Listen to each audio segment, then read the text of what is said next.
started yet.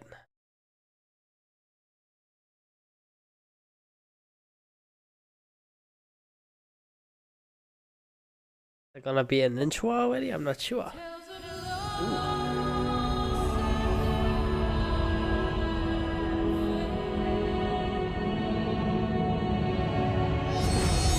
Alright. Nice.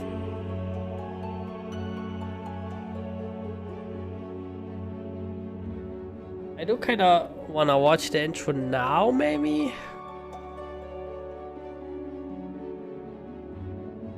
Yeah, I'm gonna watch it. I'll let this play out though.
That's right, that's me.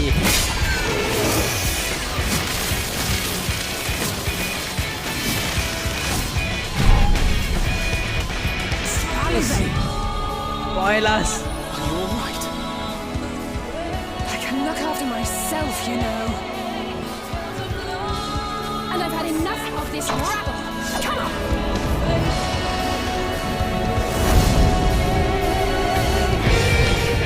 As the chaos spread, the stars seemed doomed to unravel.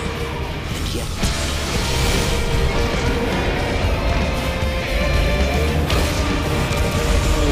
there were those who stood in defiance of that fate.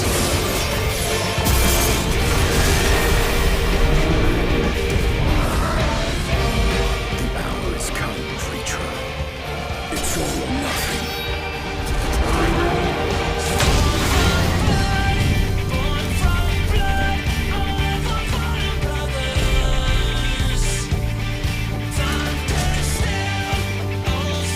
What is this place?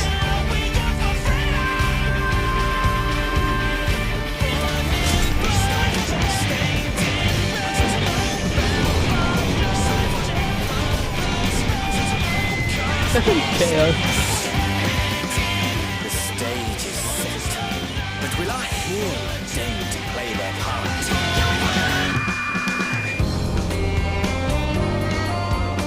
You took your time. 'Tis as we feared. The respite afforded this land was but fleeting. The end draweth nigh.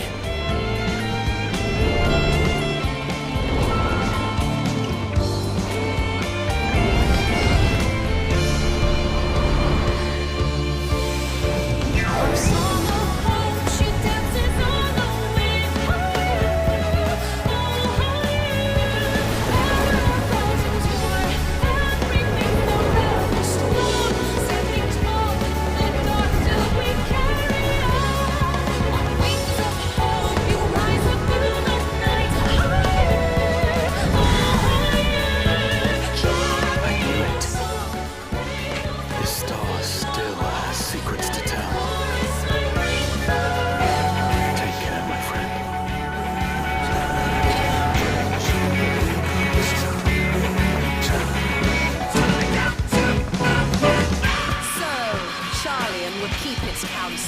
world is lost to ruin. It would. Come what may, we shall live on. We must. Do as you must then, but we scions will fight until the heavens fall, until our last breath.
Somehow the voices were really quiet for me. I hope they were like decent on stream at least.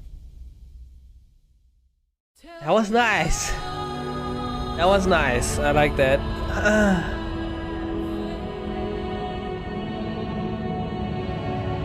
Alright, let's see what the Q has to say about our endeavor though. Oh, I'm scared.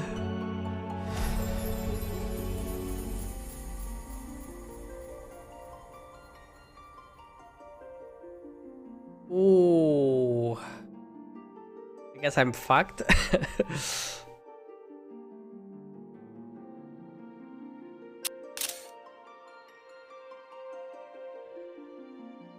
think I changed some of my game settings here.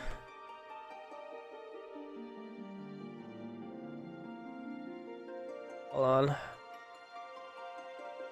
No. Yes.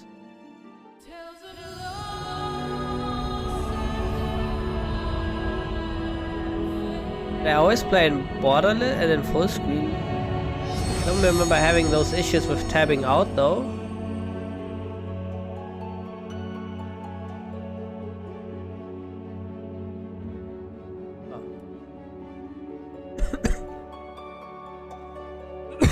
Oh.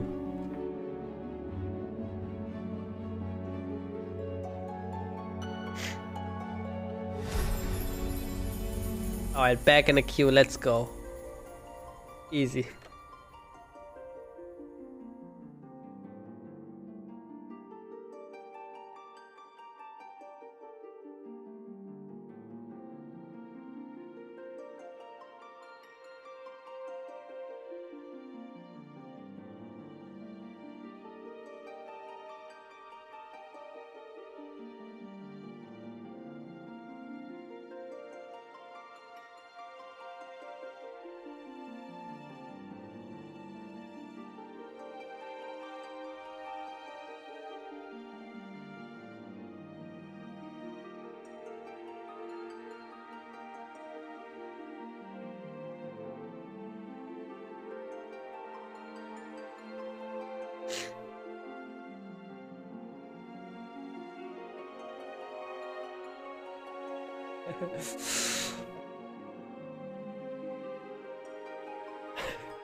Well, well, well.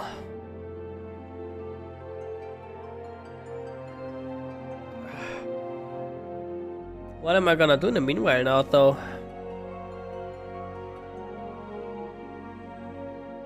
questions about questions.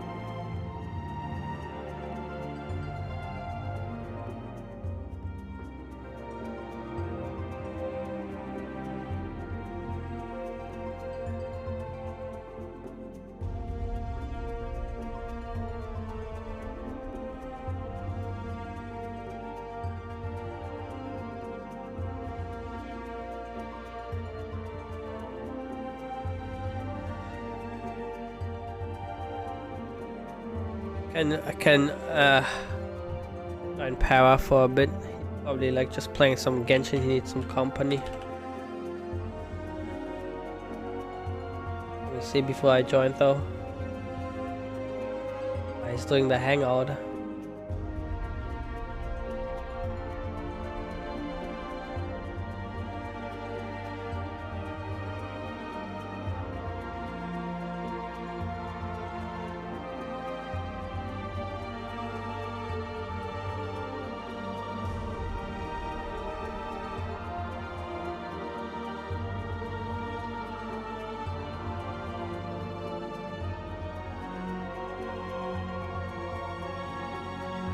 Oh, okay.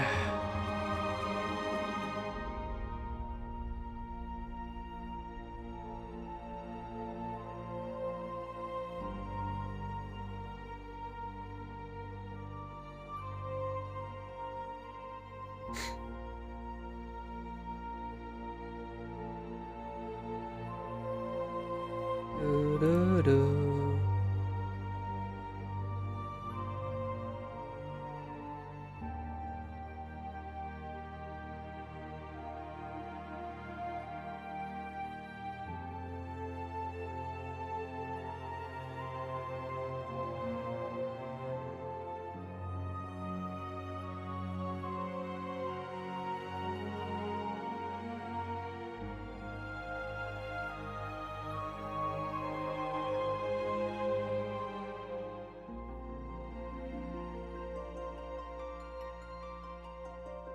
Hmm. 5,000. We already jumped 300 places in the queue. It's only gonna go faster from this point on. Copium. Let me see. Maybe I can. Maybe I saw a good video up here. I can watch in the meanwhile.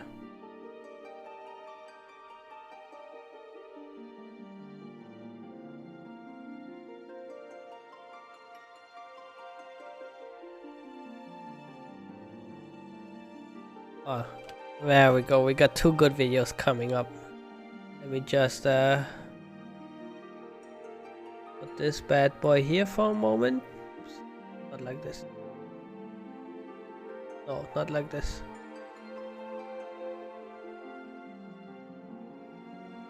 No, not like this either. What the hell? Ah, there it goes. Okay. Okay.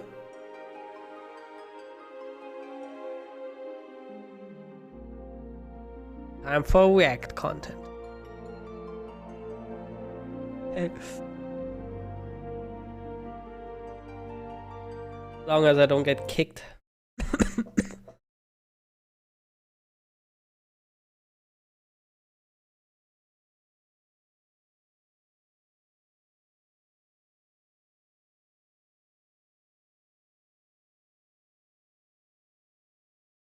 um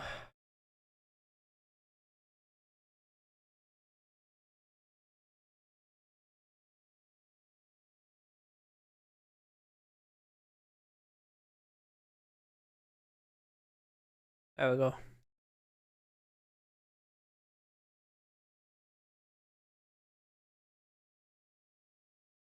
Good old Asmongold.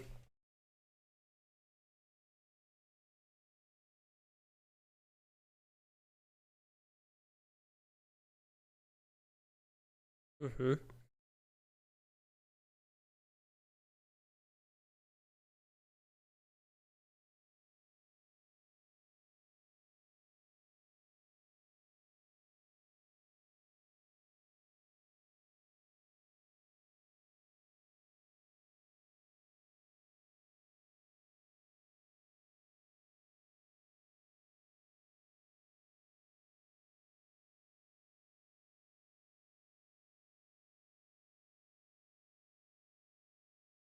I like this MSQ streams.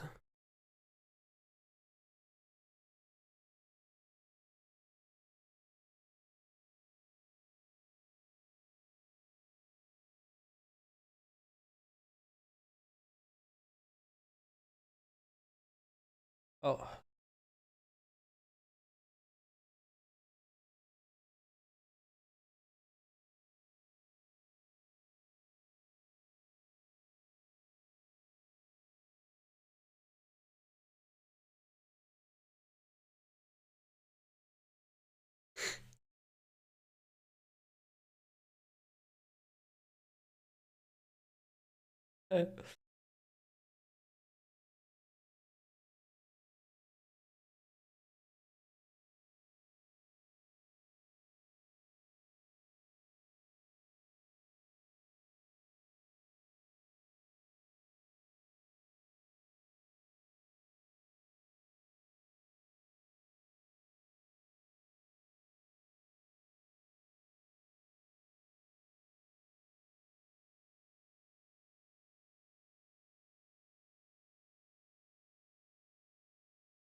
One day he's gonna cut his hair, dude, I believe.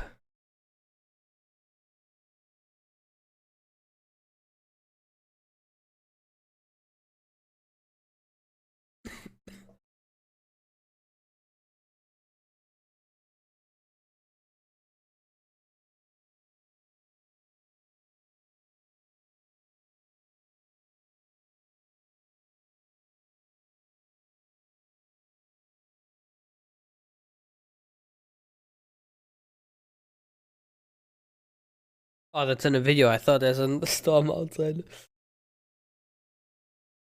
Wait, is that in the video?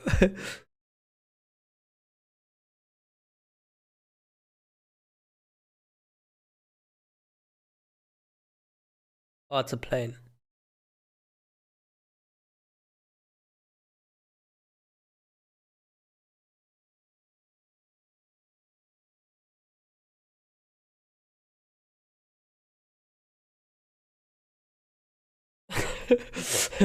It really is.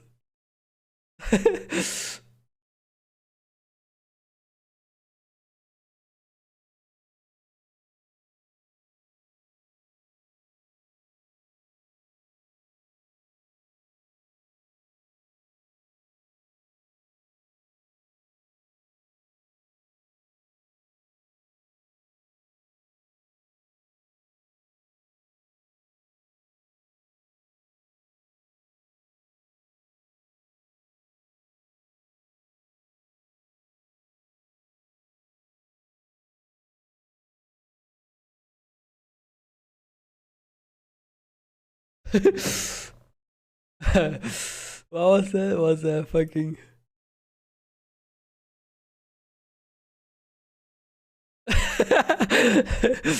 Oh, that was like a flying thingy.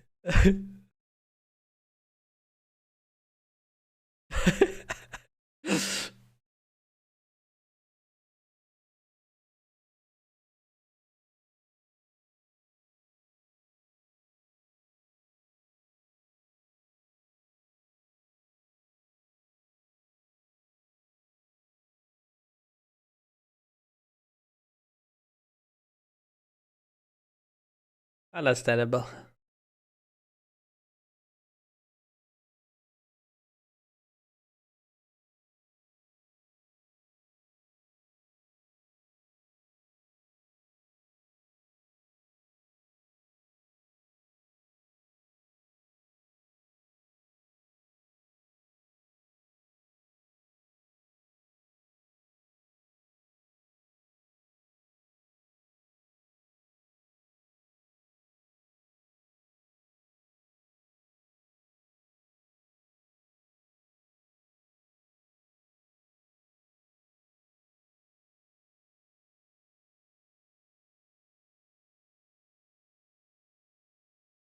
Make another video talking a little bit more about that, but I mean, really, it's not like I took a break because of, like, I wasn't like unhappy with the content or anything. Like, content's gonna be pretty much the same.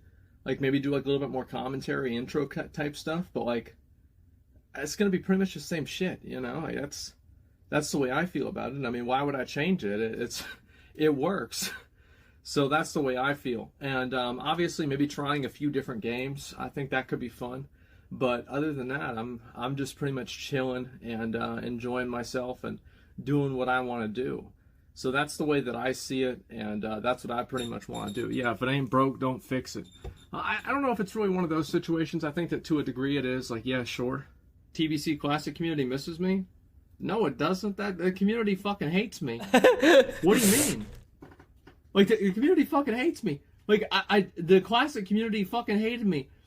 Obviously, like, there are some people that were, you know, they were positive and everything about what I would do on the stream, but there were a lot of people that were not. They were not happy about the way I played Classic WoW. They weren't happy about the way that I played TBC. They didn't like me at all. So, they hate themselves the most? Yeah, of course they do. That's why they play TBC. What are plans for the FromSoft Marathon? Is it going to happen in the future? Is it canceled? I don't know. I don't... The thing is, people want me to... There are a lot of people all the time that they want me to say what my plans on something are. I am not the kind of person that makes plans. I am not a planner. I am a doer. And I will plan things maybe a week or so ahead of time, and that's maybe about it. That's about as far as we go. Fuck does that even mean, Zach? It means that I don't like making plans because I don't sometimes like following through with them, and I don't like being attached to something that I might not want to do in the future. That's the reason why I don't like doing it. So yeah, it's about that simple. Alright.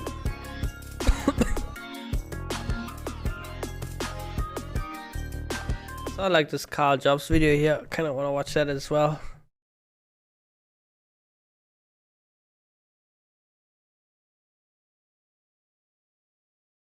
Is anything else good? Blizzard offered me sponsorship.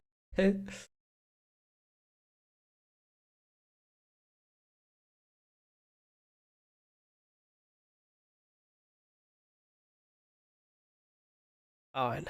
Hello, you absolute legends. On August 24th, I What am I? 4,500. Let's go. released a video titled Exposing Fraud and Deception in the Retro Video Game Market. In that video, I outlined the unethical practices of two companies that lie at the center of the booming retro video game secondary market. In the past several years, the value of sealed retro video games has risen by several thousand%, leading many people, including myself, to estimate we are witnessing the formation of a brand new speculative bubble. The two companies responsible are Wada Games, a video game grading company, and Heritage Auctions. In my video, I outlined specifically how these two companies colluded to artificially and deceptively. I watched that video, that was a good watch.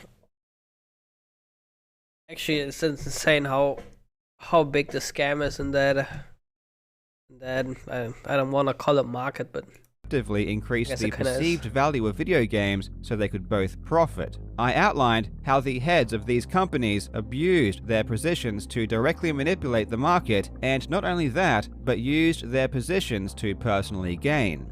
Finally, I exposed how this isn't the first time this has been done, and the same person at the very top of the hierarchy was directly involved with the rare coin bubble that was manufactured in the 80s. When I made the video, I wasn't sure how you would all react. When I look at the situation, it seems fraught with shady and immoral practices, but it wasn't obvious if anyone else would connect with my message. However, it was immediately clear that almost everyone who watched the video agreed that this wasn't right. The evidence was so overwhelmingly clear that I could find very few people that even attempted. It's funny because Miskiff, I think, has himself like some games graded, and it's like all scam. To defend the actions of these companies, and those that did defend them were always within the retro video game market themselves and stood to gain from rising prices. Even video game journalists, those that had favorably reported on Wada and Heritage Auctions, seemed to agree that there was possible collusion between the two. The best attempt I saw at rationalizing the actions of these companies was, it isn't illegal, as if legality is the purest benchmark for ethical business practices. Well, in this video, we will put that defense to the test, because in my opinion, the actions of Wada Games and Heritage Auctions were illegal, and I'll explain exactly how in this video. In the past couple of months, more information surrounding the individuals responsible has surfaced, and I have to say, this new information hasn't improved the situation. The depth of their dishonesty is worse than I previously thought. Since my video, most of the parties have responded, and one thing is certainly clear. They do not care. Even with universal damnation, they deny any wrongdoing whatsoever. Today, I will spell out why their actions were wrong and why they were illegal. I will even have an actual lawyer weigh in on a few of these issues. I will share with you some shocking new revelations that make things even worse than we thought. And finally, we will take a look at some good things that have happened since my last video. I hope you enjoy. Alright. Now, legends, please join me in thanking this video sponsor, Displate. Oh, Displate right, offers legendary metal posters that not only look awesome, but are also extremely easy to mount, requiring no tools and leaving no lasting marks. These artworks are created by really talented artists, and with 1.3 million artworks available, there are a ton of great options. In the spirit of today's video, I ordered these posters celebrating classic box art from Super Mario Bros. And Zelda. But if modern gaming is more your thing, Displate has official partnerships with the biggest gaming franchises, including Doom, Elder Scrolls, Fallout, and tons more. And the great news is that right now Displate is running a Black Friday sale where you can get up to 42% off your purchase. All you have to do is click the link in the description and the discount will be automatically applied. You don't want to miss this deal, so please click the link in the description. Can you make custom displays, I wonder? Before we get to the updates, let's very quickly recap what was covered in my previous video. I began by explaining how speculative bubbles are created. The price of an asset rises in a relatively short amount of time, leading people to buy those assets in the hope that the value will increase so they can then sell them and turn a profit. As more investors buy in, the price rises even further, creating a positive feedback loop. When the price inevitably stalls, everyone sells and the value crashes. But not before everyone who invested early has already made off with a ton of money. I explained how in the retro video game market, there are two institutions that lay at the very epicenter and stand to gain the most. The grading company, which in this case is Wada Games, and the auction house, which in this case is Heritage Auctions. Grading companies have existed for a while, most notably VGA, which was formed over a decade ago. But it wasn't until Wada Games was founded that the price of retro video games skyrocketed. This is because Wada and Heritage colluded with one another to artificially inflate the perceived value. They achieved this through press releases, news articles, and TV appearances. In each case, deceptive and unethical marketing practices were used to make things appear more organic than they really were. We learned about the fractional share companies that were buying and trading games. We touched on Eric Nyerman as an example of a speculator masquerading as a video game collector in order to artificially inflate hype. I explained the practice of shill bidding and how Heritage Auctions has been accused of this practice in the past. We also uncovered how the heads of Wada Games were using the company for their own benefit, specifically Jeff Meyer, who graded and sold his own collection, despite the president of Wada, Dennis Kahn, publicly stating this was disallowed. Finally, we explored the rare coin bubble of the 80s, and how Jim Halperin, the chairman of Heritage Auctions and buyer of the Super Mario Bros. Kart that arguably sparked this entire new market, was directly involved. The response to this video from the public was overwhelming. Everyone seems to be in agreement that the way Wada and Heritage went about things was wrong. Even news outlets picked up on the story, and it was posted everywhere. Even the responses from collectors was mostly positive, and they agreed that more transparency was required, especially when it came to population reports, which to this day are still nowhere to be found. Many collectors disagreed, however, that we are currently in a bubble, and in their opinion, the value of games are only now getting to the level that they should have been years ago. In all fairness, when it comes to estimating the strength of a market, those that are experienced within that market are in a better position to do so. And from the conversations I've had with investors in this market, I believe that many of them... I guess it's true, but like, I don't know, but 1.5 million for a game? I don't know about that. really do genuinely think that video games are worth this much. And maybe they are. The metrics that make me suggest a bubble is forming is the speed at which these prices have increased and the deceptive way that new investors were brought in. In my opinion, you can't have such a dramatic shift in the value without ongoing consequences. And in this case, I do think the rapid rise in prices will lead to overvalued games. But at the end of the day, arguing about whether or not this is a bubble doesn't do any good, as ultimately only time can tell what the truth is. What I really care about is the unethical business practices that were conducted by those at the top of the food chain. And speaking of which, both Wada and Heritage did respond to my video. Unfortunately, the responses were underwhelming. Let's start with the statement given by Wada. Wada Games is the trusted leader in collectible video game grading, and we're honored to play a key role in this booming industry that we are incredibly passionate about. We're humbled by the support of our thousands of customers who trust us to provide accurate and transparent grading. These claims in this video are completely baseless and defamatory, and it is unfortunate that Mr. Jobst did not contact us to give us the opportunity to correct him.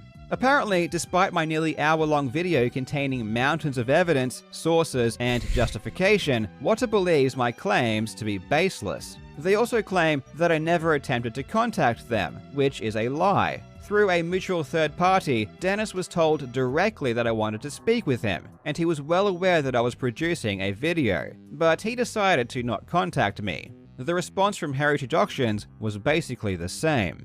Heritage Auctions wishes it had been given the opportunity to respond before the video's publication, because there are numerous misstatements of fact and inaccurate conclusions contained within the piece. Heritage strongly refutes any allegation that it or its officers are involved in shill bidding, market manipulation, or any similarly illegal or unethical practices. The common thread of these responses is that they refuse to comment on the blatant conflicts of interest that I brought up in my video. In a following press release, Heritage did go into more detail and actually admitted something that is truly shocking. They confirmed that Jim Halperin was a stakeholder in Wada Games, which means he was a part owner. This admission surprised me, because it makes the situation far worse, as we will get into, and it's not something the public would ever find out if it wasn't disclosed. SEC filings confirm that Wada securities were offered and purchased, but don't show who these stakeholders are. We also heard from Jeff Meyer and Mark Haspel, which we will take a look at later in the video. But first, let's take a closer look at the deceptive marketing practices that Wada and Heritage used, and why I believe their actions broke FTC regulations. Guy looks already very unsympathetic. The critical regulation that we need to become familiar with is Statute 255.5 in Title 16 of the Code of Federal Regulations, called Disclosure of Material Connections. It states, when there exists a connection between the endorser and the seller of the advertised product that might materially affect the weight or credibility of the endorsement, such connection must be fully disclosed. An easy example to illustrate this rule is that social media influencers such as YouTubers need to clearly state that they have been paid or sponsored by a brand before they endorse them. This can be as simple as saying this video is sponsored by before saying the company name. But material connections aren't limited to being paid by a company to promote them. A material connection is any connection that would affect the credibility of an endorsement. According to the FTC itself, you must disclose when you have any financial, employment, personal, or family relationship with a brand. This disclosure must be hard to miss, and it must use simple and clear language. The FTC is actually very strict when it comes to these matters. According to the FTC, even so much as simply mentioning a brand on social media is considered an endorsement, and if you do have a connection to that brand, it must always be disclosed. In 2017, the FTC took action against the YouTubers T. Martin and Syndicate for endorsing the online gambling service CSGO Any Lotto scammers because in they chat? failed to disclose that they were joint owners. In the settlement, the FTC ordered that the respondents must not make any misrepresentation, expressly or by implication, that an endorser of such product or service is an independent user or ordinary consumer of the product or service. Furthermore, it was also ordered that they must not make any representation, expressly or by implication, about any consumer or other endorser of such product or service without disclosing clearly and conspicuously and in close proximity to that representation any unexpected material connection. The order clarified that clearly and conspicuously means that a required disclosure is difficult to miss, and most notably, it must be made through the same means through which the communication is presented. In other words, if a press release is made endorsing a product or service, the disclosure of any material connections must be made through that same press release. You can't fail to disclose in an endorsement and then claim that it was public knowledge so you didn't have to. That's not how the law works. Let's apply this statute to some scenarios we spoke about in the previous video. Firstly, the Heritage press release regarding the sale of the $100,000 Super Mario Bros. In February of 2019. This was the cart purchased by Jim Halperin, who, as we just found out, was a part owner of Wada. Geig, whose company Just Press Play had a business relationship with Wada, and Richard Lecce, who we also later found out was an investor in Wada and friend of Dennis Kahn. This press release contains a ton of endorsements without disclosure. Dennis Kahn, on behalf of Wada Games, says, "In terms of rarity, popularity, and relevance to collectors, this game has it all. And I would have loved nothing more than to be a part owner." Here, Dennis is endorsing the cart and advertising that it has great value, without disclosing that the owners of the cart have given his company money. Dennis also endorses Heritage, saying that Wada certified video games have been selling for record prices ever since Heritage began auctioning them in January, without disclosing that the chairman of Heritage is a part owner of his company. Before we go on, you might ask yourself, is this illegal if they are telling the truth? Do they still need to disclose their connections if they are giving an honest opinion? The answer is yes, they do. It's a legal requirement that endorsements are truthful by default. You aren't allowed to give an opinion that isn't true or lie in an endorsement. So the FTC regulations are written under the assumption that marketing is truthful to begin with. The FTC states that an endorsement must reflect the honest opinion of the endorser and can't be used to make a claim that the product's marketer couldn't legally make. And in addition, if there's a connection between an endorser and the marketer that consumers would not expect, and it would affect how consumers evaluate that endorsement, that connection should be disclosed. Therefore, it doesn't matter if Dennis Kahn is telling the truth or giving his honest opinion. He has been given money by the people he is endorsing, and therefore it must be disclosed. Heritage also endorses Wada Games, without disclosing that the chairman of Heritage Auctions is a part owner of Wada. So what you have is two companies, Wada and Heritage, with deep, unexpected connections, endorsing each other without disclosing anything. This press release is only scratching the surface, however. 10 days after the purchase of the Mario Kart, Ars Technica wrote an article titled, "Why is this copy of Super Mario Bros. Worth $100,000? In this article, Dennis Kahn states that this kart is the holy grail of collecting. He says that this kart is basically the most valuable video game kart in existence, with the only possible other contender being the original Zelda. Kahn compares this kart to that of Action Comics #1, which sold for $3.21 million in 2014, saying that he doesn't think those kinds of valuations are out of the question for the rarest, most desirable video games. And remember, this specific kart is the rarest of them all, according to Dennis Kahn. In essence, Kahn is implying that the value of this kart is in the millions. All of this without disclosing that the owners of that kart had given him money and owned part of his company. By the way, just as a side note, what are the odds that the seller of the comic book that is being used to bump up the price of this Super Mario Kart is connected to Wada Games? Because the seller, Darren Adams, was also a director of Wada Games. So you can see there are a lot of connections here that we haven't even explored. So here is how I believe this racket worked. Jim Halperin helped create Wada Games by investing into the company. He then used his auction house and his other connections to endorse Wada and increase its credibility. He basically made it the grading company by force, even though it had only just launched. Halperin, along with two others, buys the Super Mario Kart for $100,000. 10 days later, the president of Wada Games, Dennis Kahn, values the kart at millions of dollars. That's an increase in perceived value of several thousand% in 10 days.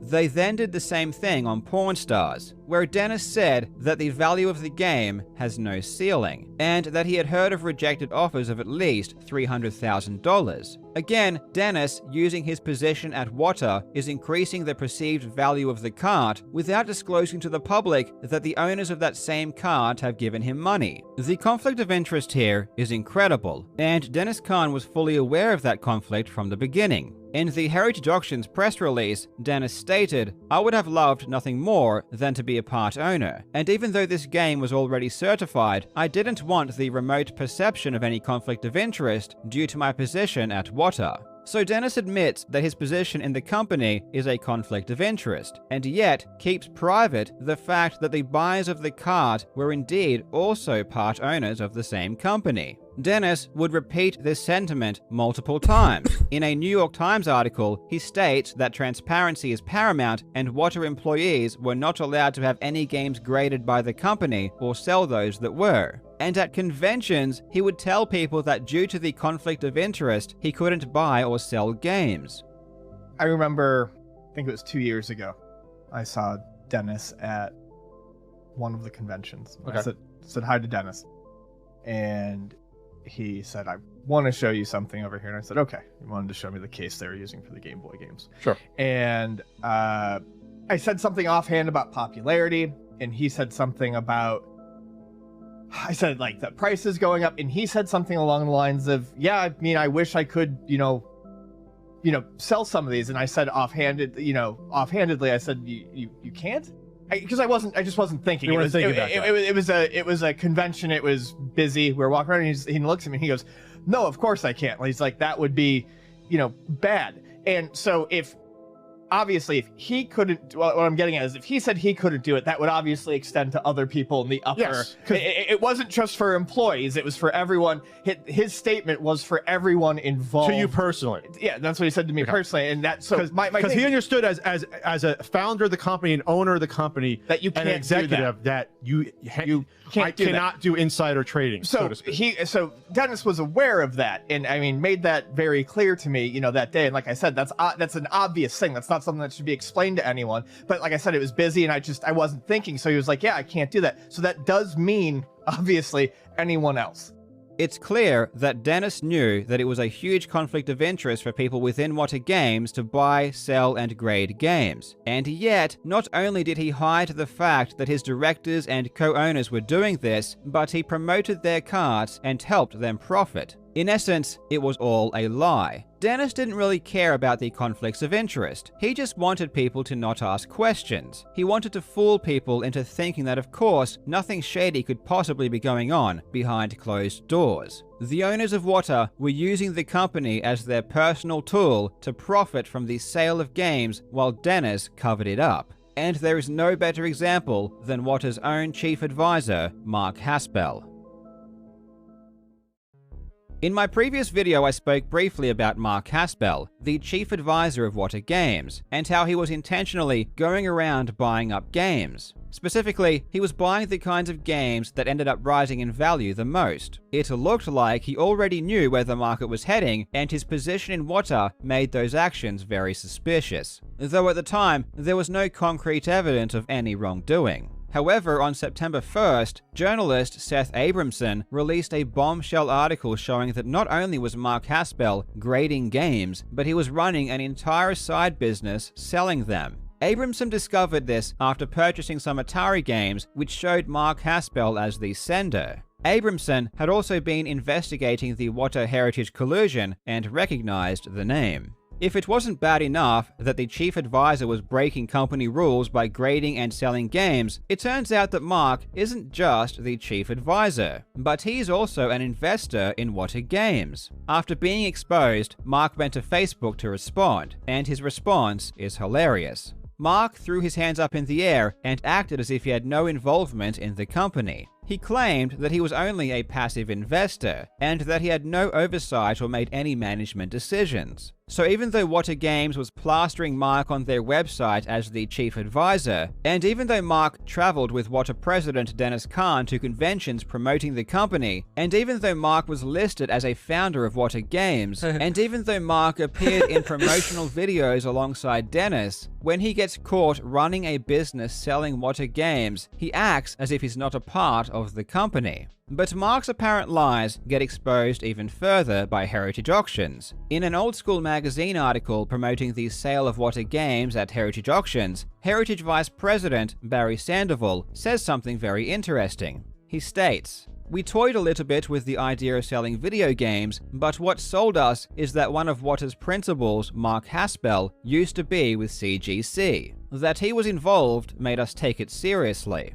So on one hand, Heritage Auctions is saying that the reason they partnered with Wada Games in the first place was because of Mark Haspel. But on the other hand, Mark Haspel is saying that he doesn't even have any oversight at Wada and isn't involved with their operations. It seems as if one of these parties is lying. In my opinion, what they a are surprise. both lying. As I spoke about in my last video, it made no sense that Heritage would partner with Wada before Wada had even launched. VGA had been grading video games for 10 years, so that would have been the logical choice. Instead, Heritage made a deal with a brand new grading company with no credibility. Knowing what we know now, it makes perfect sense, because the chairman of Heritage Auctions, Jim Halperin, was an investor in Wada. He had a personal, vested interest in Wada Games. Mark Haspel was just an excuse Heritage used to explain the relationship, in order to hide the fact that Halperin was a part owner of Wada, and this is likely the true reason that the relationship existed.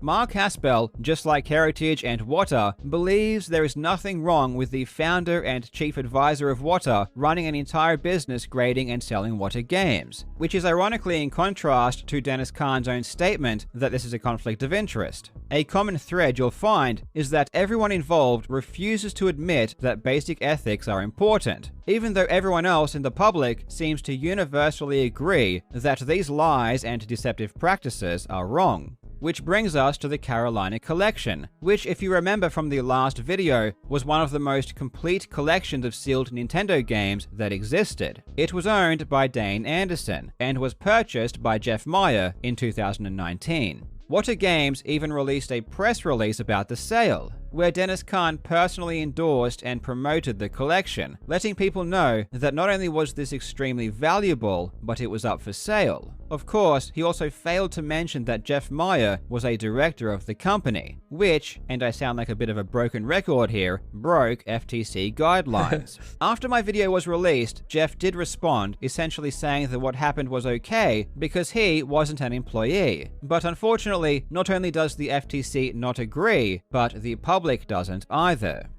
Surely one of these people have talked about this, right? Jeff Meyer. He has a YouTube channel, right? Surely he's talked about this. I really want to hear what they have to say, because this seems pretty ironclad.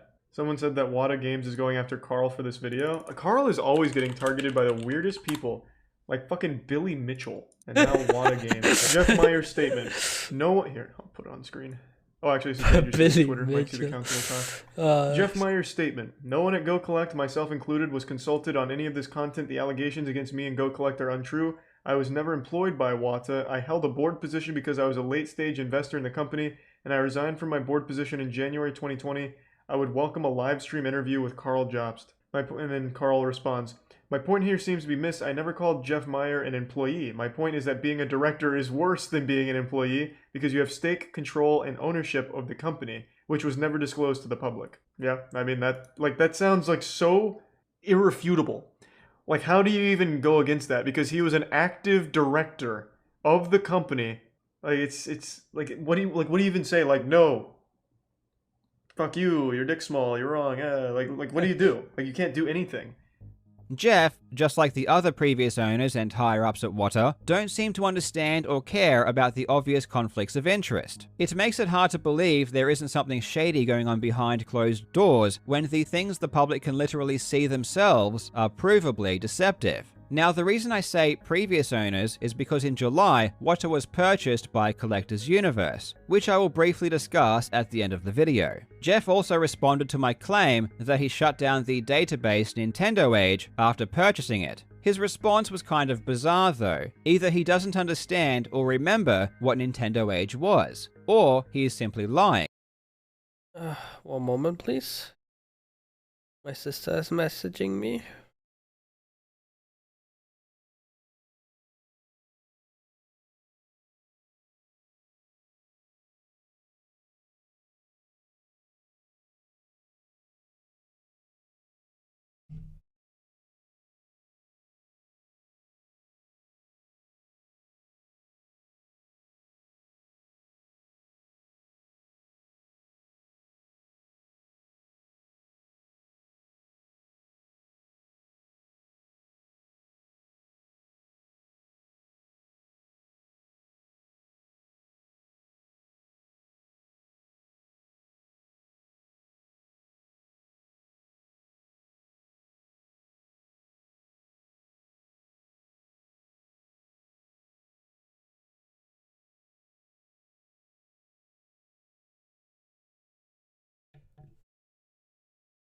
Oh, wait, sorry.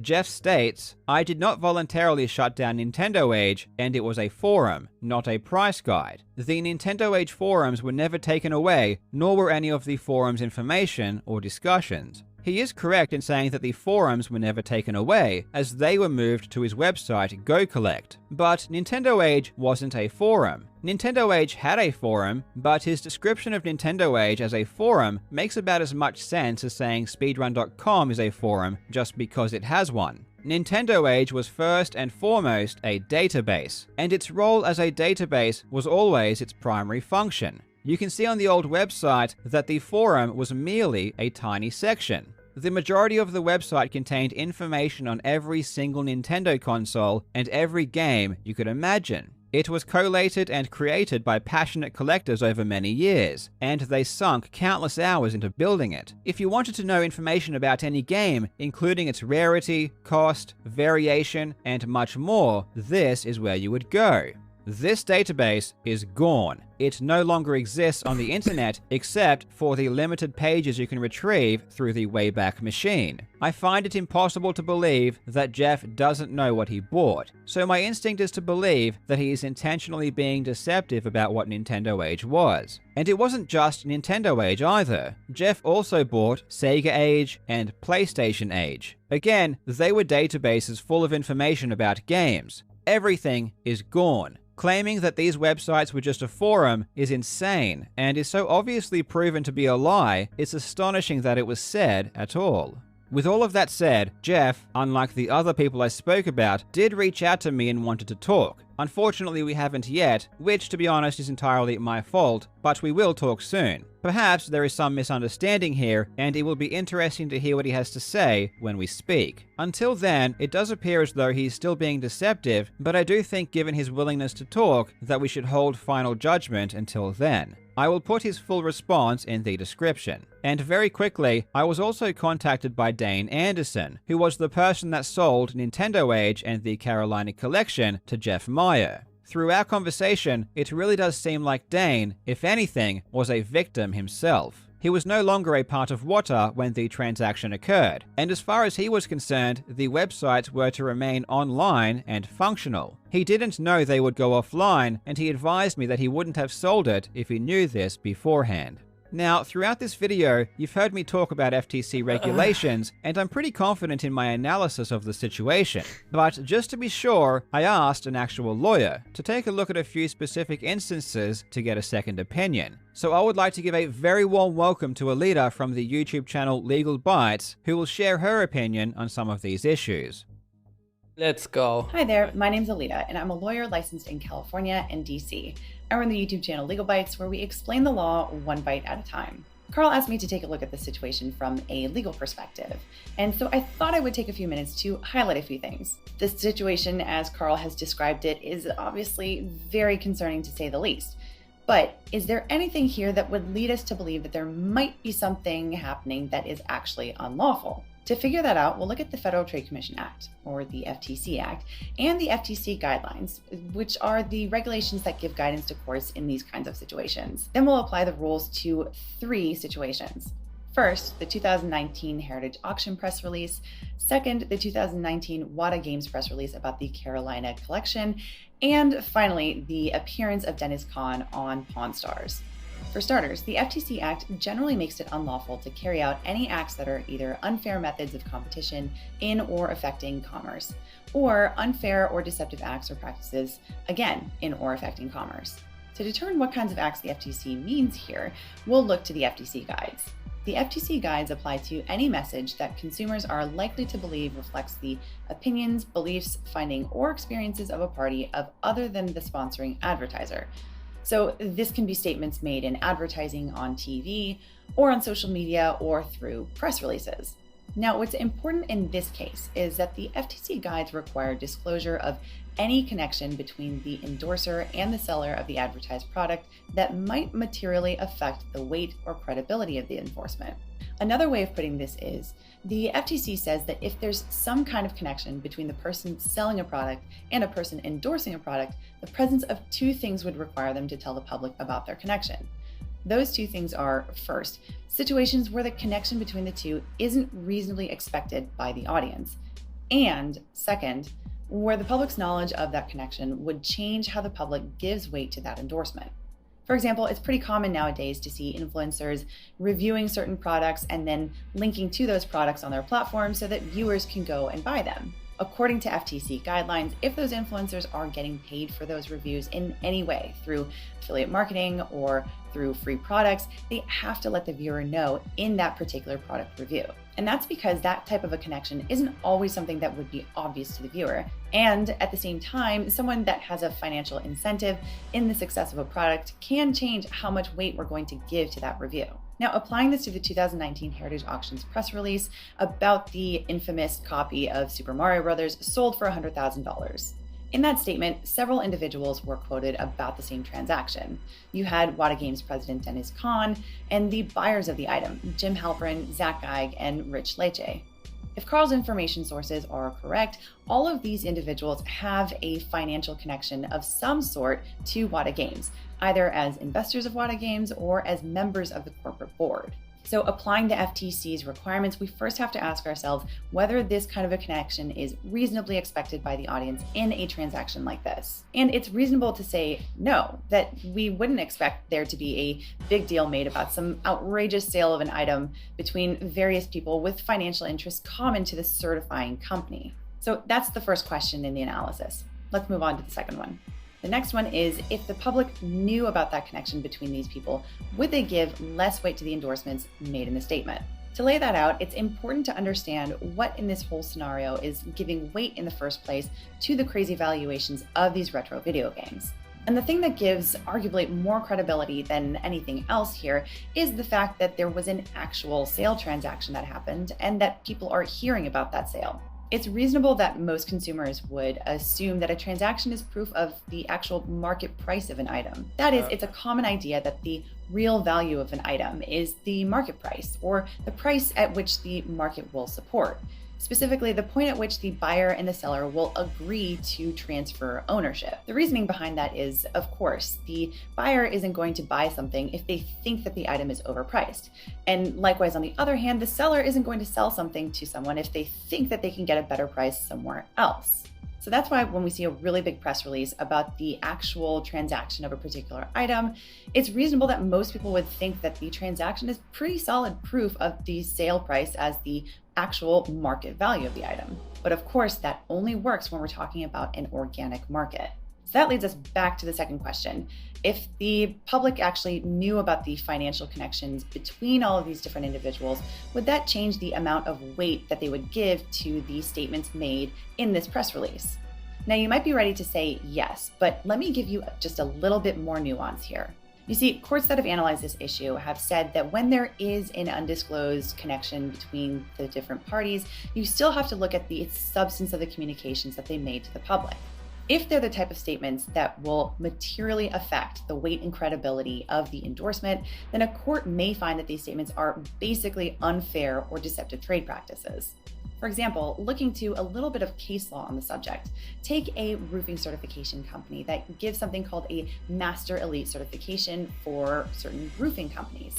Where that certification is advertised as one of the main bases for hiring any roofing company, it's unlawful not to disclose the fact that in order to get that certification, the roofing company has to buy a certain amount of their materials for roofing from that certification company. In other words, the process of getting that endorsement, the certification, includes the payment of money rather than a certification of actual skills. And that's because without that disclosure, the public would never know that a Master Elite certification means almost nothing about the actual skills of the roofing company. It just means that the roofing company bought a bunch of their roofing materials from the certification company. Now, it's important to note that courts don't treat all statements in this way. They do distinguish between statements like the Master Elite certification is important for hiring a roofing company and other statements that the courts would call mere puffery. Courts will say that mere puffery statements are more of opinion, they're subjective in nature, and they can't really be proven false because they're really just exaggerations that are reasonably expected to a certain extent of a seller as to the degree or quality of his or her product. Looking back at the roofing company example, statements by the certification company that the Master Elite roofing companies are professional and dependable can't really be proven or disproven. They're kind of just typical sales talk. And because a reasonable consumer can usually tell that mere puffery statements are really just sales, Those kind of statements generally are not going to be actionable, even when there's a financial connection that's not disclosed to the public. So in this case with Wada Games, and particularly with the Heritage Auctions press release, we need to figure out if the statements made here are just mere puffery, or if they're the kind of statements that materially affect the weight and credibility of the endorsement. Some statements in the press release just are general projections, saying that they think the future of the retro video game market is likely to shoot forward. Because most reasonable consumers understand that no one can really predict the future, a court would likely look at most of those statements and say that those are probably mere puffery. However, this starts to skirt the edge here when we look at the statement by Khan, where he says Wada certified video games have been selling for record prices ever since Heritage began auctioning them in January. While many video games sell regularly for 5 figures, breaking the 6-figure mark shows that the hobby's upward trajectory indicates no signs of slowing down. This statement about what this particular transaction means for the overall industry is arguably very misleading to the public, who doesn't have knowledge about any other particular financial incentives between the parties to make this transaction. And because it's coupled with an actual transaction here, I don't know that a court would find that this is a statement of just mere puffery. That in turn means that a court could likely find that this kind of a statement violates the FTC rules. But with all that said, there's another statement in the press release that, in my opinion, does even more for this analysis, and that's one that was made by one of the buyers, Geig. In the press release, he said that a copy of Super Mario Bros. Was the equivalent to the extremely valuable comic book, Action Comics #1.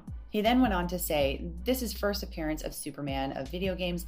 We all knew how hard it is to find an open copy of this version in nice condition, but to find one still sealed is truly something I thought I would never see, even after seeing vintage video games for over 20 years. So not only is this statement describing why he has experience in these kind of matters and in this kind of an industry, he's also describing why he ultimately decided to fork over the large amount of money to buy this item. And the factors that he described were ones that any retro video game collector would likely be looking for in making a similar purchase. So together with the actual transaction here, the statements that were made by the buyer highlighting factors that he found compelling to actually shell out that much cash could be materially affected by the glaring omission that he also had a financial incentive for the game to be sold at such an outrageous price. So to answer that second question then, would the public's knowledge of the financial connection between these different parties affect the weight and credibility that they would give to this endorsement? Personally, I think that in this case, there is a decent argument to say yes. And if a court were to agree with that analysis, they would likely find that the parties involved here violated the FTC rules for unfair or deceptive trade practices. So then let's turn to the 2019 Wada Games press release for the Carolina collection. First, just like in the Heritage Auctions press release, assuming that Carl's information is correct, there appears to be an undisclosed financial relationship between the different parties here, Wada Games, Dane Anderson, and Jeff Meyer. All of the analysis from the previous example would apply here because this is a very similar situation where we have a press release about a particular sale transaction that occurred. The only real difference here is that the press release says that the sale of the Carolina collection was for an undisclosed amount. That said, the insinuation here is that the sale was for a very large amount, large enough that they are willing to create an entire category of labeling just for this Carolina collection.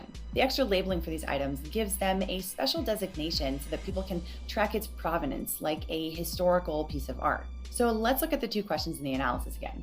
First, would a reasonable consumer expect for there to be a financial connection between Wada Games, the certification company, and the buyer and the seller? Given the analysis from the previous example, I think that the answer is probably not. Then there's a second question. If the public actually knew about the financial connection between these different parties, would that change the amount of weight and credibility that they gave to this particular press release? Now remember that statements of mere puffery aren't enough to qualify for this part. So any subjective or opinionated statements like general projections of the market in the future probably would be less likely to be actionable.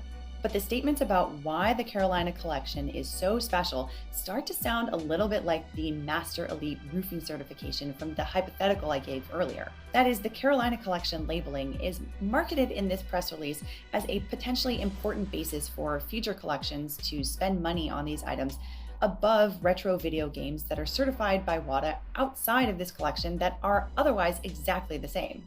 Looking at the press release, some of the reasons that they give for this are the uniqueness of the collection, the detail of the overall archive, as well as Dane Anderson's impact on the community, video game collecting, and his documentation of video game history.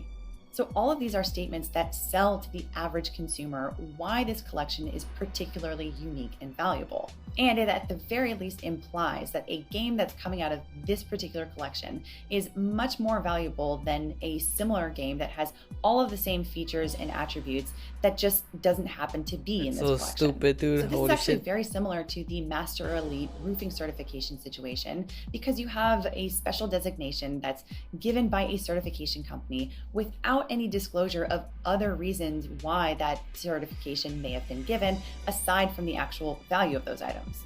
So to me, this seems like this would be a situation where public knowledge of that financial connection between the parties would really affect the weight and credibility that they would give to the endorsements made in this press release. So similar to the Heritage Auctions press release, assuming that a court agrees with this analysis, the press release might actually give these individuals exposure to liability. Now, finally, what about the Pawn Stars episode? If there is an undisclosed financial connection between Wada Games and Pawn Stars, we would be looking for some kind of a statement endorsing the product. But in this particular case, I think it actually would be a little bit more difficult to say that the guys at Pawn Stars are opening themselves up to liability here. At most, it appears that what they're doing here is highlighting Wada Games as an authority in this space. But importantly, the Pawn Stars guys don't make any representations that they are well informed in the area of retro video games themselves. To the contrary, the whole reason that they bring Dennis Kahn from Wada Games is because the Pawn Star guys say that they really don't know enough about the market to be able to adequately evaluate the item themselves. And so they say that they look to the labeling on the game, do some basic research about Wada Games, and conclude that Wada is probably a good enough authority to turn to figure out the proper estimate of the item. All of this seems like basically what any reasonable consumer would do. There's nothing here that jumps out at me as an overt endorsement of the item, although they do give Wada a certain sense of legitimacy and credibility by bringing Kahn onto the show. So in the case of the Pawn Stars episode, I would say that the Pawn Stars guys are actually less likely to be exposed to liability here. But as one last bit of detail here, if we turn our attention to the seller who actually brought the item in the first place, the same might not be true for him. Again, assuming Carl's information sources are correct, there appears to be another undisclosed financial relationship between this seller and Wada Games. And by all appearances on the show, it looks like they don't know each other at all, and he may even be surprised to see someone from Wada Games showing up there. Applying the same analysis from the two press releases, the statements that he makes about what he sees about the valuation of the item mean that there might actually be some exposure to liability for him and Wada Games, and potentially Dennis Kahn as an individual as well, for FTC violations. So those are all my thoughts in the situation. Thanks so much to Carl for including me in this project. Thank you. I think we can confidently say that Heritage, Wada, and its owners broke FTC regulations. But at the end of the day, that's only half of the story. The real issue is the conflicts of interest. The deceptive and unlawful marketing is just a symptom of an underlying disease that seems to be prevalent in these companies. And unfortunately, things probably won't improve anytime soon. In July, Wada Games was purchased by Collectors Universe, which owns grading companies for coins, trading cards, and now video games. But not only that, in July it also purchased Golden Auctions, which sells trading cards and now video games. Okay, this is future Carl, and technically what I'm saying here is not correct. Collectors Universe did not buy Golden Auctions. Golden Auctions was purchased by the company that owned Collectors Universe. It won't change anything I'm about to say, but it's more accurate.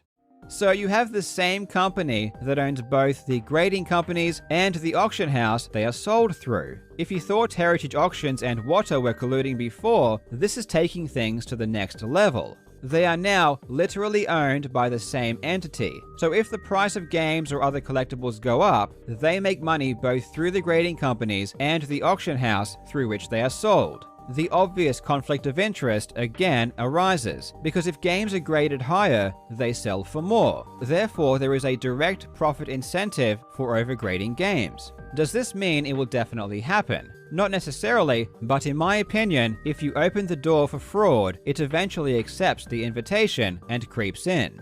On a more positive note, the public reaction to my first video seems to have created some positive change. Since its release, both Wada and VGA have made statements advising that they will begin to release population reports shortly.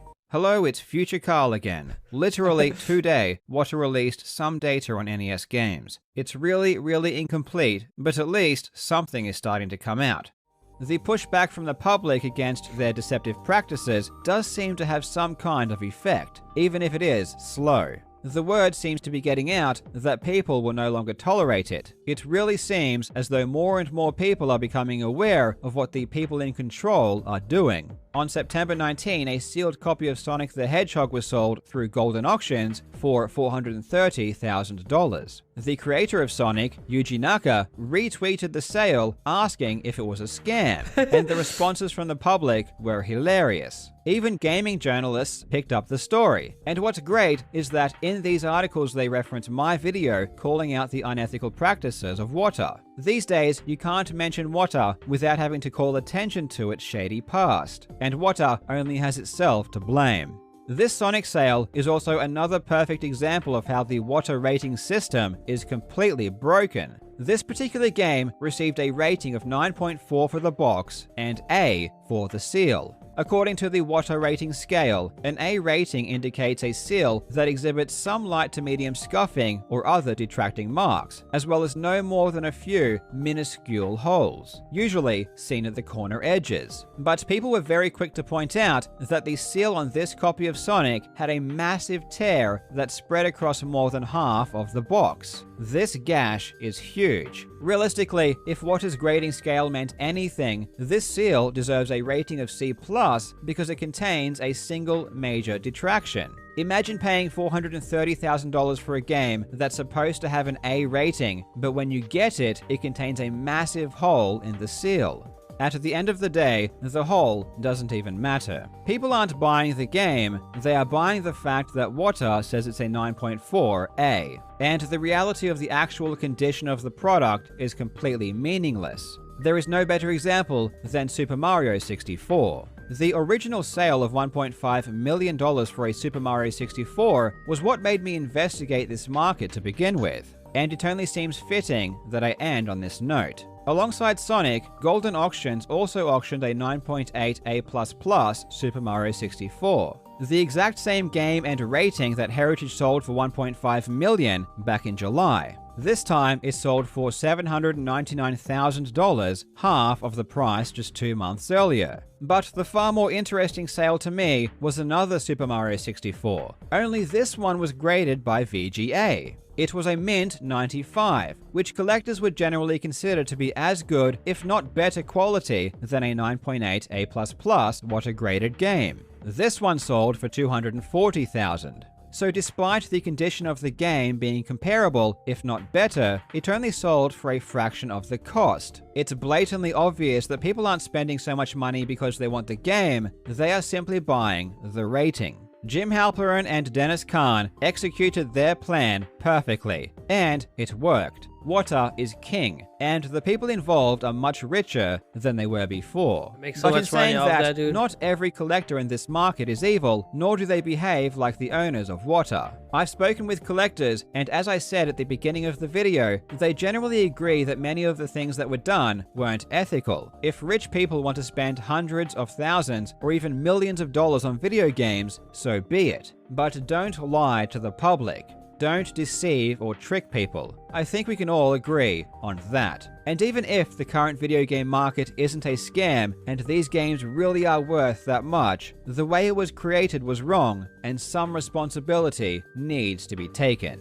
A big thank you to Alita from Legal Bytes for sharing her expertise. Please show your support by subscribing to her YouTube channel. I will link it in the description. As always, thank you so much for watching, you legends. I hope you are having a fantastic day, and I will see you in the next video. It was a 36K. I want to see how much she got out of that.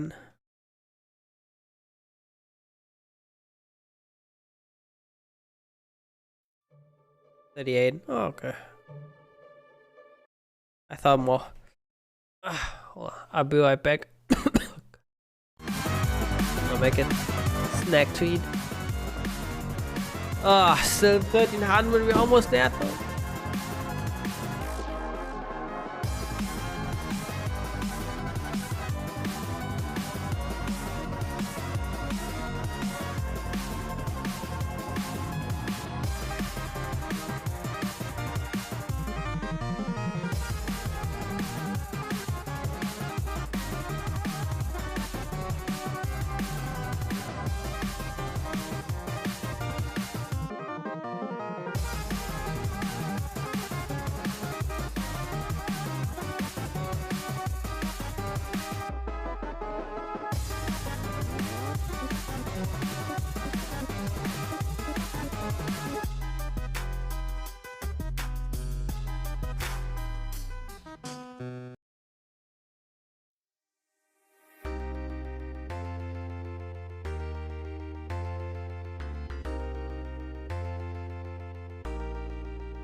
Oh, I did 1100. It's going fast now, actually. I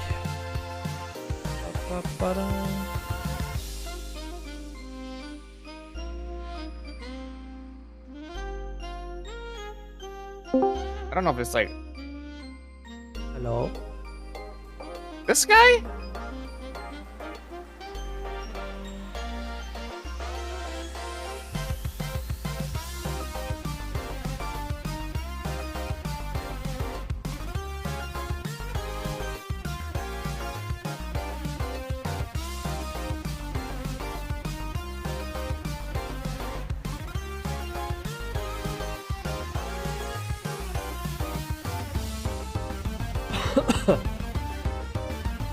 How are you, pal? Oh, that coughing was you. Oh. Where you been the last couple days? Oh, my grandma passed away. I was in Poland. Ah, no. Right when the expansion came out. Yeah. Ah. I saw a picture of baby Zerai.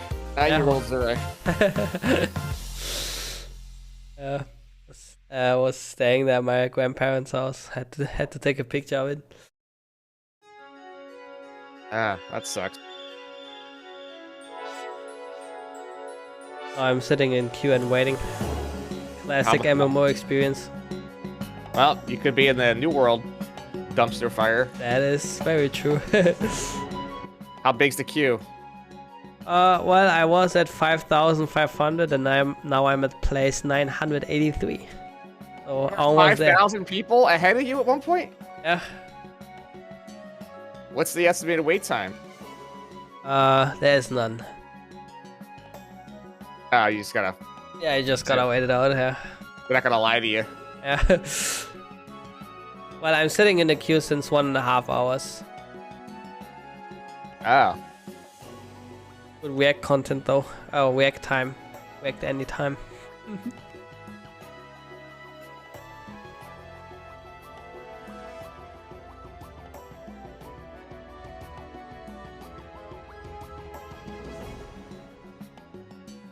You're supposed to...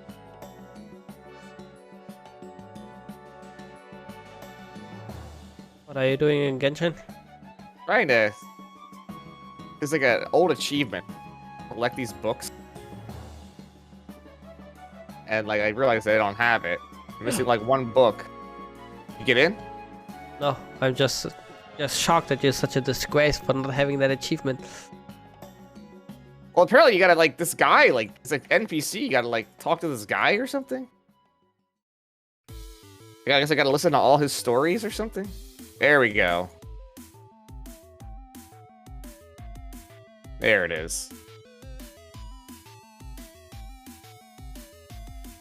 Been like skimming over my achievements, picking off a couple here and there. Did you actually get the KFC wings yourself as well? Not, I did, but not because I'm in the event. Oh, okay. Someone just gave me a code. It's been very lucrative. I think last time I talked to you, I was only like 1 day into it. Yeah, a lot has happened. I have 9 open emote slots right now. Ooh, that's a lot. That is a lot. How many subs did you get, if I may ask, on that? If you're allowed to disclose that. I could probably figure it out. Give me 1 second. Can you be my sugar daddy now? If I had to guess how many subs, well, during the... Jesus. Currently sitting at 297. Ooh. At an all-time high? Yeah. It's like not... It's, but Omni threw like... Probably like 50 or 60 or 70. I don't even... And then there have been a lot of gift subs. Then it was that birthday debacle stream. Oh yeah, happy late birthday. Yeah. Oh. What did you do? Nothing. I played a fan game, and then the fan game broke. And then there's one. That's Sparkle again. All right, so if I had to guess, let's see.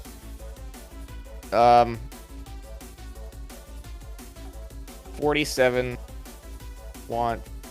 50. So there was 61 one day, 47 another day. So that's like 100. Okay. Then 50, 80.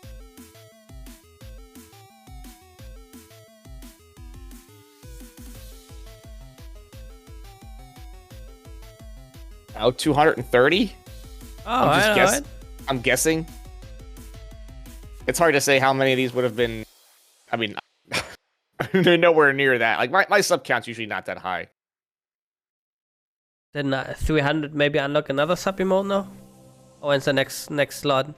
I mean, I just got one last night. My next one is, so I'm at 316, and the next one is at 350. Oh, okay. So they seem to be like spacing them like every 50-ish. I think at a point it's supposed to ramp up like dramatically, but like I haven't seen that yet. That's when you get like 10,000 or something, I believe. I'll put on stream. This is like what I'm dealing with. So yeah, it's like, yeah, they started being like 50 a pop. I think they were less than that at one point, or maybe they weren't. But yeah, so yeah, I don't know. I mean, it's just, yeah, I don't know. Then there's people who come in and sub, but they don't get the wings because they don't realize when I'm playing another game, it doesn't count. Big fuck up. I had like 3 of them yesterday. And I felt terrible. And then I had one guy subbed when I was offline. Like I was like looking at my dashboard before stream like 2 days ago, and like some guy had subbed like while I was at work, like offline. And I was like, dude, like what are you thinking? Well, maybe like, they just love your content, dude. It's not somebody it was you can see if they're new or not. It's some guy I never heard of. I know. So yeah, it's been not really your fault if they don't read the rules. Yeah, the rules aren't like well articulated though. Apparently, the Final Fantasy thing, there was a similar problem somebody was telling me last night. The Chocobo thing. Yeah. Like, the person actually had to be streaming the game. Yeah. And, like, people would come in there when they were streaming other games. There'd be similar fuck-ups. Oh, okay. Well, it is what it is. Yeah, I mean, I still feel bad, though. One guy came in, he's like, that was the last of my money. It's my graduation present to myself. And then Poimoy gave him a code because he had one. So... But I don't think they're hard to understand. It's just that, like, people didn't read like the fine print. It's like, you know, you gotta like read this shit. So yeah, I don't know. It's gonna end in a couple days. I didn't expect things to get this out of hand. And I've gotten like so many like new followers for playing Genshin. I got raided by a VTuber, a Genshin VTuber. Ooh. And that was something. I didn't know it was a VTuber till the next day when I went to go visit her channel. And I walked in, I was like, thanks for the raid. I was like, but you don't look anything like I thought you would. Everyone started laughing.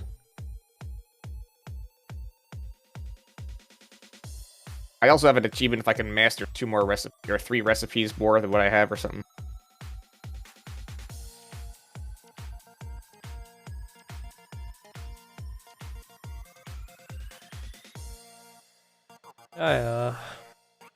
The VTubers. But yeah, this is kind of a filler patch. Or the next patch though is like gonna be really big. Know what's also big? Wow, I know a lot of things that are big. Final Fantasy Q. The dumpster fire of New World is quite large, I've heard as well. I'm trying to see if I can like master any recipe what I have.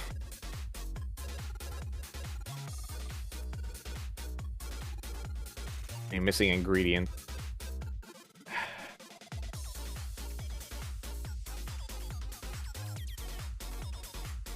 The sci-fi Genshin get impact. I mean, well, you have isn't like fucking what is it called?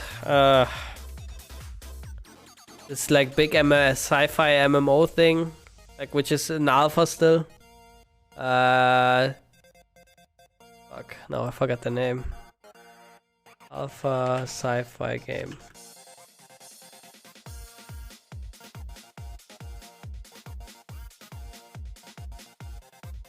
I need to buy some more ingredients.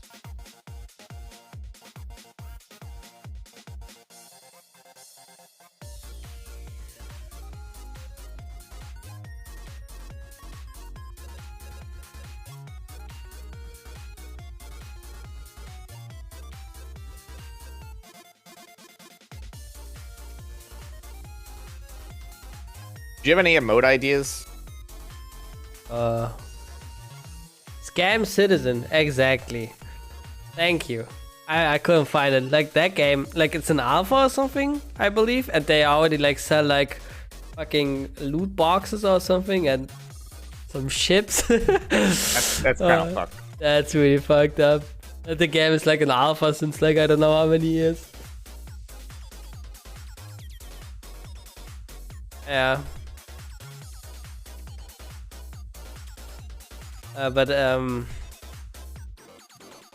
Emote ideas, I'm not sure.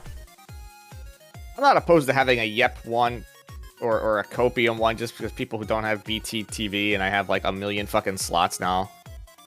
But like, I don't know what they would look like. Someone suggested a Weeb emote. Yeah. Power, yeah. Or Gus, like Uncle Gus with like cat ears or something. I don't know. Power furry.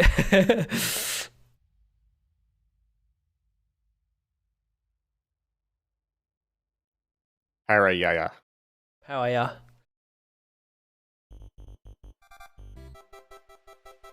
Could craft that.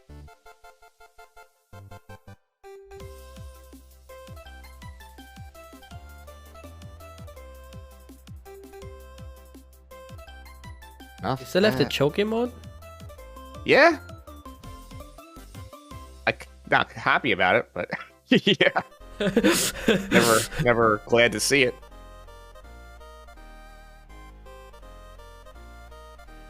Could make this. It's a garbage recipe, but craft it, count towards one of the ones I need.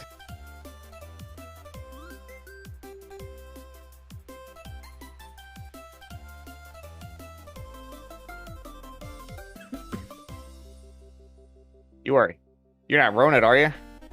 I don't know. It started today, but I couldn't do a test yet. Yeah, I was sick like all last week. It wasn't Rona though. I got it from Chelsea, who got it from the kid. She sits and they had the kid tested. Yeah, the fucking no, what was it called? Cooties? Cooties. Fucking cooties. Fucking cooties. She just got her booster shot last night, so she'll probably feel like trash tonight, which will be awesome for hanging out with her. Come on, Chaz, you just have to lay there. Don't do much. I should have you talk to her. Give her the business. Hi,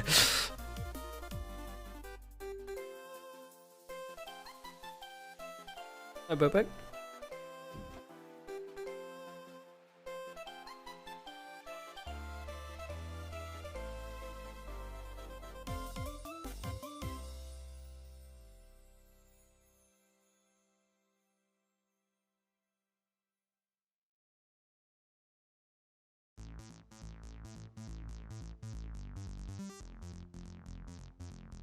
Okay.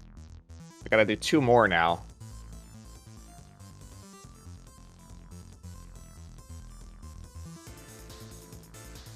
I have like just enough to do that. I don't know if I want to do it though.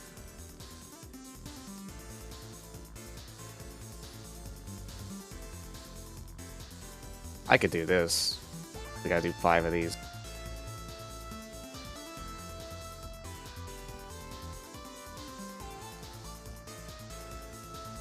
Oh shit, Whip Omni. Did you at least play already?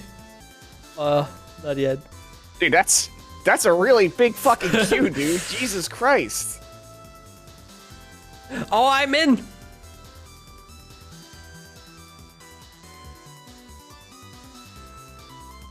Dude, that's insane. It's not like this game just came out either. Like it's the established MMO.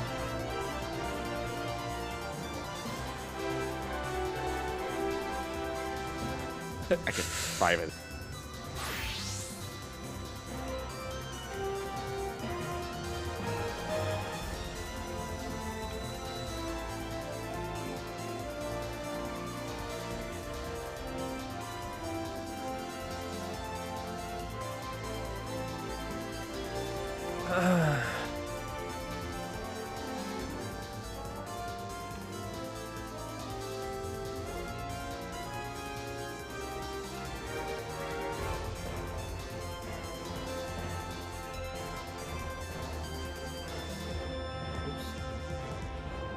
My dude, I will leave you now and finally enjoy the game. I'll see you in 2 months. Okay, have a good one. Yeah, I'll catch you later.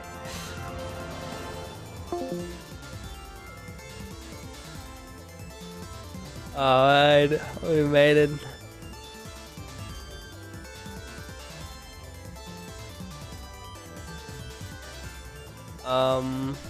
We just... Did I accidentally turned off the chat?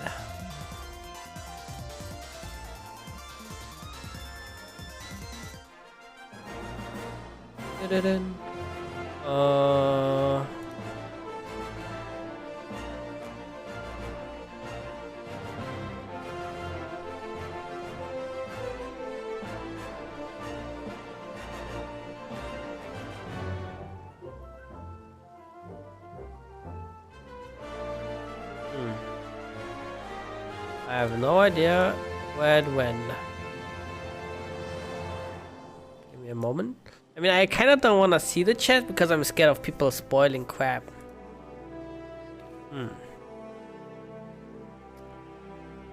Yeah. I would still like to have like everything else beside the general chat.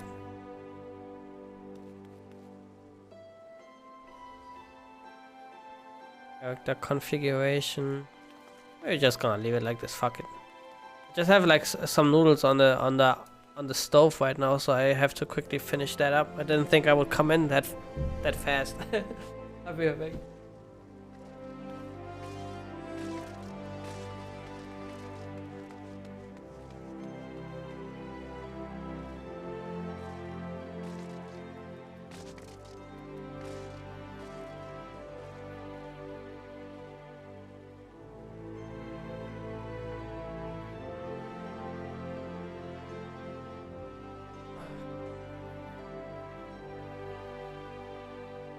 Alright, that still needs a bit. Let's see. Next ship to sail. Let's go. Coming in.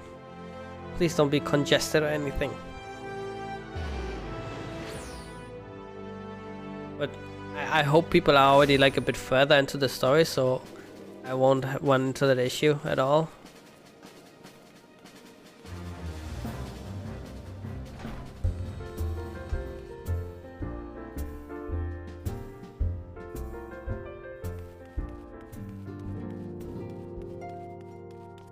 Alright, there they are.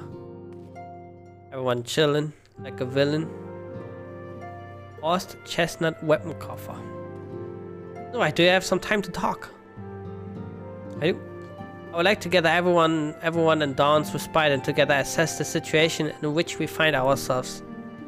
Okay, let's assess the situation.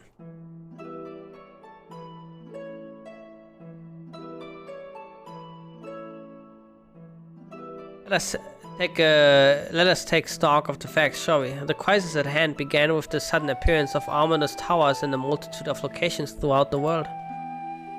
We have since learned that said structures were brought into being by an organization known as the Telephoroi.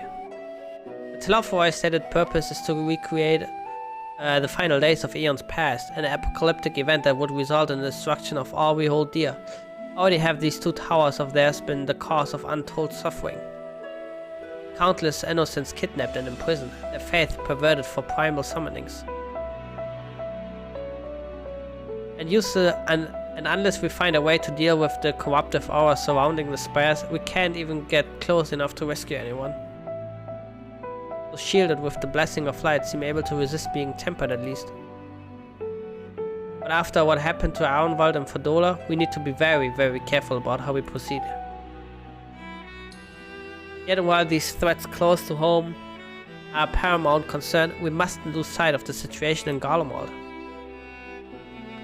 As you know, the Telephoroi are under the leadership of Van Daniel and one other delightful fellow, Xenos Galvus, the Crown Prince and our dear friend.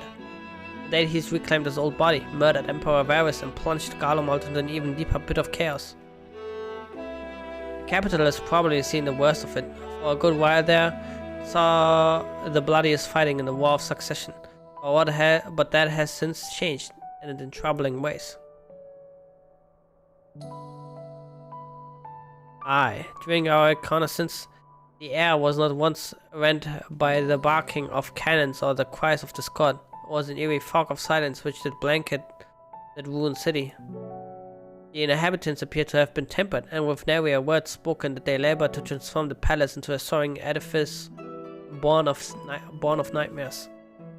If they were indeed made thralls, it seems safe to assume that these events too were orchestrated by the Telephoroi. An army of primals is awful enough, but in light of recent developments, I fear it is only to prelude to an even greater catastrophe. We need to devise a means to counter this threat, and quickly, before our allies are overwhelmed.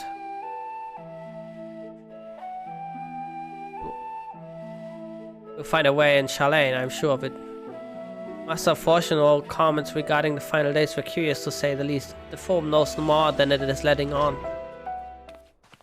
Sorry to interrupt. No problem. Let me quickly check on my noodles.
Alright, I'm sorry.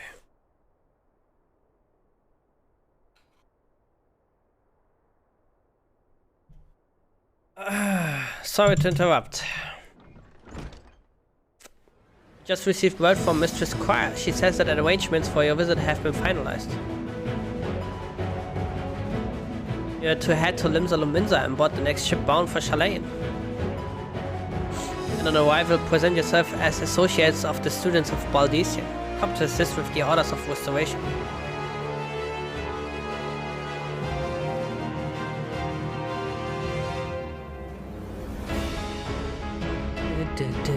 Okay, this is a banger already, holy shit. The arrangements may be settled, but what of your thoughts? That must raise at the prospect of returning home after so long.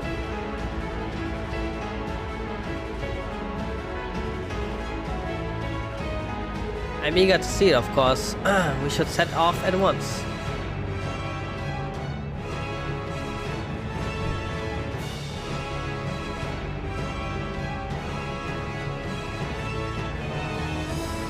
And I'll accompany you to the docks. You need at least one person there to wave and cry and wish you a safe journey.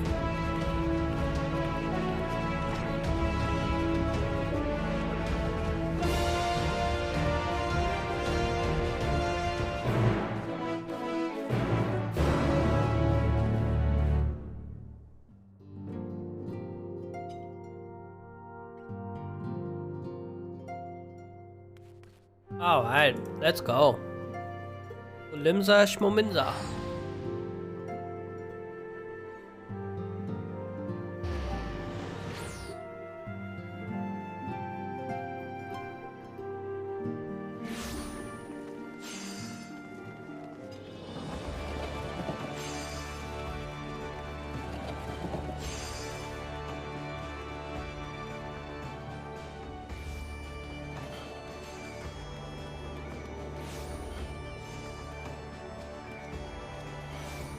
The Sage's Path. Ooh.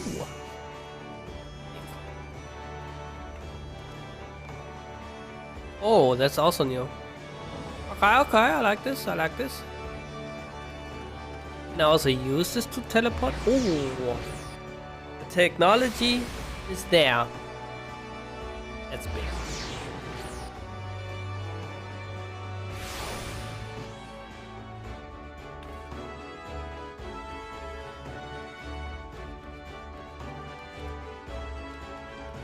Ether compass is gone. Why?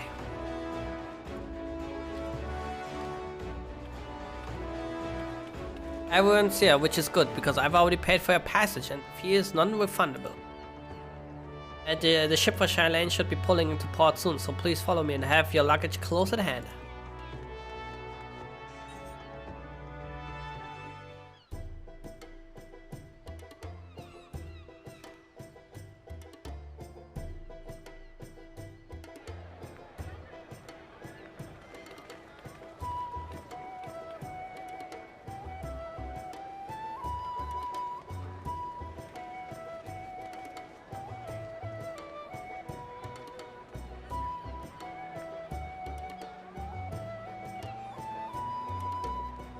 They've almost finished loading our cargo.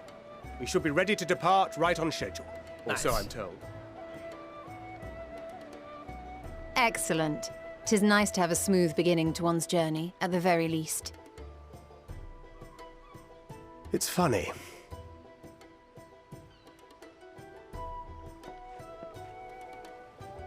Master Louis Soir came here on a ship very much like this one. And now, years later, the street urchin he befriended that day is bound for his mentor's homeland. With his mentor's grandchildren, no less. Aye. 'Tis upon reflection that every twist of time's river and fate's whims are brought into sharp relief. Thou hast matured much in the intervening years. Wert thou not caught attempting to relieve Master Louis Soir of his purse scant moments after he made landfall upon this dock?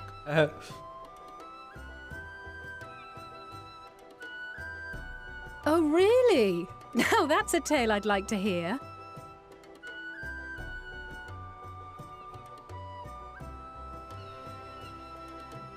Will this be your first visit to Charlian, Sir Estinian?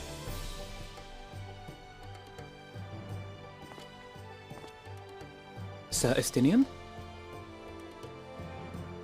Are we strangers newly met? Why this stiff formality? I, merely meant it as a professional courtesy, since we are now colleagues in an official sense.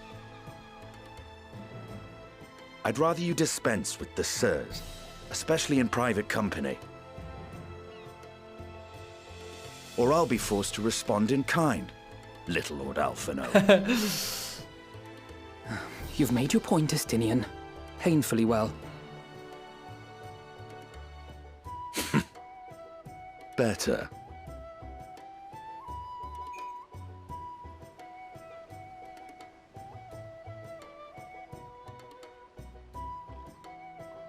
Are you all right, Tataru? You seem positively distraught. Distraught? Me? Don't be silly. I think it's lovely that they get to see their homeland. It's just, we're trying to thwart the schemes of an army hell-bent on destroying the world. And, once again, I have to stay behind and worry that this is the last time I'll get to see my friends.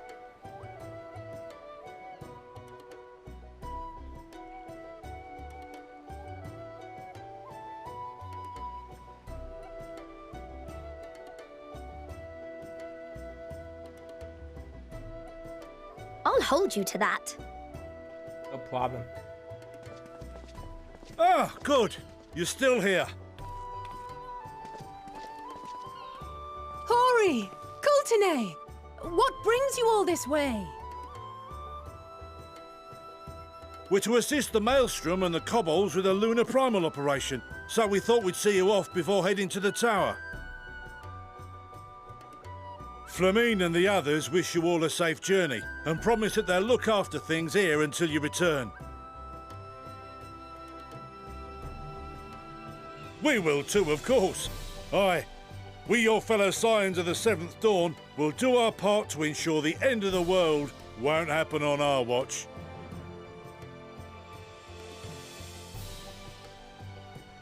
We're set to sail! All aboard for Charlian!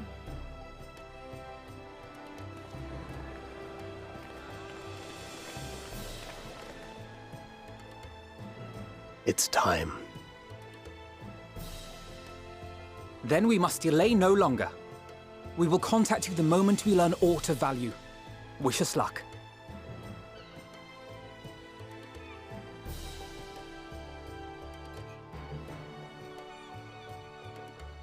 Have a safe journey. And please, please, be careful. Of course. Not us.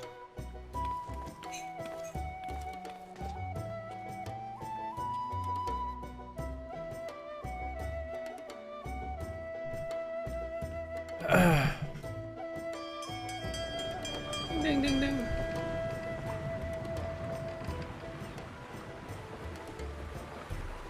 And so you venture forth unto the unknown. A fate beyond the horizon that cannot be divined. A future undefined and in flux. I'm In uncertain times, naught but the simplest words of wisdom will suffice.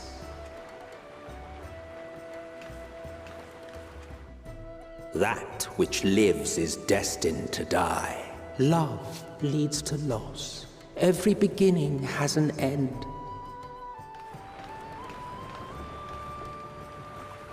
Treasure every moment, every step of your descent.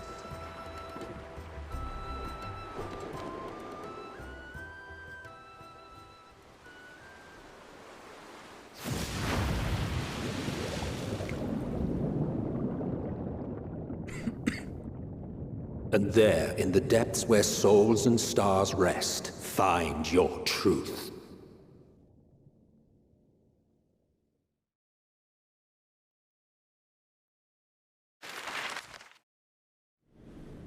Here we go.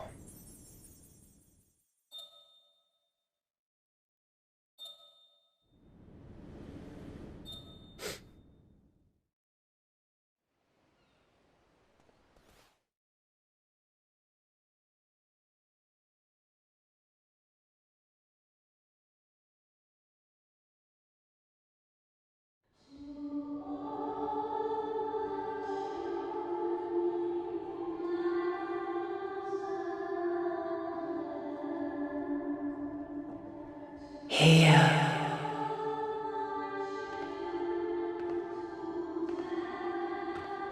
Feel.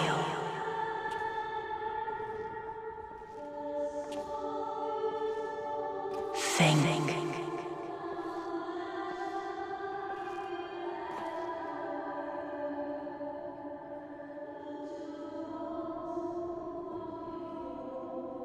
The day has barely dawned, my fellow earlier riser. Though we're hardly alone in that. Envious of those still sleeping soundly, no doubt.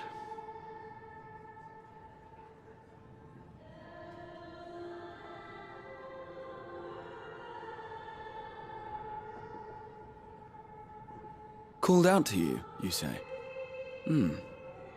I've heard nothing myself.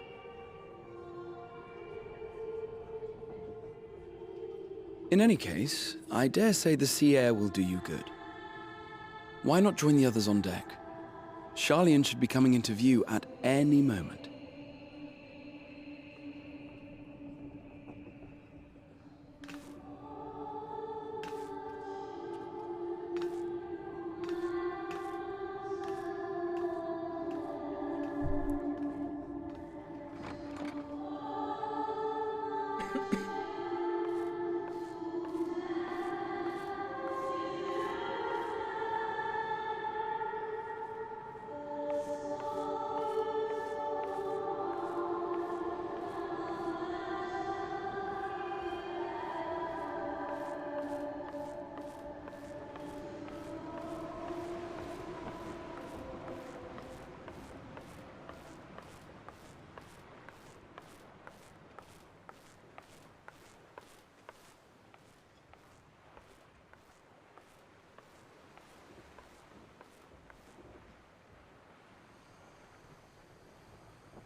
My voice yet reaches you.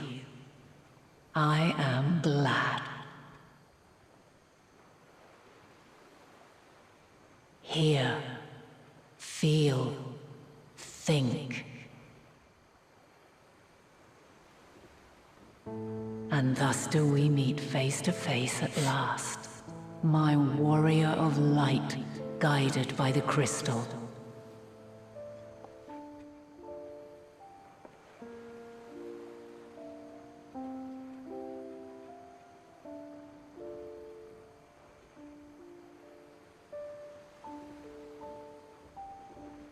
After your sojourn in the First, I believe you have your answer. You have gained an understanding of what I truly am, what Eidolon has always been, a primal.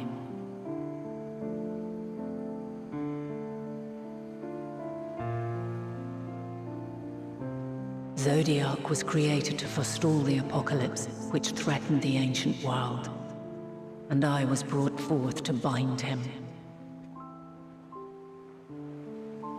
Yet 7 times now, those who would orchestrate a return to that bygone era have rejoined a shard to the god I had sundered. The greater his strength grows, the swifter does mine own diminish. The power to draw your mind into the rift betwixt is no longer mine to wield. Yet though it taxes me sorely, I dare not leave these words unsaid.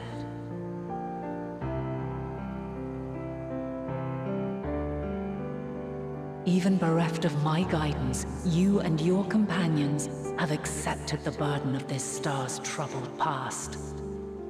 A conjunction has begun to form, an intertwining of your time and mine.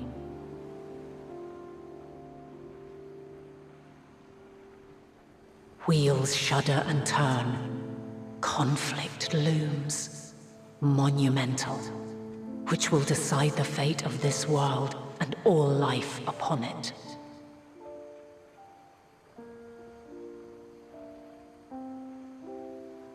When you truly understand what is at stake, and your journey has prepared you to surmount the insurmountable, then shall I honor the promise made in another time, another age.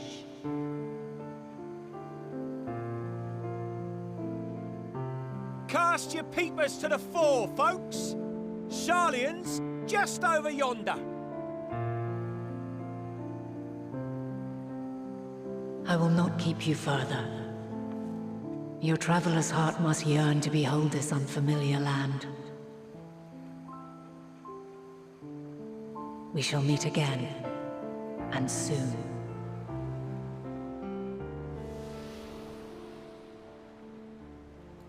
Very interesting.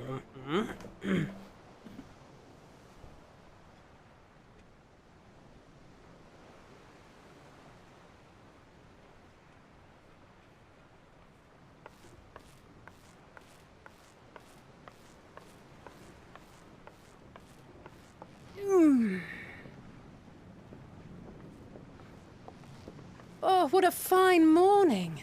Oh, still a bit stiff though. And a good morning to you too. Taken a look at the island already? Then let's go. Let's go! Might still be room in the prow if we're lucky.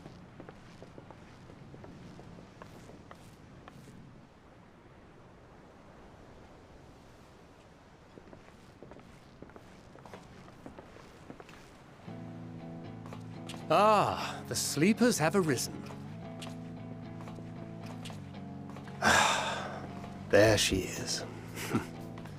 Good old Sharlayan.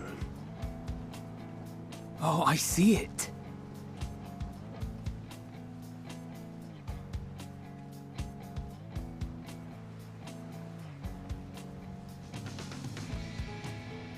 Home. Home at last. Well, maybe not in Father's eyes, but we'll manage on our own, if we must. You do know you're not alone in this, don't you?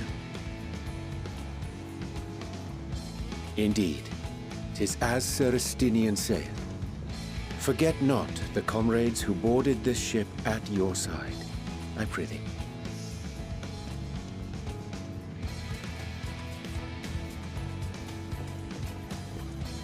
Thank you, my friends. We are ever grateful for your steadfast support.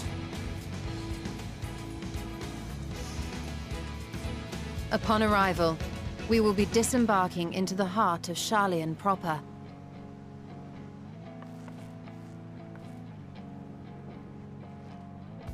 There is no greater concentration of wisdom in all the world. I am confident that somewhere within that center of knowledge and learning, we will find the answers we seek. I trust, I believe.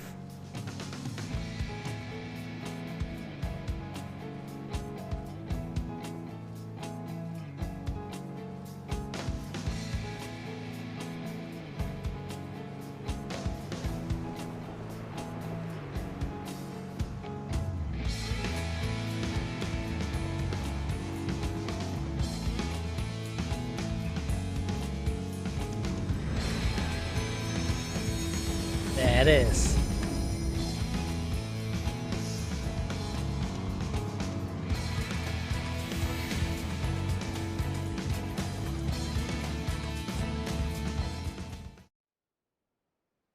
Sharlayan, the solitary island nation of the northern seas.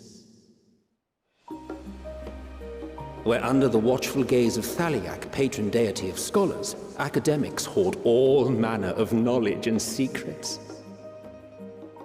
Once, they deigned to accept foreign students into a distant colony maintained in the Dravanian hinterlands. How swiftly they abandoned it once the first Garlean boot set hostile foot on Ala Megan soil. So averse to the prosecution of war, these men of wisdom, your would-be allies.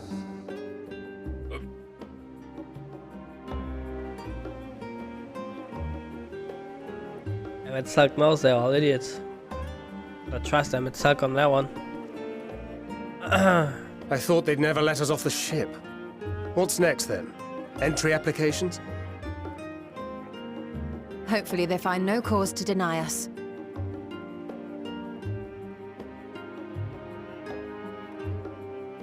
Hasn't Sharlayan all but severed relations with foreign powers? Those of us without direct ties, myself included, may be refused outright. 'Tis true that, as a nation, Sharlayan only forms trade agreements with a select few neutral countries. But from a practical standpoint, an island cannot afford to be overly strict with its borders, especially not if that island's people are wholly devoted to the accumulation of knowledge. If one submits the proper paperwork, with satisfactory evidence of identity and intent, then foreigners may be granted entry. May.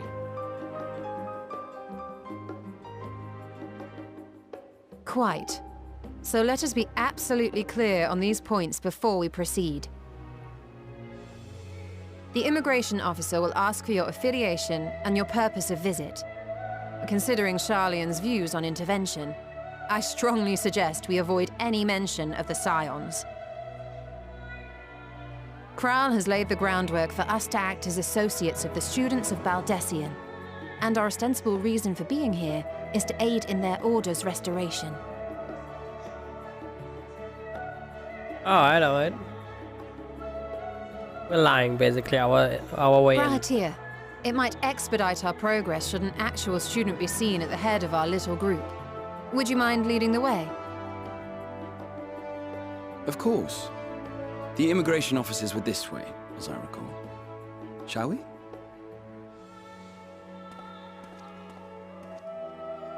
Shall we? We shall.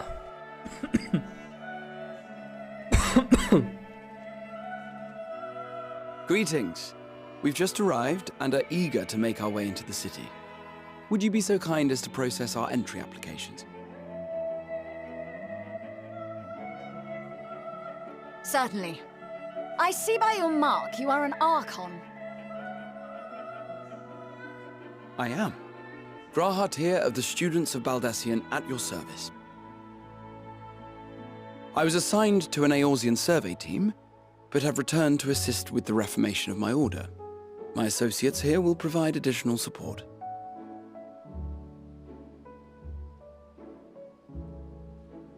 Very good. I have paperwork He's detailing looking your pissed. group and its scheduled arrival for today. And it seems some few of your companions are also Archons. If you'll step forward, we can process those applications first.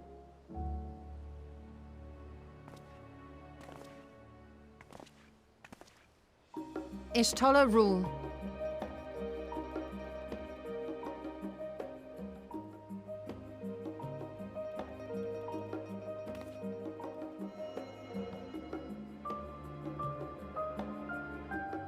See how it glows?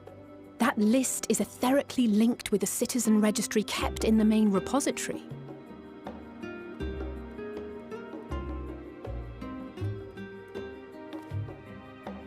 I've confirmed your status as Archons and amended your travel records accordingly. Welcome home.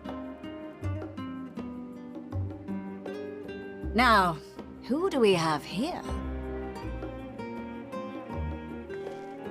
Uh-oh.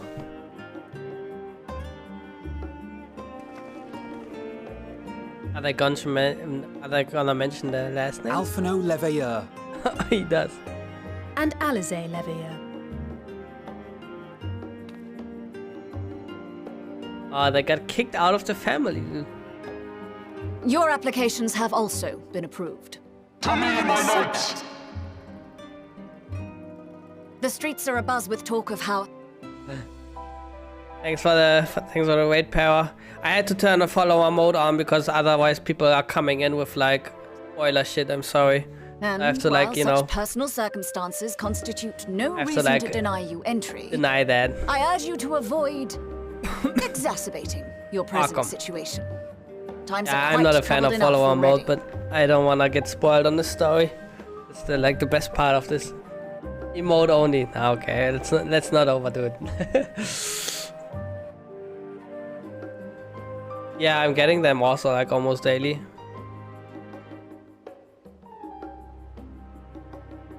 I always gotta be quick on the trigger finger for banning.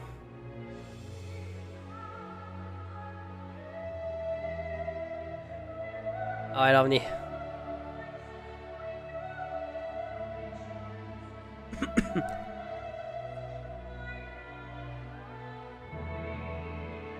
We shall keep that in mind.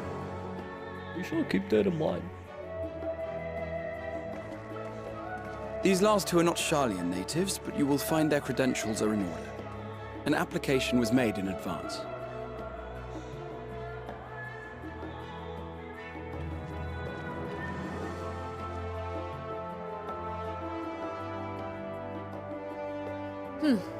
Name and occupation?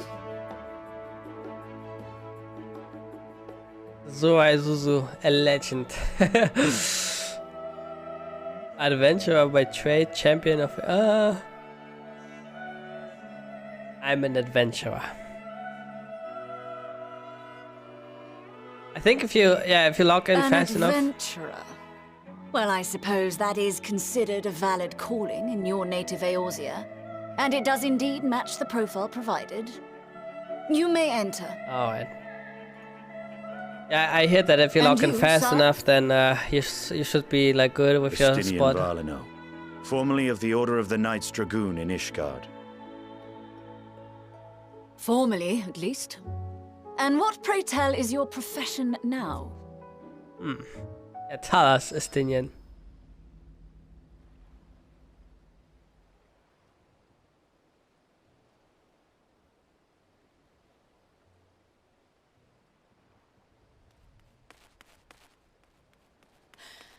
If you'll allow me...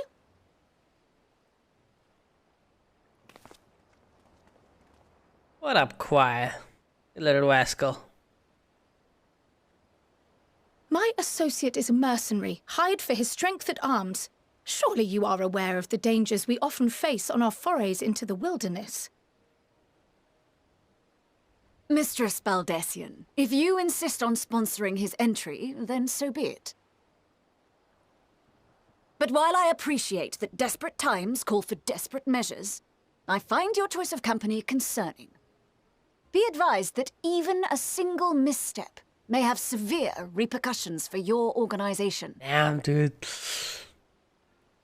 I have every confidence in my chosen company, dear and trusted comrades that they are.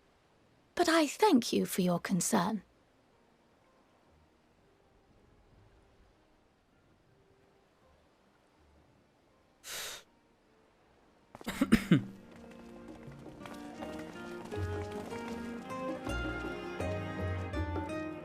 Croyle, it is good to see you.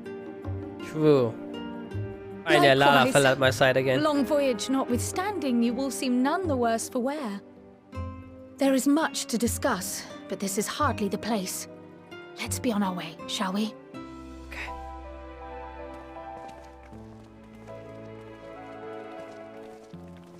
Oh!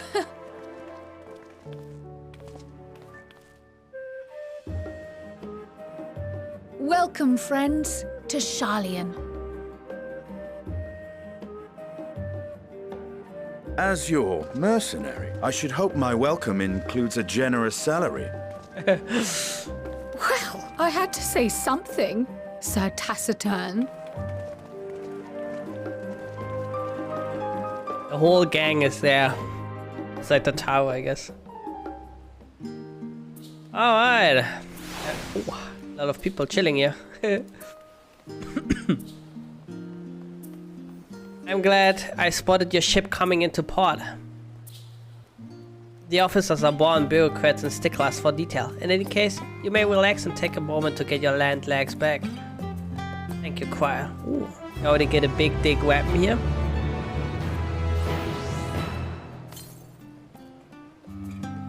Item level 515. Ooh.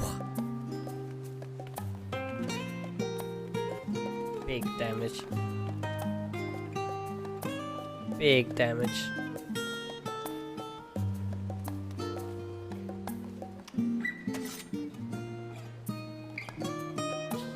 Looks even cooler, I like it. Alright.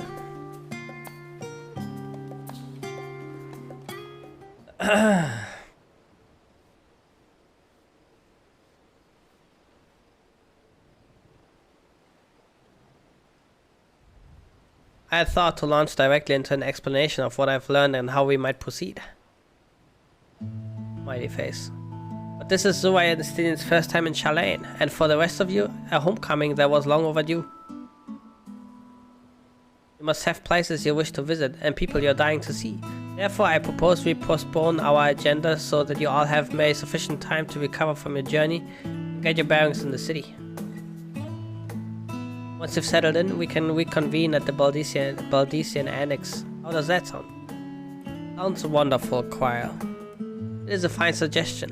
You may not be welcome at the Le Villiers estate as such, but I should like to know around the neighborhood all the same.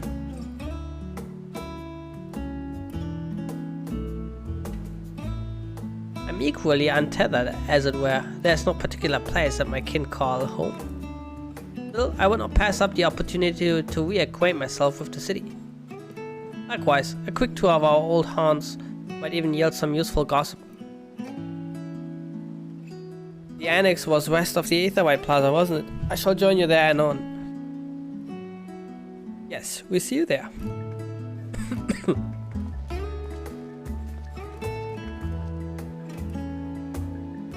I too have places I would be remiss in not visiting forthwith by thy leave.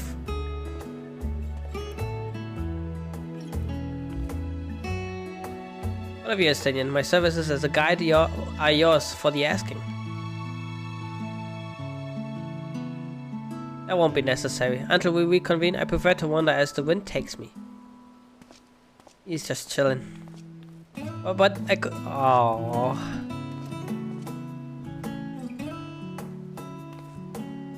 Well, would you like to join us then? You've been gone for quite a while, and this would be the perfect way to refresh those dusty old memories of yours. Oh, of course, if you will have me. Come so, Sharlayan awaits. Alright, let's go, Guaha. Gotta get used to the new questioner.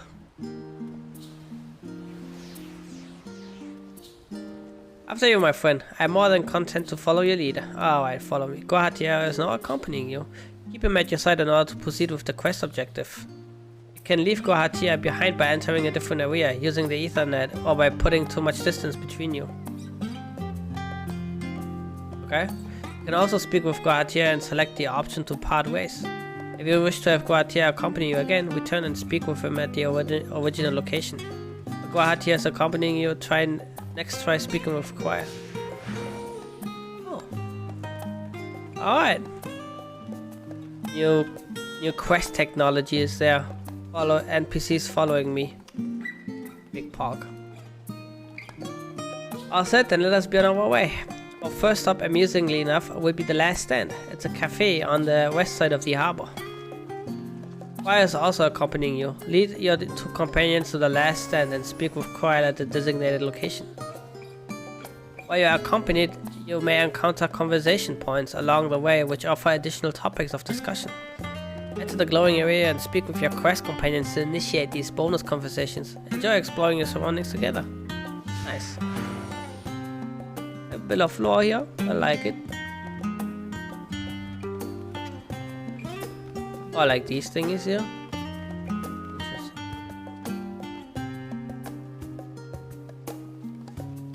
All the unusual wares coming in and going to all hours, I expect the assistance of an intrepid adventurer would be highly appreciated. I see no reason why you couldn't undertake any tasks which pique your interest. You have been cleared by the immigration officials after all. I look forward to the day your name is celebrated in Chalet in the same way it is in Eorzea. Very true, very true. The place is called the Peristyle and is the first stop for cargo unloaded at the docks.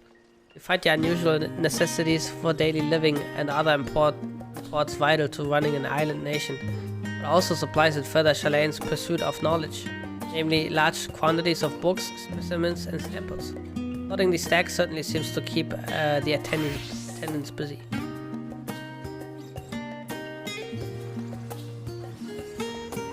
Okay, right. Alright, very interesting. I wonder if there are like a lot of like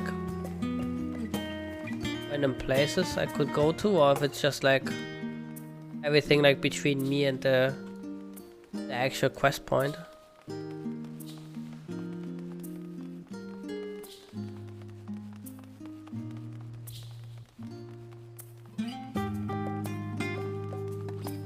I do hope it's only between me and the quest point, because otherwise it might be a bit cancer to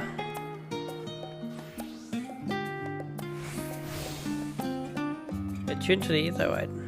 Big.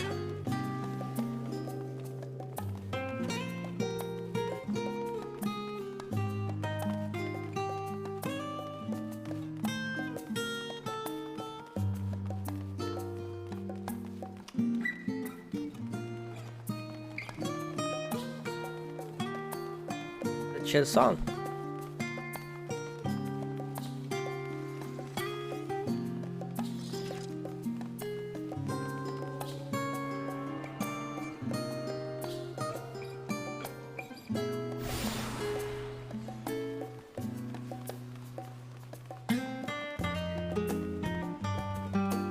Alright, Quell, lay it down. What is this here about? This path leading out towards the sea is known as the Taliak store, the name for the statue of the scholar which stands at its end. As you know, the Chilean people prize the accumulation of wisdom above all else. Thus, when Taliak was chosen as our patron deity, it was more a matter of pragmatism than belief, an alignment of principles, as it were. We may have honored him with a rather impressive sculpture, yes, but our faith is not so restrictive as that of, say, the Ishgadians. Individual Chalanes can and do worship the divinities of the choosing.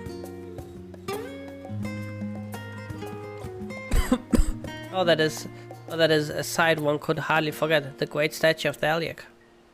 As a student of Baldesion, I was usually quartered on the Isle of Val, but I would gaze upon the scholars which wise features every time I returned by ship to the city.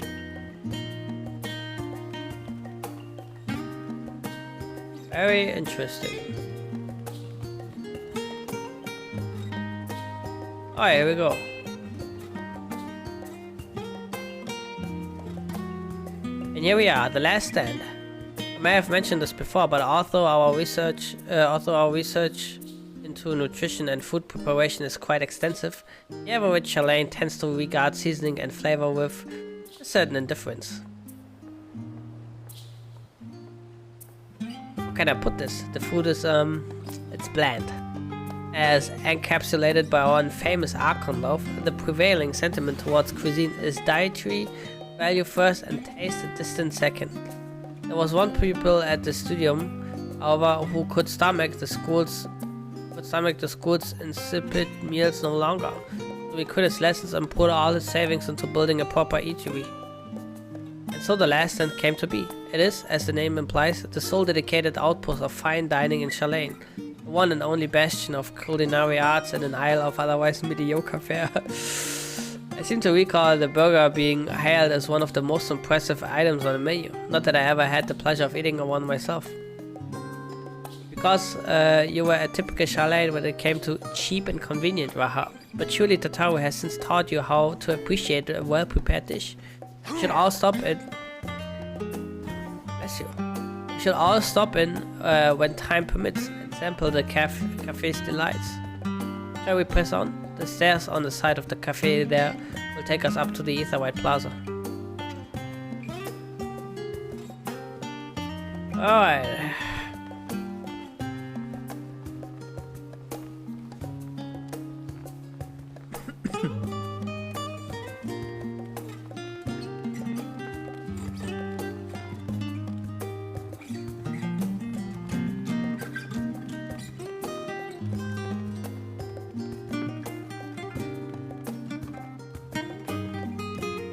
Hansen.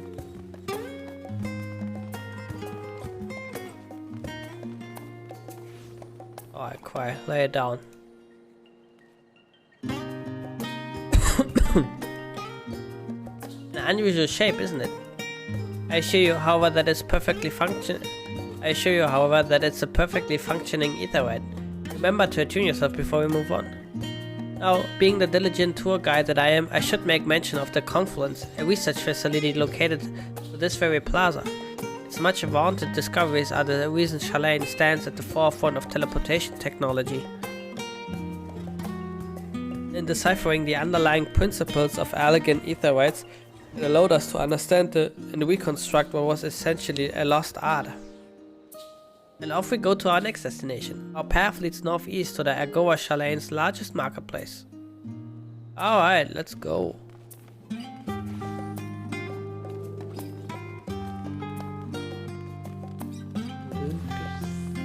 What's this here?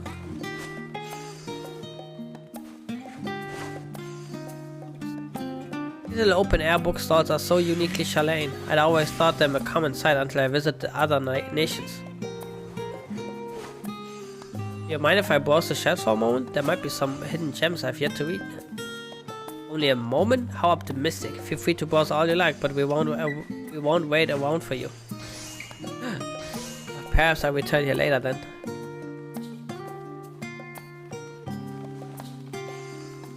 Yeah, we don't have the time. Waha. Little rascal.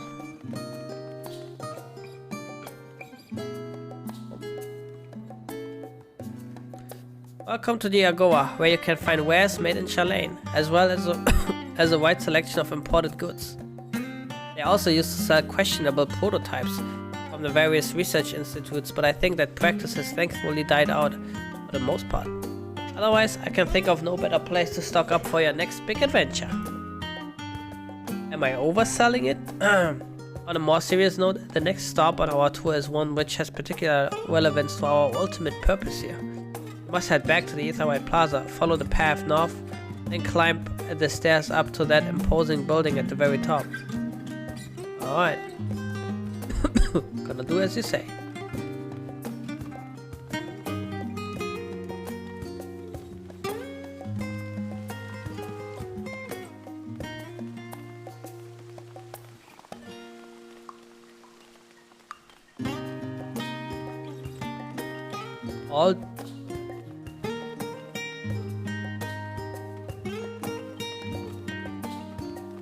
right there for a moment, art bed.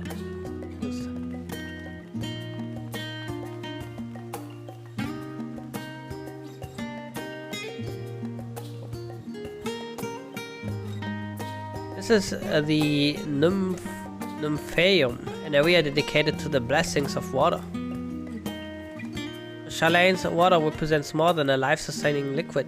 It is a reminder of the great flood which precipitated the birth of our nation, as well as a symbol of the knowledge which flows from Thaliac Divine Eva. A result connection. Oh no!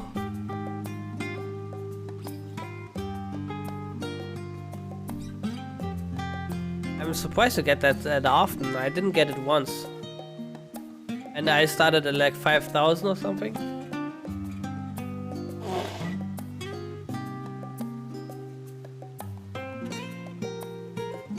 Oh god. Sorry. I'm a mess. This is the reason you see an abundance of fountains throughout the city, and the propensity of utilizing water as a decorative feature in our architecture.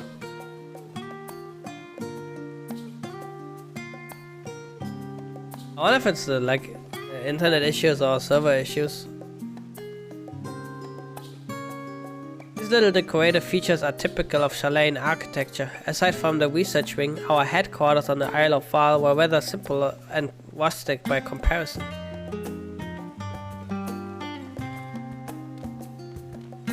That's always a good choice. Fucking Comcast.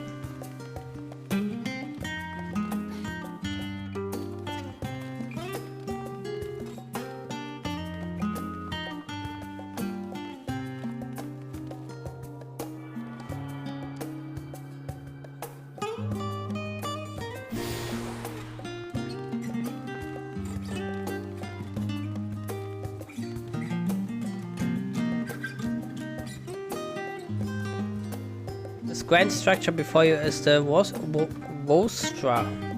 The name refers to the original public platform erected here, upon which a forum of elected representatives would deliver orations and debate policy.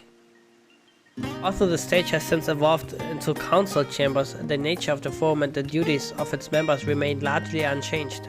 Am I boring you, or you seem awfully distracted? My apologies. From here, one can see the entire city spread out below. The vista put me in mind of my arrival in the first. Those who were gathered at the Crystal Tower asked me how they might go about building a new home. Naturally, my answers were all inspired by my knowledge of the finest settlement I can think of, the great city of Shalain.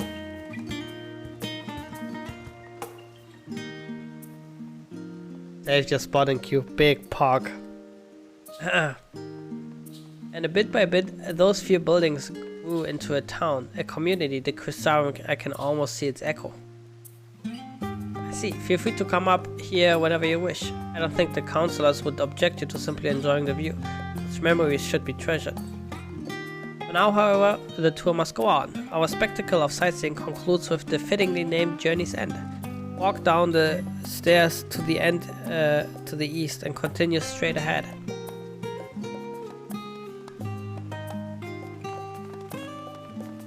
Yes, ma'am. I'm on my way, ma'am.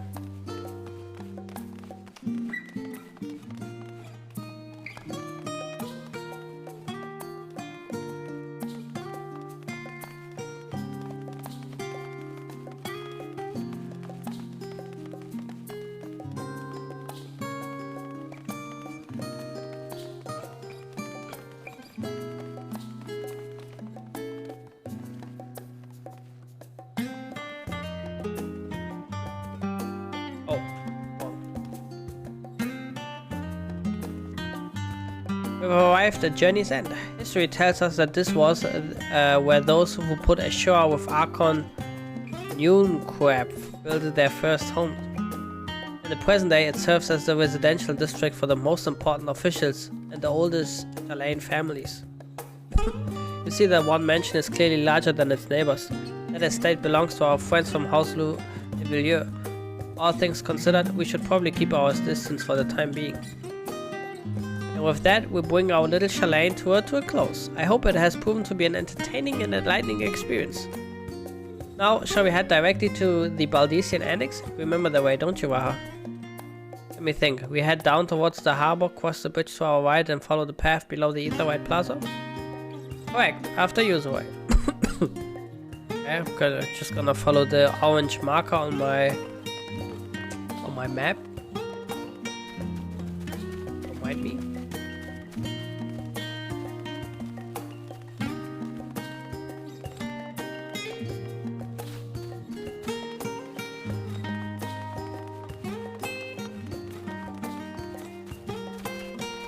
I should have actually, hold on, let me quickly tune here to the crystals.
Alliance is full of educational and research institutions, but there are still professors who prefer to establish their own private practices.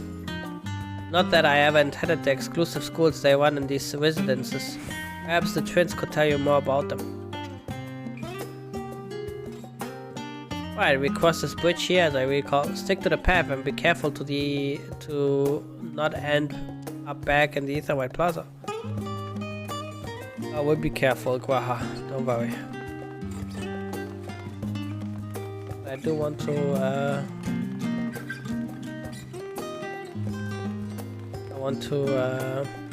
tune quickly. Did I do that already? I'm not sure. Best boy, I like him.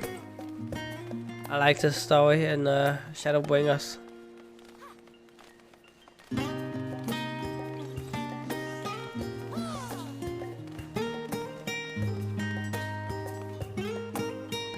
Oh, I already did. Okay, this guy is already a sage.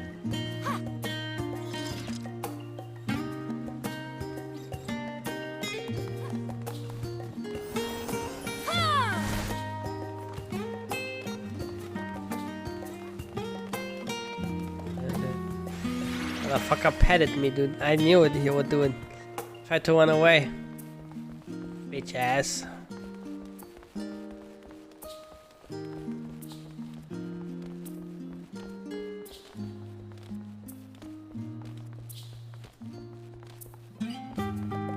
Oh, I see the chat again.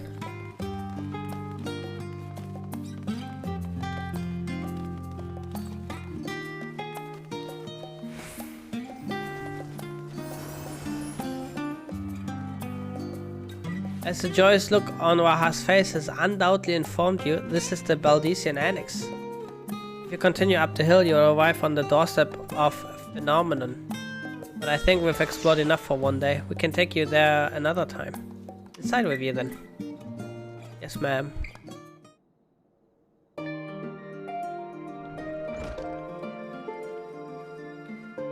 It's gonna be our new headquarters. I'm back and I've brought Zoe and Waha with me. Ah, you were right about the ship then. Hello, Gwaha. It's nice to see you again. And it's a pleasure to finally meet you, Zoe. I've heard many a tale of your exploits. Ojika Tsunyak.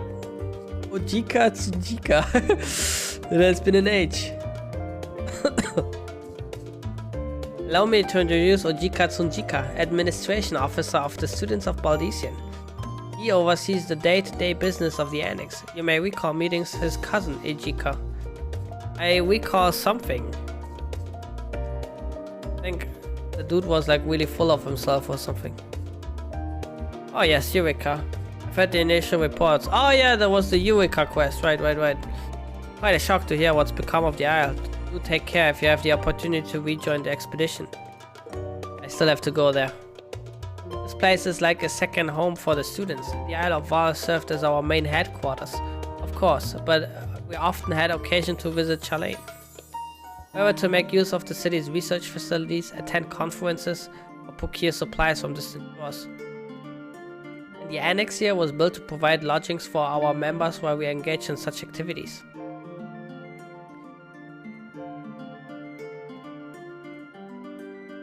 Well, I didn't touch it either. I just like did the like join like the way so I can like go there. Maybe that's why. Interesting though.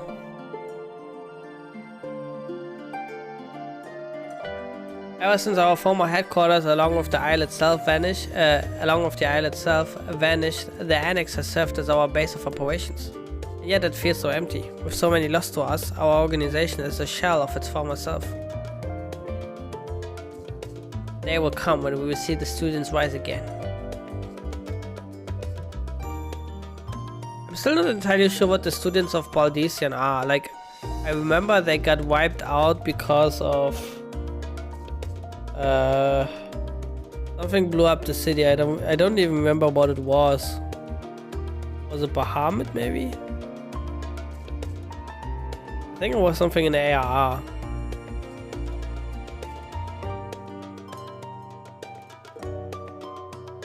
Or was it already Heaven's Sword? Oh shit, man. So long ago actually. Anyway, but first we must ensure that the Telafoi fall. Through that door on the left there's the main hall where we can discuss our options moving forward.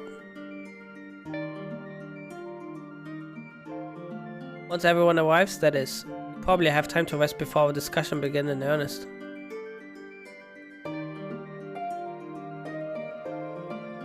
I've had private quarters prepared for you in the Andron, so please feel free to make yourself at home. Ah, the nap rooms. Perfect for an afternoon those. I didn't mean to give you the wrong impression. The chambers are quite well appointed. Far more so than some cheap roads in. Maybe a roadside inn. Or simply that we were often so busy with research or exhausted from journeys abroad that we would slip into the Andron just to steal a few wings. And thus they became known amongst the students as nap rooms, even if many such naps might last well into the following morning. Say the word and I'd be happy to show you your chamber. Hopefully the others won't be too long in coming. I'll wait for you all in the main hall.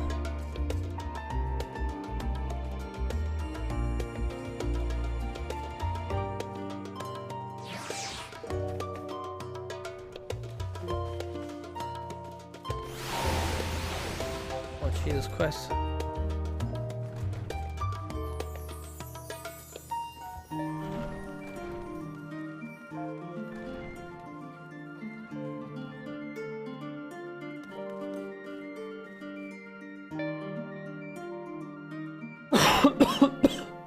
I'm sorry. Feeling refreshed and alert, our colleagues should be wandering in soon, so I suggest we stay here and wait for them to join us. Cool.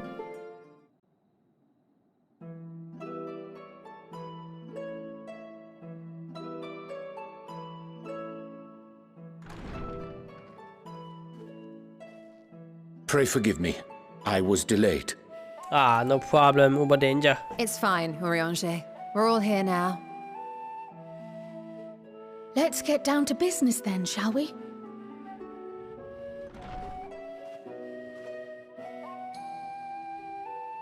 Come what may, we must prevent the Telopheroi's plans from coming to fruition.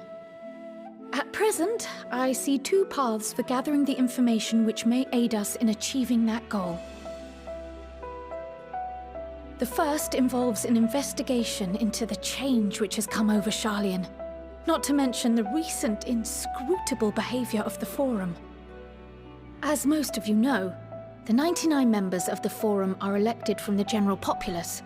This alone guarantees a plethora of opinion with regards to foreign policy. The bibliotheques, for example, are a group of conservatives which would have Sharlayan focus on recording history, while remaining entirely uninvolved in the making of it. And at the other extreme, we have advocates for proactive diplomacy and direct intervention. My grandfather Galuf was one such member, as was Archon Luiswa. Galuf. That fucking guy. Yet despite our diverse factions and philosophies, the recent vote to deny Eorzea's request for assistance was unanimous. Even more concerning was the fact that many cited other, more pressing duties as justification for their recalcitrance. Fortuno's refusal in Gridania had those same undertones. 'Twas as if, having stared unblinking into the face of impending doom, he'd simply turned away to pursue something more important. But what could that possibly be? Ooh. Big law. Big law A bomb. mystery indeed, and one which I ask for your help to solve. Our future may depend on it. As for our second potential path, it concerns a request made directly to the students of Baldessian.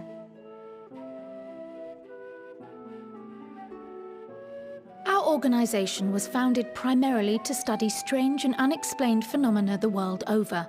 Mysterious relics and ruins, arcane disturbances, and so forth. Compared to our more isolationist Sharlayan colleagues, we have strong connections overseas, namely with scholars and academics who share our passion for the unknown.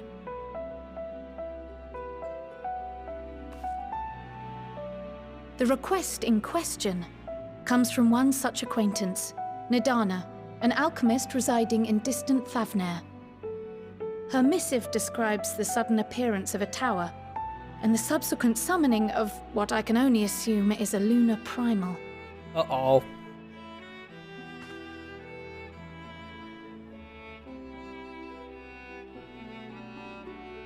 In response to this threat, the satrap of Radzat-Han, the individual who governs the city-state, has instructed the alchemists to find a means to deal with the spire. The artisans of that land are heirs to an ancient tradition, one rather unlike that of their Uldan counterparts. 'Tis possible, nay, probable, that they have gleaned truths unattainable by Eorzea or her Far Eastern allies. They do, in fact, appear to have a strategy in mind, though it will require further research. To that end, they have requested an introduction to a capable warrior shielded by the blessing of light. That's me. Assuming we divide our forces to pursue both of Kral's lines of inquiry, then having you join the group heading to Thavnair would seem the obvious choice. But the investigation in Sharlayan is of vital importance as well. Equal, I think, to the Thavnairian one, given that the fate of the world may hinge on the results of both. Yes, it is quite the quandary.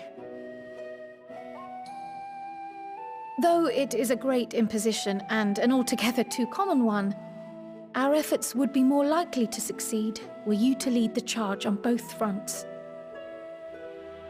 Am I supposed to do that? Can I, like, split myself apart? You are indeed our champion. As to which task to tackle first, we will defer to your decision. Let us next decide how everyone else might best be assigned. As for myself, I shall continue what I've begun in Sharlayan. I should also like to steal the services of an Archon or two. And thereby gain access to a greater range of reading material. I will help with that. Allow me to offer my assistance. I have some small amount of experience in the field of research.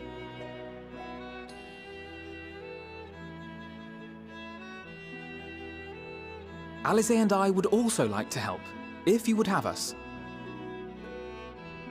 Anything to understand even a fraction of what our father and the Forum might be thinking. Of Of course! The more the merrier. Right. The rest of us will make the journey to Thavner. Thoughts? Objections? I passed through Thavner on my way to infiltrate the Empire, and though I'm not qualified to give a guided tour, I did gain a sense of where things lie. Oh? Tinian is a bro? I'll be happy to have you along then. So for this group, it will be you, me, and Urianger. Give me a moment afterwards, and I'll supply you with all the details of Nadana's request. Consider this hall our rendezvous point once our respective tasks are complete. May our investigations prove fruitful. Yes, yes.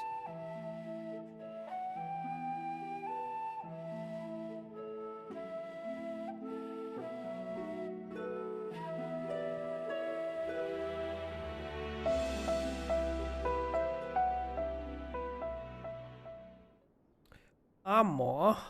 Horse chestnut.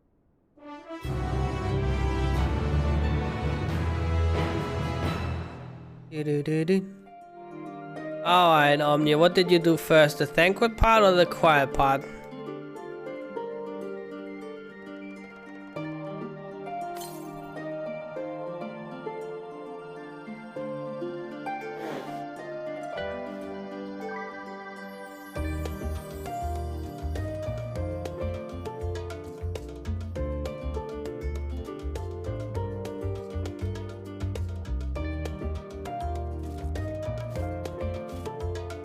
Well, I don't wanna like spoil you, you know? So we're gonna do the quiet part as well.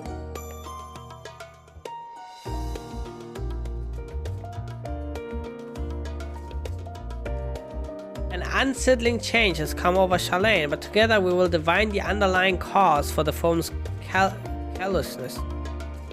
As I mentioned before, however, questioning the counselors directly is a fruitless endeavor. They seem to have already come to a consensus as to what and how little they are willing to divulge. Which is why I began scouring Shalane's archive of historical records for any hint of a connection to the final days. Suffice it to say that progress has been slow. There are only so many dusty pages one can skim in a day. But now that I have this band of willing reinforcements, the search should proceed all the swifter. Let us reconvene outside Numenor, shall we? Exit the annex to the right, and you'll find the archives to the western edge of the woods.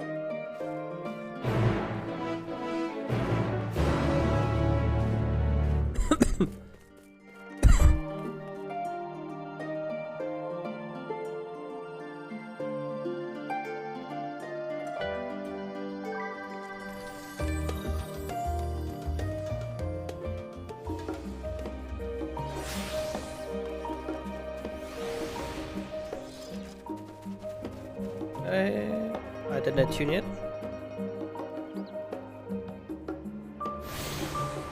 Knights of the End. There's a level 80 quest. Or might be actually an ether current quest. Oh no, wait, it's probably the sightseeing tour.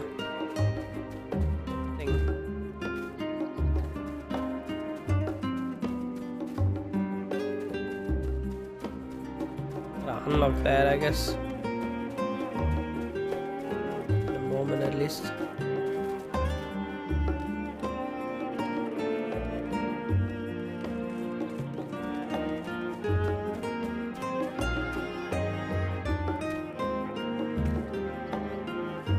My directions were easy enough to follow, I hope.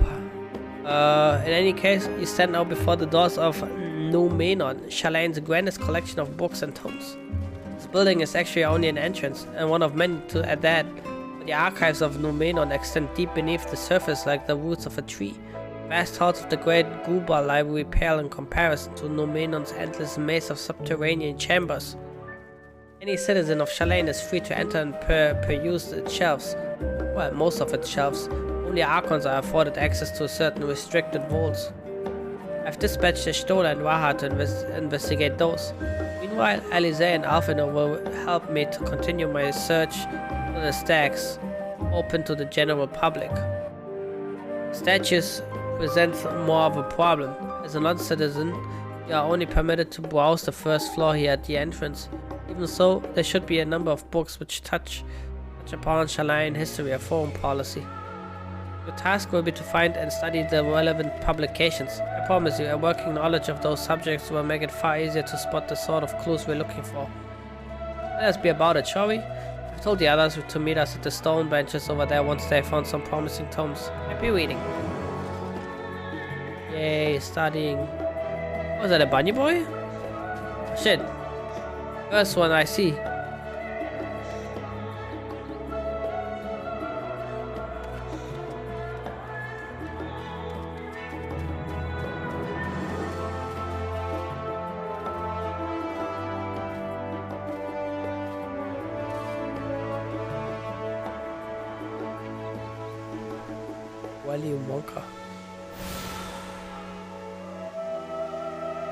Have you changed yourself to all Ethernet charts in Ultra Lane?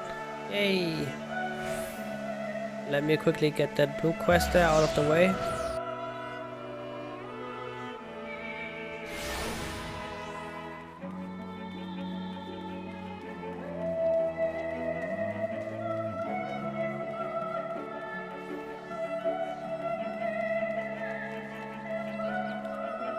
Yeah. Now you don't have to remember the names anymore of the little shards.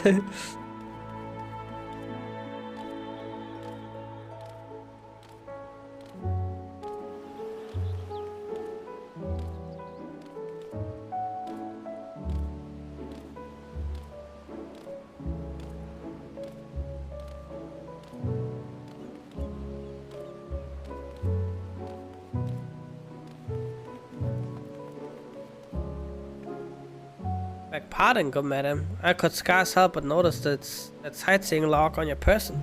You wouldn't happen to be the adventurer my niece wrote about, would you? That is indeed me. Ah, so it is you. Pleased to make your acquaintance. I'm Barbeth Ironheart, Millif's aunt and seasoned explorer. Be a dear and hand me that log of yours. Millif told me all about how she helped you embark on explorations of your own, so it's only right that I share with you some wisdom of my own. Let me see here. Oh, I can't forget to mention that. And done. Thank you.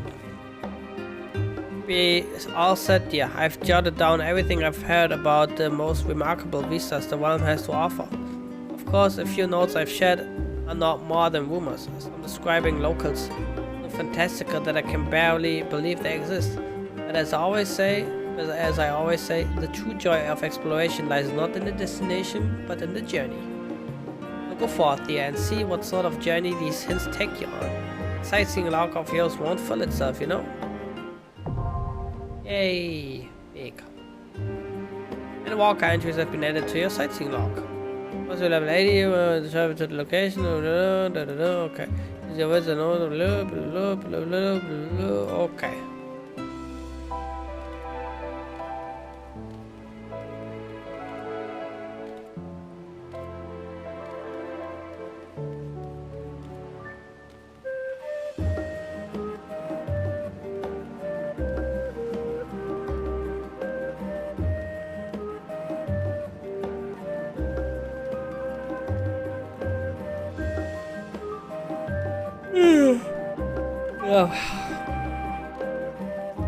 I hope I won't be as dead tomorrow.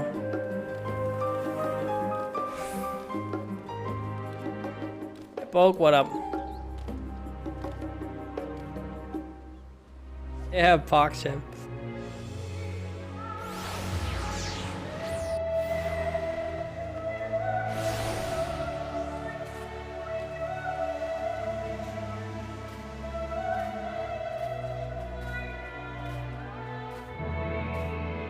Nice.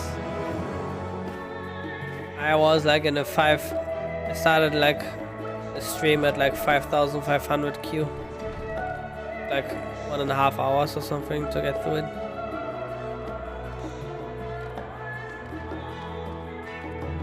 I didn't see an 11k one yet, but I guess it's there.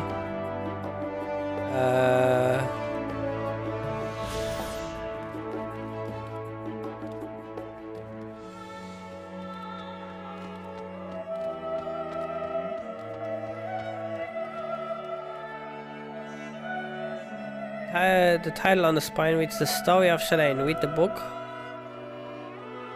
I'm reading. Long, long ago, on an island of the Northern Sea, there lived a Wogadan man named by the name of Untitled. Untitled was a student of astrology, and he divined that a flood of terrifying proportions would soon sweep over the lands of Eosia. It was that he built a gigantic ship, assembled a crew, and set sail for that imperiled realm. The flood arrived as foretold, and to their horror, the strangely churning waters drove the people towards the ocean. It was there, however, that Untitled crew hauled them aboard his ark, but the danger had not passed. A towering wave approached, threatening to smash the vessel to pieces. With only moments to spare, Untitled wove a mighty spell of teleportation and shifted the entire ship to safety atop Balathia's spine. Refugees from the surrounding regions huddled there alongside them, but it was not long before disputes over the dwindling supplies of food led to the violence and bloodshed. Then by the side, Untitled gathered to him his crew and his grateful passengers and abandoned the ark to those redeemed peaks. They journeyed to the coast where they built a new ship intent upon returning to the northern seas. They landed on the beach of an island and settled upon that very spot. That settlement prospered and grew, and in time it became the city of Shalane we live in to this day. Nice. Damn, Wolfie with the flags.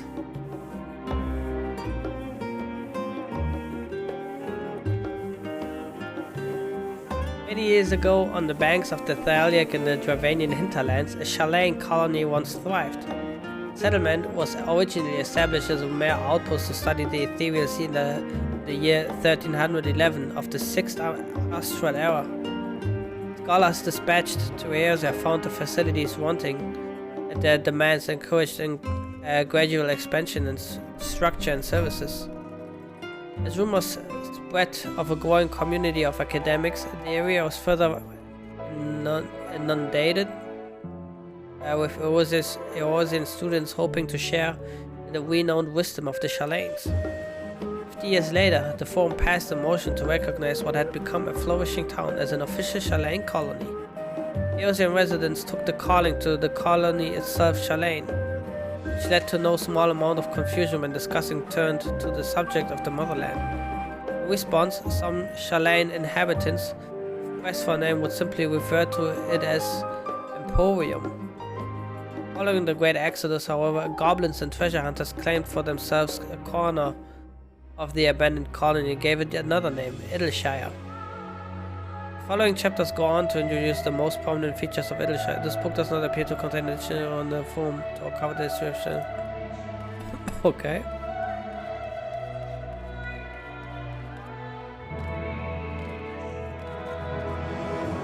Gotta write a little bar to like always press like forward so you don't go AFK.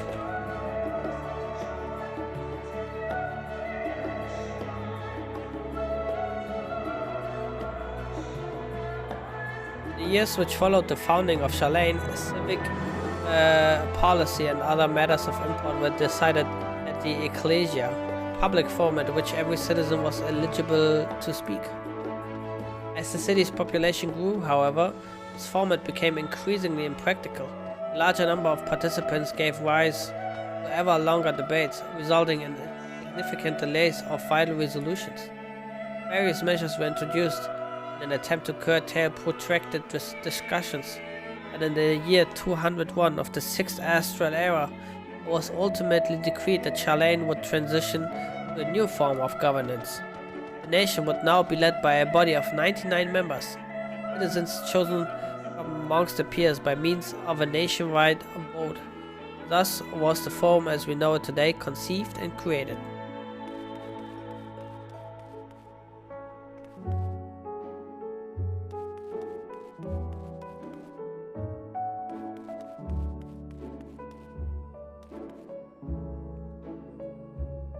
introduction to the heavens. Have you ever gazed at the skies above and contemplated the mysteries contained therein? I speak not of shifting cloud patterns, but of the vastness beyond, of the sun and the twinkling tapestry of the night. Some think the dome above us to be a finite space, yet amongst the leading thinkers of our age, one scholar's depiction of a boundless sea of stars has firmly taken root. Alas, this heavenly sea remains an unreachable, unknowable destination. There are a few indeed who can explain, in satisfactory detail, why our own star is believed to revolve around the sun. I was the technologist of Alec who came closest to understanding the laws of which govern that starry abyss. It was they who launched Dalamud and sought to expand beyond our earthbound existence. Having read of their ancient ambitions, I wonder, has your interest in this field of study waxed or waned? What if I were to tell you that the eternal constellations were arranged differently in the distant past, that their positions continue to shift almost imperceptibly but measurably as we journey into the future? Would it shock you to learn that the stars drift further and further apart and may indeed do so forever? Are you eager to learn more? The book is on the wrong subject. Search for the works which contain details on the forum. No, okay.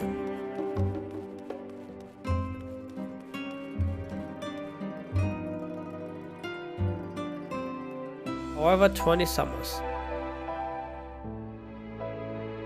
My beloved seekers of knowledge, have you ever put learning before your health and neglected to feed and rest your body as you should? I too once engaged in such foolish practices, but one night engrossed in philosophical study, I had an epiphany. For all the world's mysteries that drive us to reckless abandon, we have so very few years of life in which to achieve our goals. Thus do I share with you this mantra. I am forever 20 summers young. The number itself is unimportant. You could be 19 or 23 or 40, whatever age you are when you discover this manual. Let that be the age you aspire to remain. Through mindful, healthy living, will you extend the time available to spend upon your choosing research. Another day, another moon, another summer to grasp the greater truths to pursue. In the pages that follow, we will explore the secrets of maintaining one's physical condition from a biological, ethereological, and arcane viewpoint. Alright, very, very interesting.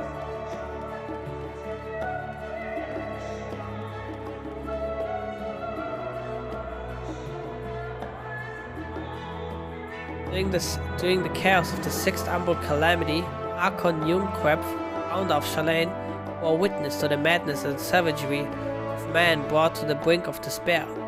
Upon rising a settlement on an island in the northern empty, he instructed his people thus: renounce the ways of war and pursue enlightenment through knowledge and reason. Shalanes took to heart the words of the Savior, and thenceforth served as stewards of wisdom. Upon the foundation of our accumulated learning, we built a homeland unlike any other, a nation born from strength of minds rather than strength of arms. With knowledge of economics came shrewd trading. With knowledge of agriculture came bountiful crops. Engineering brought wells and sewers, ending squabbles over water. Wealth of expertise could be bartered for wealth in coin. The more the wisdom spread throughout the world, the more mankind as a whole would thrive. And so it was that no matter the trials and tribulations of the age, citizens of Shalane would live by their founder's teachings. For the sake of a better tomorrow, for the sake of a brighter star, they would eschew the tools of war and with knowledge deliver the world. You gained a fundamental understanding of Shalane history and the foundation of the forum. Head outside to the rendezvous point and await your companions.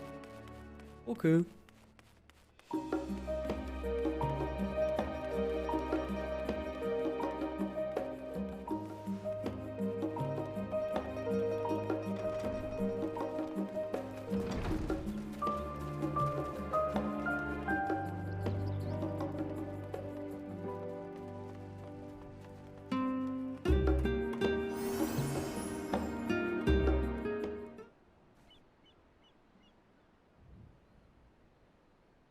Like 1.5 hours for me. Sorry, were you waiting long?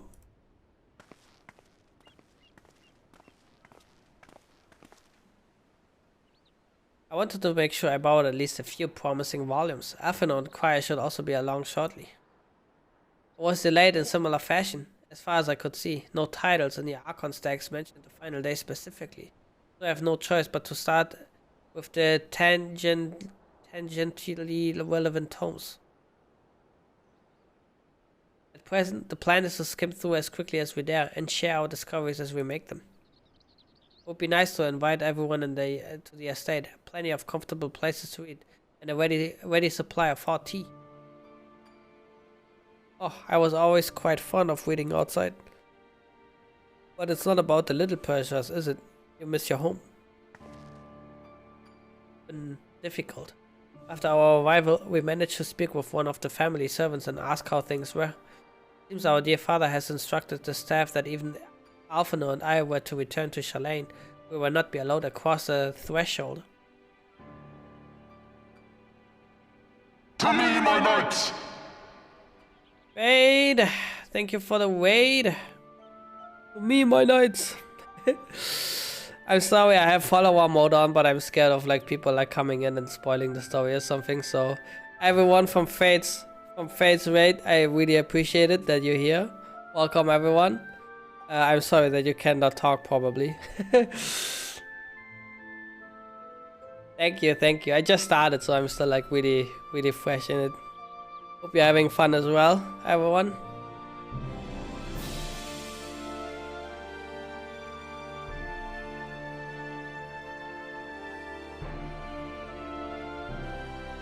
It was hard to stop.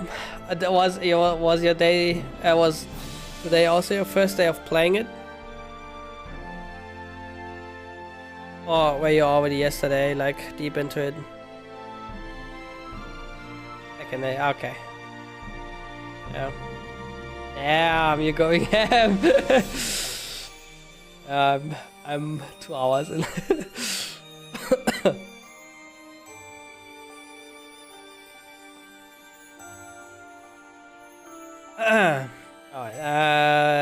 A harsh measure indeed. I hope that our efforts to understand his position and that of the foe will perhaps lead to a reconciliation.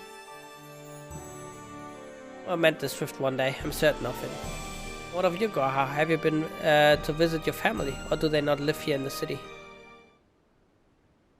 Well, my situation is also somewhat complicated.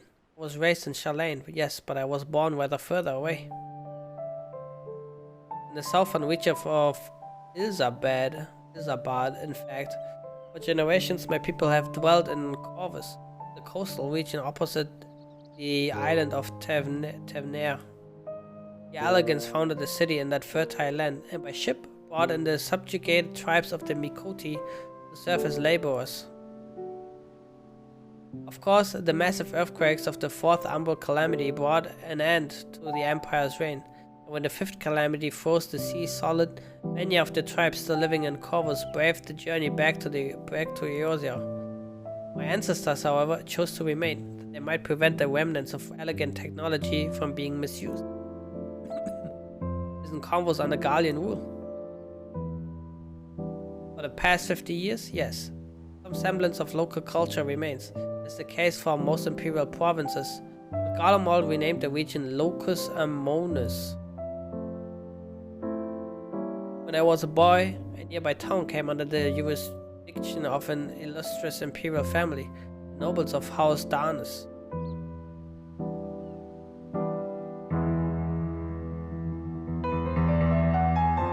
House Darnus demonstrated a singular interest in elegant civilization, and so my tribe was forced to consider a plan of action.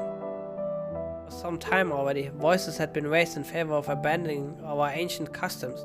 After all, the elegant eye no longer passed to our eldest children as reliably as it once had. The of discovery eventually tipped the scales, and the decision was made to bury our ties to the knowledge and traditions of Alec. As the last child born with the elegant eye, I was given over to the custody of friends in the students of Baldesian, who had me registered as a Shalane citizen. Never even considered. Forgive me. It was an unkind question.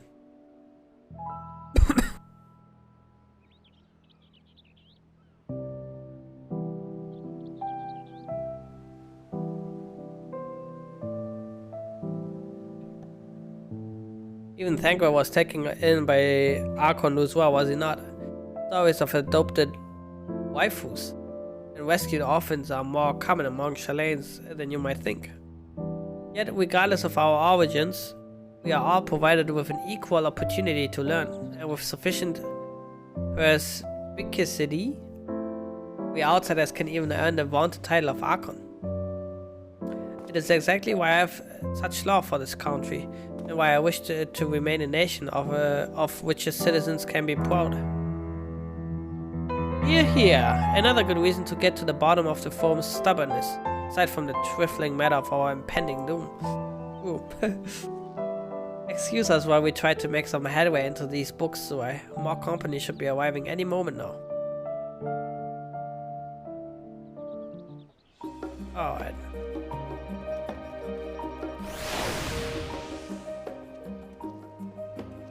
God bless the numpad. Or like targeting these things.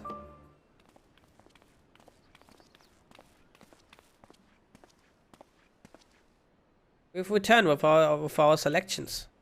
Although I must say the pickings were quite slim indeed. Mistress Kryl has already flicked through every history book devoted to disasters, and more than a few which barely made mention of them. As such, we will be looking into research papers on the Umbral calamities, as well as articles written by prominent forum members. Perhaps the knowledge of the final days come from an unexpected source. Speaking of which, might I ask you a few questions related to the final days?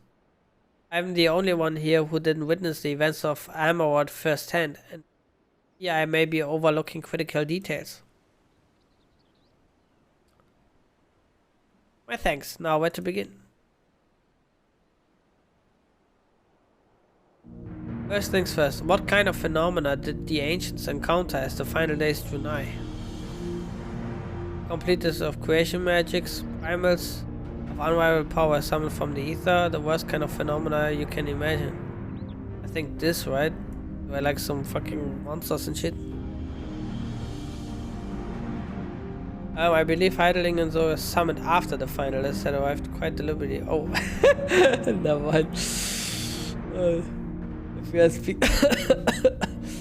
we are speaking of phenomena caused by the final days, the chaos of creation magics from rampant is what first comes to mind.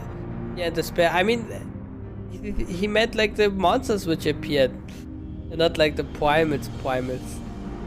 Yeah, and despair manifested in terrible, tangible fashion. Meteors raining from the sky, fires erupting from the ground, indescribable abominations prowling the streets.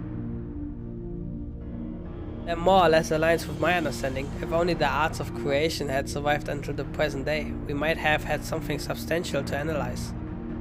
To the best of our knowledge, however, those techniques were not preserved or passed on. Stola surmises that the closest known magic is that of the summoning ritual promulgated by the Asian. Was there aught else of note which heralded the approach of the final days?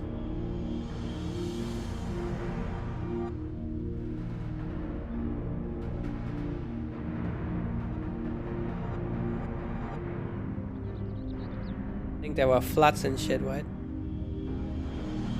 I think on a oh, right, I'm sorry, I don't know nothing. I think you may be misremembering. As I recall, it was more of a gradual spread. The Amarod teens spoke of a keening sound that rose from the land itself just before a region was visited by a catastrophe. We never did hear the sound ourselves, of course, thrust as we were into the midst of the madness. So the ground was crying out, you say? To be considered the harbinger of doom, it must have been quite distinctive and probably quite loud. I have to speak with one of Nomenon's mammoths and ask after any books which make mention of such a sound. Last but not least, would you describe how the ancients sought to quell this unprecedented calamity? What definitive action did they take? Well, they summoned Zodiac.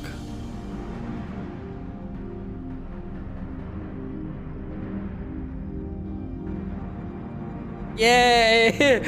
PogChamp! Yes, with Elizabeth serving as his heart. So many gave themselves in sacrificing to bring him into view. Yep, they got a new haircut, that's right.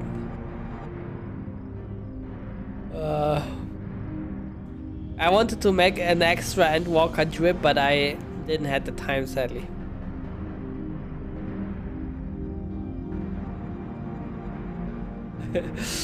We do not know exactly how Zodiac brought salvation to the star, only that by his godlike will where the laws of nature set aright. Then, once the balance was redressed, the ancients offered up a further sacrifice to heal the ravages of the final days. Life sprouted anew, and it was these fledgling souls they intended to render unto Zodiac. A trait that would have allowed them to resurrect the shades of loved ones absorbed by the primer. Or might have had abandoned and her fellows not manifested their opposition in the form of Heidelin. Thank you, both of you, for the detailed review. I feel much more confident now in my understanding of events. With all that freshly in mind, it does make me wonder what the Telafoi truly mean when they speak of bringing back the final days. We've seen what they're doing with those towers of theirs. Is forcing people to summon primals a kind of catalyst? And attempting to mirror the conditions caused by unstable creation magics? Or are they simply using the final days as a figure of speech? A convenient metaphor for the scale of destruction they plan to unleash. But this is all just pointless conjecture at this stage. Let us return our attention to the forum, shall we? Should keep an eye out for Ishtola, but it's time we begin studying these research papers. Let me quickly get something to drink. I'll be right back.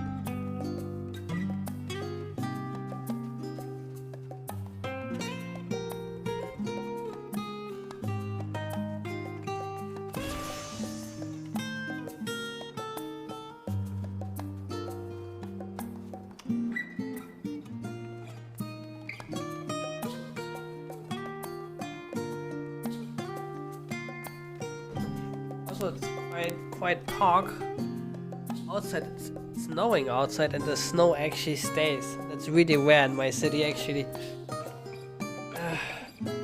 Because normally we have like a London weather here. Like it's either raining or it's not, I guess.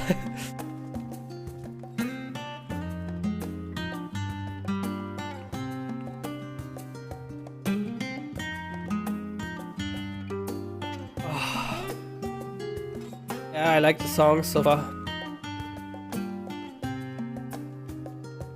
Also at the beginning, in the Rising Stones, when you accepted the first quest, they played like the song from the job trailer. And I was already jamming, dude.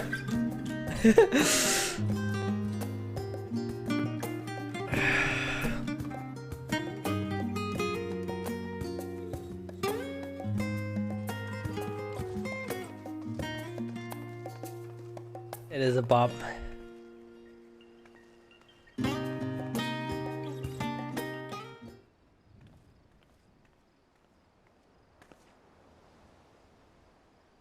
I'm the last, am I? Well, my extended research of the Archon's text produced one or two possibly useful books, but I wouldn't get your hopes up. You recall Urianja learned of the source reflection from the Gerun oracles for its potential to cause panic and confusion. That tome was deemed apocrypha and sealed away in the Great Gruber Library. It is even less likely the knowledge of the unsundered world, not to mention the horrors of the final days, would be left sitting on a shelf for any curious scholar to find. It stands to reason that my colleagues, be they archons or counselors, should perforce be largely ignorant of the subject. Yet when you confronted Master Fortuno with knowledge of the Telophoroi and their machinations, he scoffed at the suggestion they posed a threat. He seemed adamant that one would know if the final days were truly upon us, which only supports the conclusion that whatever privileged wisdom is guiding the Foeman's behavior, it is being kept secret from the rest of the nation. Fuck 'em. Let's slaughter them and get the books. Not that I mean to excuse myself from reading duty. Whether they contain mention of the final days or no, these books could yet hold something of value. You weren't thinking of leaving, were you? There's plenty of work for everyone.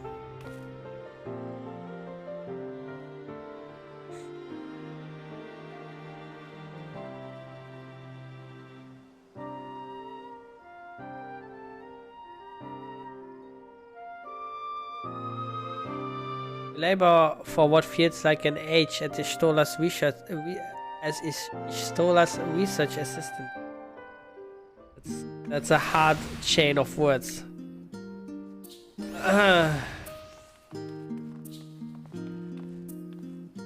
Oh, you look exhausted, but what about your studies? Were you able to find any books on the subjects I mentioned? Then the day was well spent. Should you wish to read them again, Mehmet at the reference desk will point you in the right direction. For the moment, though, I suggest you take a well-deserved rest. You might be occupied with our research for quite some time. The song reminds me of Harvest Moon for some reason. It has like that Harvest Moon vibe.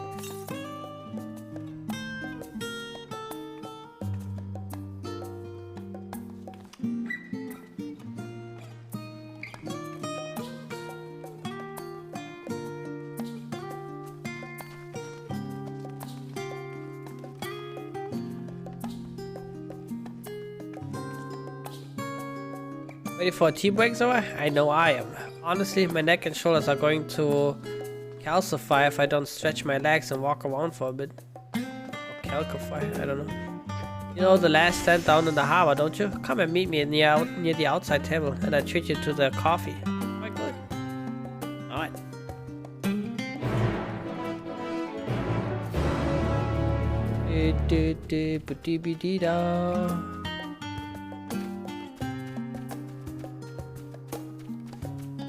Oh yeah, we don't have to actually look at the ether shards anymore, the names, because the technology is now there. We have a map. Big.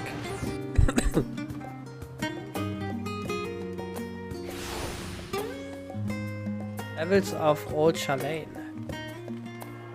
That Disciple of Hand or whatever quest.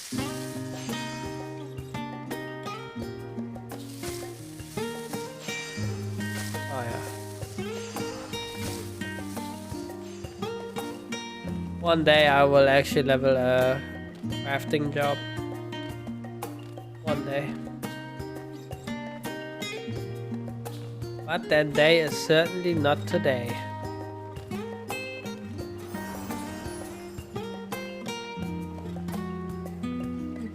Busy as ever, I see. How very Charlene that no other gourmet cafe has sprung up to compete for customers. Actually, this crowd gives me an idea. While we place an order, why don't we ask a few questions and gauge the mood of the city? I'm interested to hear what the average citizen has to say about the Telophoroi. We might even learn something new. Worth a try, don't you think? Alice is now accompanying you. Keep it okay.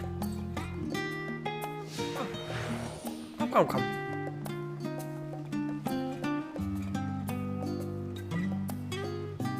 What? What is it?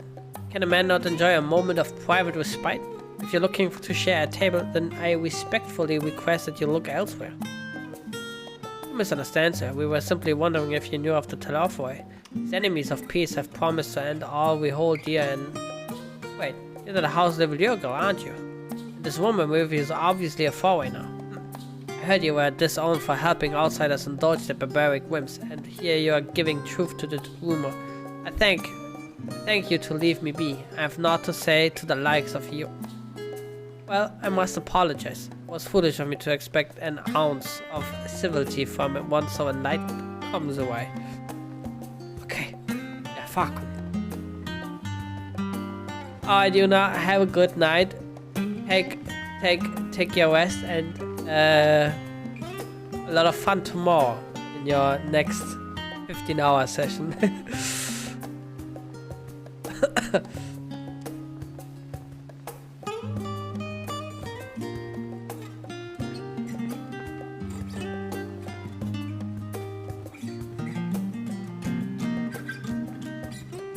Got 2002, like too deep into queue.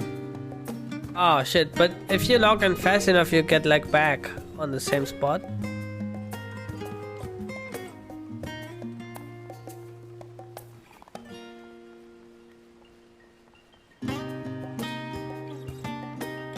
Yes, I don't believe I had the pleasure. Oh, excuse the interruption, but we were hoping you might share your thoughts on the Telefo and their unconscionable plans. My goodness, if it isn't a young Miss Livelier. My apologies, but I work in the offices of the firm, and if word reached Master Fortuno that I was helping you. I see, we're sorry to have bothered you. Damn, Elise, your bad reputation is making everything so difficult.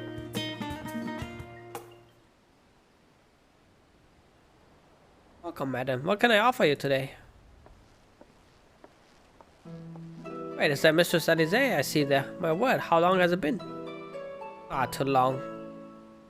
Meet Dickon, the owner of the Last Stand. I used to frequent his cafe on occasion, in between lessons at the studio. That seems like an age ago now.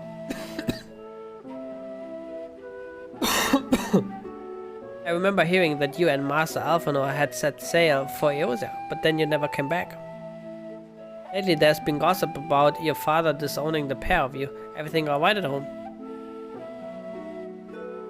It's complicated, and I hadn't expected complete strangers to be so familiar with our situation quite so quickly. Everyone has an opinion, it seems. Well, it is House Levelier. No matter how discreet Master Fortuno may have been, news of your family's doing never stays secret for long. Things being what they are, what brings you back to the city now of all times? We have questions, and only Shalane has the answers. Tell me, Master Dickon, have you heard anything about the apocalypse called the Final Days? What, like the end of the world? Nothing like that, I'm afraid. And that's what you're here to find? Information on this apocalypse? Yes, whatever we can learn. Fortunately, your patrons appear to be unwilling to speak with me. I wish there was more I could do to help.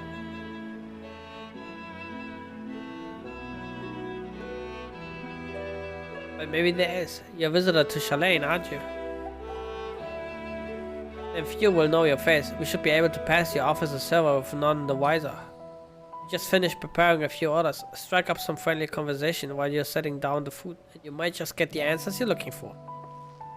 Not a bad idea. I had to ask, but what do you think? Leave it to me. I'm a master server. That's the spirit.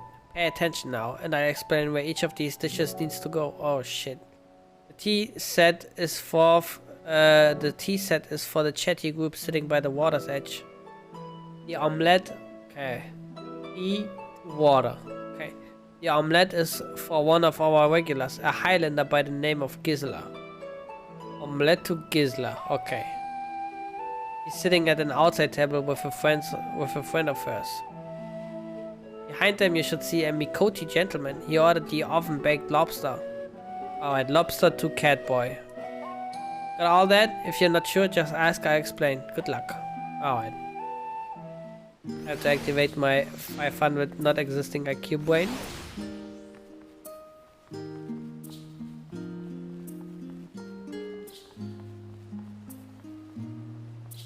Okay, these are the water dudes, I guess.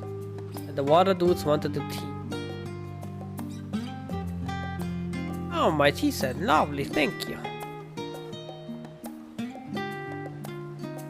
The Telefo who? Sorry, I never heard of them or their final days. My friends and I are somewhat uninformed when it comes to current events. Now, if you wanted to hear about ritual arcane practices of the 6th astral era, common or esoteric, then I'd be happy to talk your ear off. Next time maybe. Our Gisela wanted the omelette. Finally, 2, 4, 6, 8. Let's dig in. No time to waste.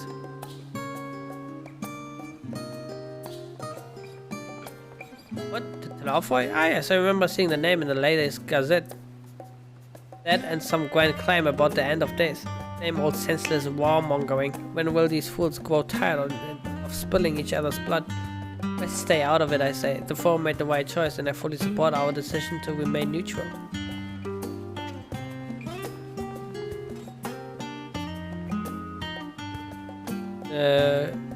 Urban banter with a smile.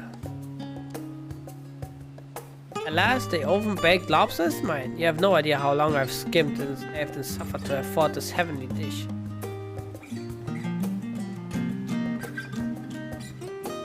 It's also called Tier. Final days? This is the first I've heard of it. Although that would explain why my friend has been washed off his feet. Must be a busy time to be a gleaner. You don't know what a gleaner is? They are collectors of sort. Travel their world viewing things that we haven't got here in Chalain. Priceless books, unusual life specimens and so forth. The name for those folk who trailed after the reapers in the fields, picking up every grain which was missed.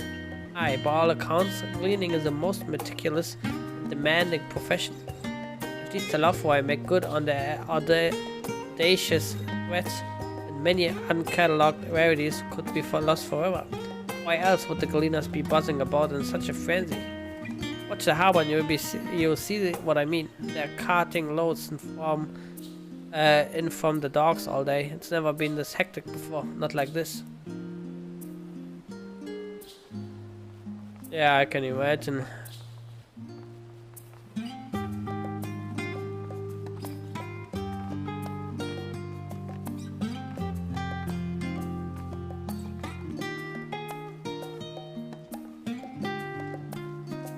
Any trouble with the customers? Were you able to get anyone talking? Interesting. They seem unaware of the final days, aside from whatever vague news the gazettes are printing. Even Dickon had nothing to offer, and he is the best source of gossip in the city. If Foam does have secret knowledge, then they have done an impressive job of ensuring no one whispering it in the wrong ear. In any case, thank you for playing the part so well. Here, the cup of coffee I promised. Damn, I only take coffee from Aratas, okay?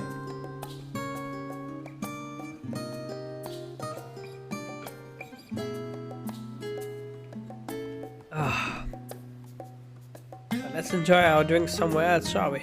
Maybe behind the Paris side, away from the gossips and the wagging tongues.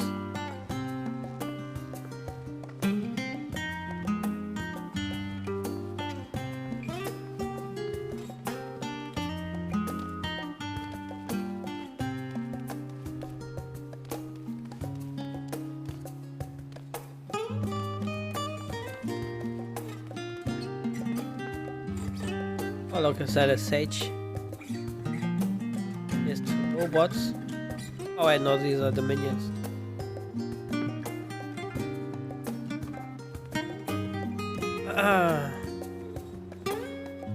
Yes, that should do nicely. Out of the wind and out of sight.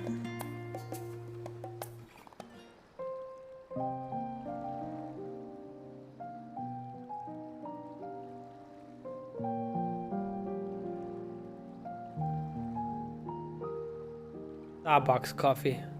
When our father disowned us, I couldn't believe what I was hearing. It wasn't until much later that his words began to sink in, that I began to feel the weight of what it meant. Do you remember when the decision was made to come to Charlian? Grahas said that the Forum was determined to keep us in the dark, and that Father's venomous performance was part of that strategy, to keep us at arm's length.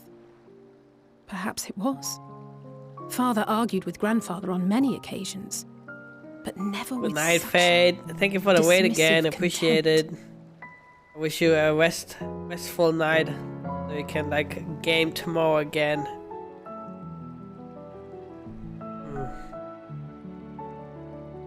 As I was, father argued with grandfather on occasion, but never.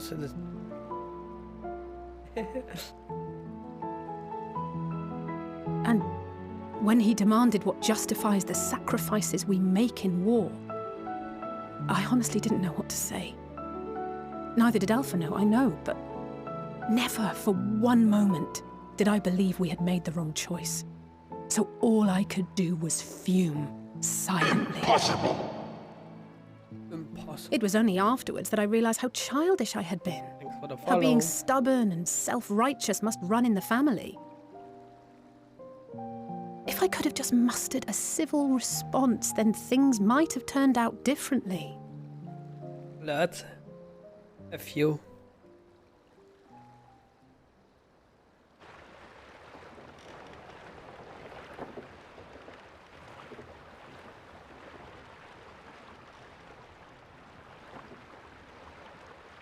I made them anonymous though, because I don't like it when They must be ferrying goods to Labyrinthos. When like the name appears on screen, etc. Like I personally don't like it, so I made them that way, you know.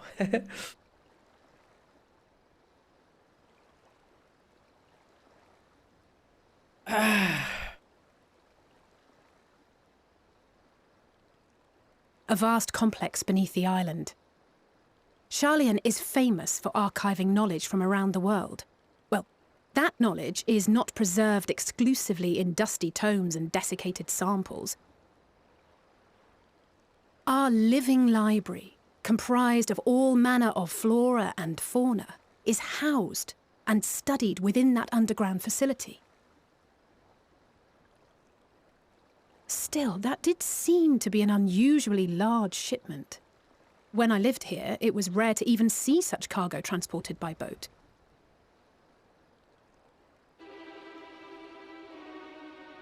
Wait, didn't you hear something in the last stand about the gleaners coming and going more than usual? Well, I think they're the ones we saw manning those boats.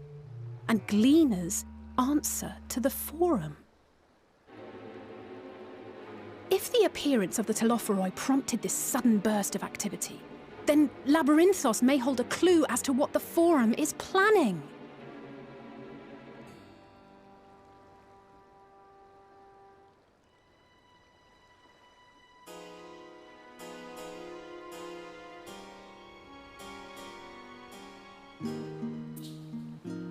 What is Labyrinthos? Is that a dungeon maybe?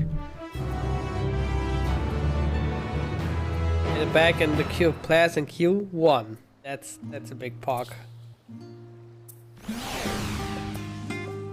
You should tell the others and we've learned about the Gleaners. Go on ahead to the Numenon and I'll join you in a moment. Master Dickon will want his cups back.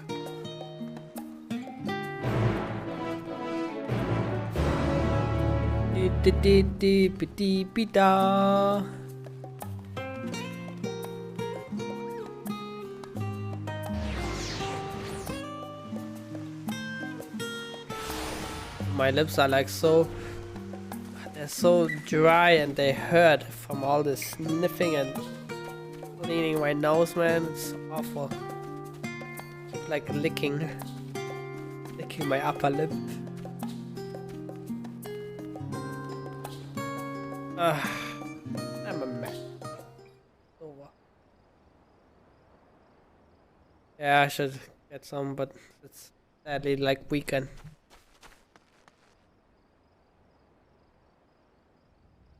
Isn't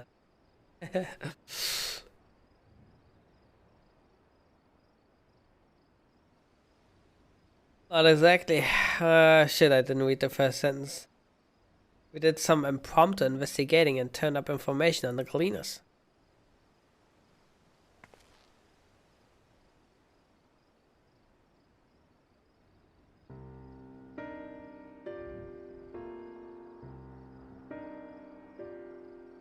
It makes sense. The cleaners take their requests directly from institutions and bureaucrats.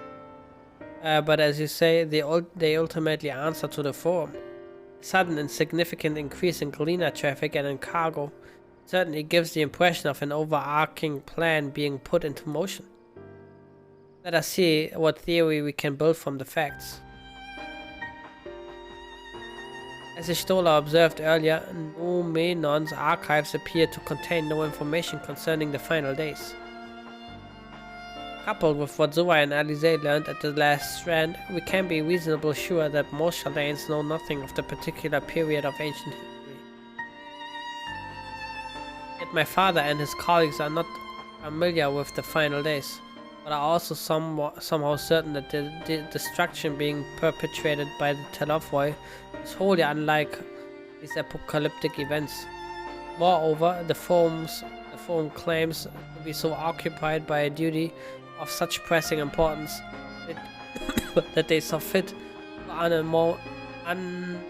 unanimously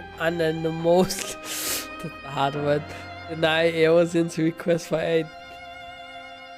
And now the Gleaners, official agents of the state, have been mobilized on an unprecedented scale. I do not think it is a stretch to conclude that the Gleaners' recent activities are in service to the Forum's secret defense. In which case, our next course of action seems obvious. We visit Labyrinthos and assess the situation for ourselves. And if we're lucky, the Gleaners will be far more receptive to our questions. A fine idea. What should we expect down there? Anything we should be better bearing aware?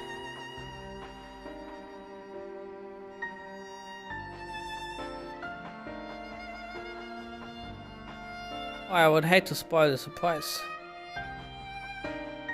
Oh, you can?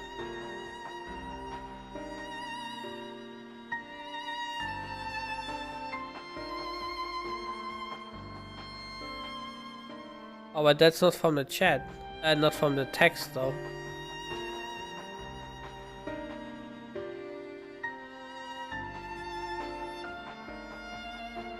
Oh, here, on the event. Ah, event. Okay, my bad, my bad.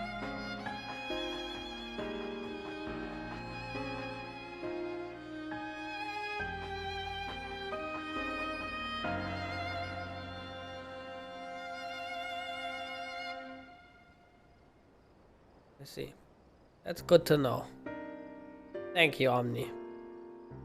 As for myself, there are a few more subjects I should like to research. I may join you later, but feel free to leave behind your borrowed books and be on your way. I see to it that each is returned to its proper place. That would be a great help. Thank you, Raha.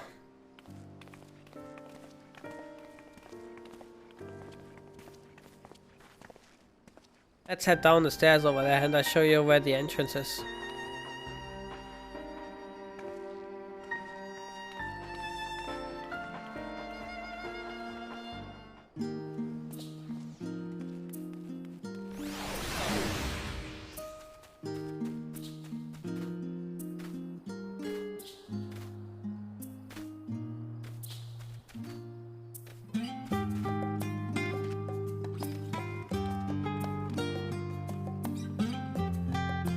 Ready? Labyrinthos is not too far from here, but you may find the path a bit disorienting. I take the lead, so stay close. Follow us in and try not to fall behind. Off we go then. Oh my god, we're actually up here walking? It's worse than up here walking.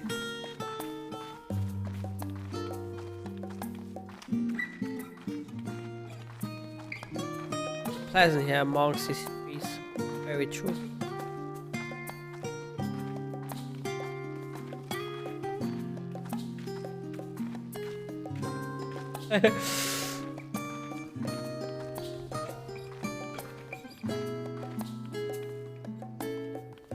Oh, we run. Try to keep up. Alright.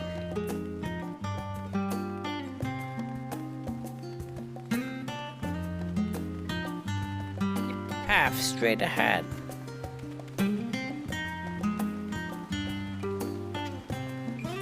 Across the bridge.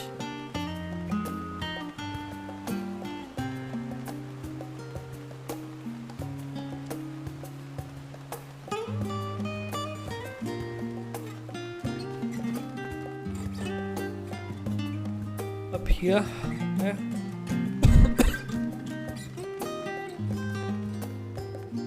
Harvest music. Yeah, must.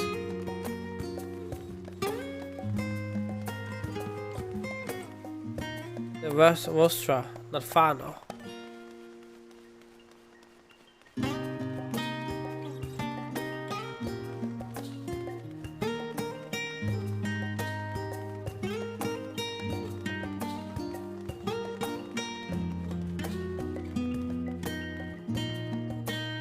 Here we are, through this door and down the stairs.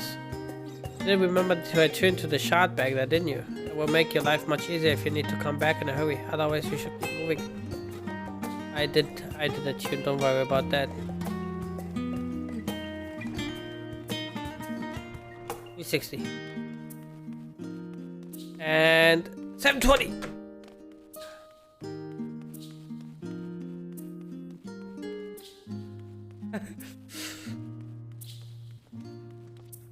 Technology is there. Why am I traveler? Might I interest in Chocobo Porter? No.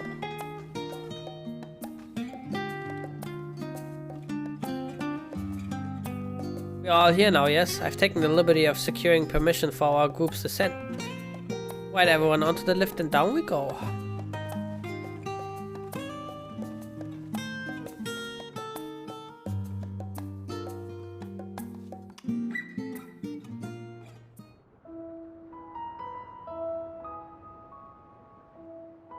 Deep beneath the scholar's city shines a false sun within a fabricated sky. In any age exist those who consider the floor an extension of their bookshelves, and this vault's architects surely belonged to that special breed. If the stack grows too high, start a new one. If no room remains, then make more rooms. A simple solution at first, and then bit by bit, a profound transformation. Knowledge, buried beneath knowledge, a growing, creeping labyrinth from which there is no escape. Hades narrating. Ooh.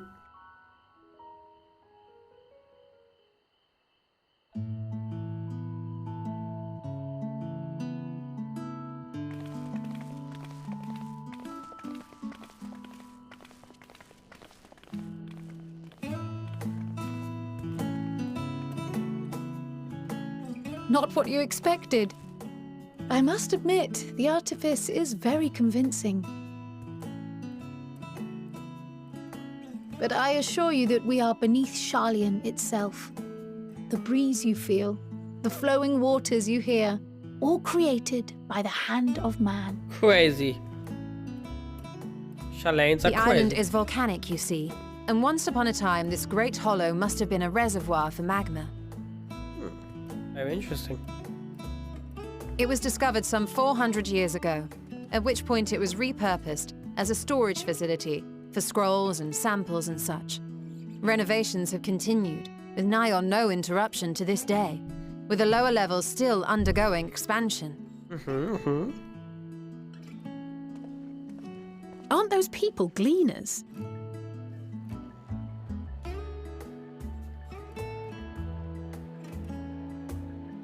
Aye, judging by their dress. They are said to work alone as a rule, but 'twould seem that rule is being enthusiastically broken today. It may be as you suspected, that they are engaged in a task apart from the norm.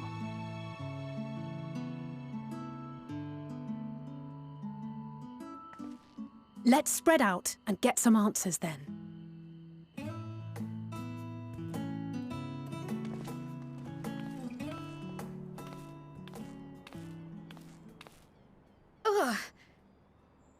What's wrong, Choir?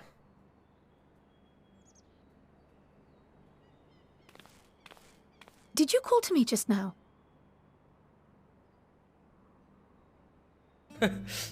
No.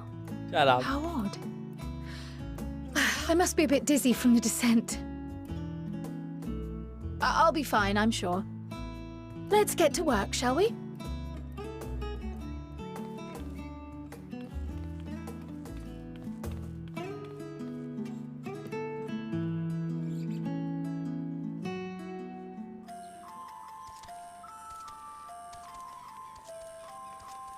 Alright, shall we?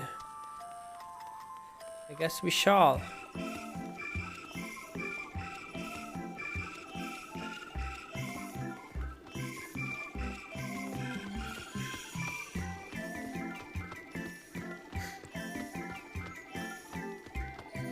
You're here to help or give me more headaches, because you don't have the look of a cleaner and I'm in no mood for idle chatter. One of my colleagues was so exhausted he took a tumble and crashed into a pile of crates. I have a pack of marmots running loose.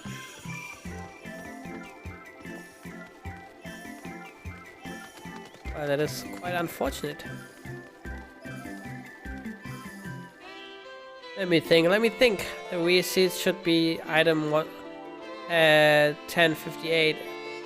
Cum seed 1059. Snowberry 1060. Or whether it's 1060. My head feels like it's stuffed with moko grass. Why are more loads to take out than carry in? Why do all this at once and whisk? Why do all this at once and whisk mixing it up? What if someone mistakes the Kurthan carrots for the Garbanian carrots? What then? Yeah, I don't know, dude. What then, Chad? Wouldn't that be a tragedy?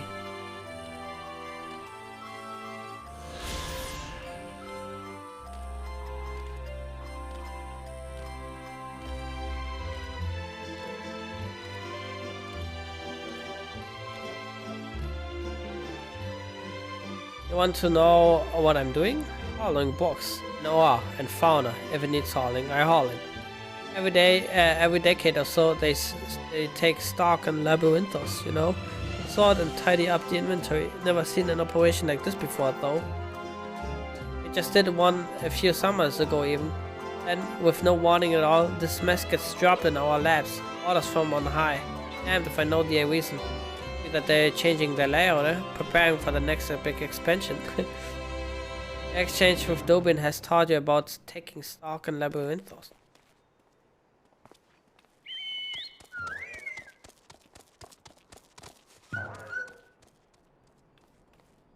Hey Luxury, what tales did you gleaners have to tell?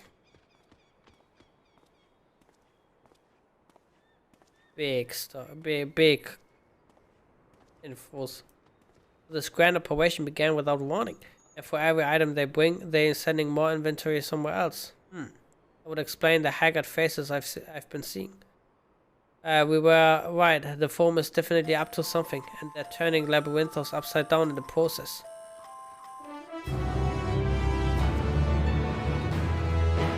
It would do well to learn more of what specifically the gleaners are being tasked to do, as well as who has asked them to do it. If you're game so I have an idea. Didn't one of those gleaners your question say something about escaped marmots? Perhaps if you were to help him capture said creatures, you might be inclined towards a more friendly and enlightening conversation. In the meantime, I'll turn my charms upon this gleaner here. You can compare notes afterwards. Happy hunting.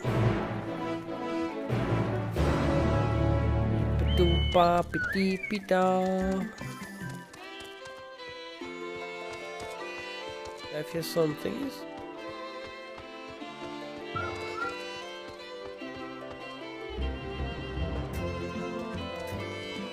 You wish to help me find the marmots?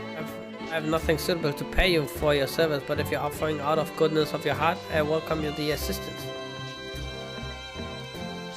My name is Evanville, friend, specialist in the collection of live specimens. It said the capture of the Nexian marmots is a trial I have no desire to repeat. Whistled mice, they call them. For mercy, there are no other marmot spices on this tier at present. So there should be no mistaking our little fugitives. If you happen to catch any, stuff them in the sack. Gently, of course.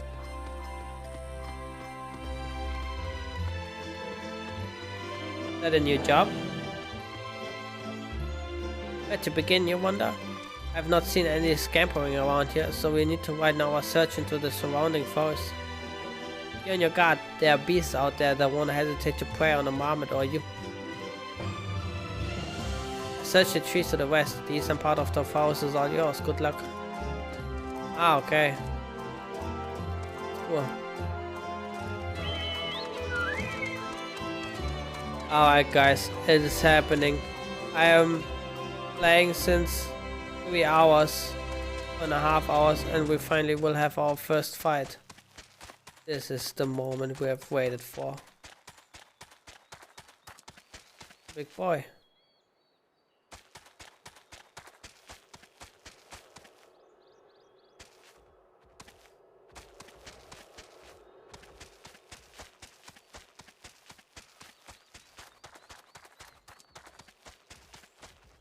That's right. Big black cock. I paid dearly for it. I had to gift 4 subs.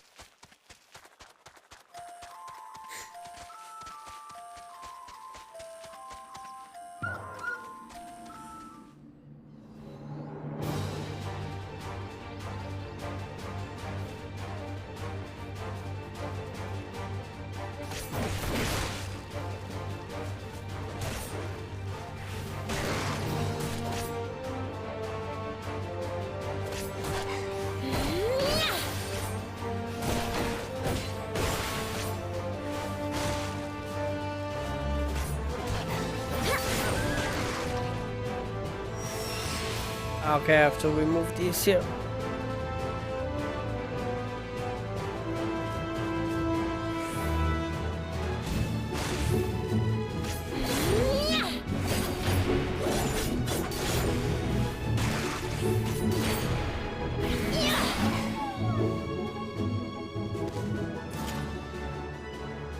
Yep, squeak. Barely have you ready the sack when the grizzled mouse scampers off into the underbrush. That is very unfortunate.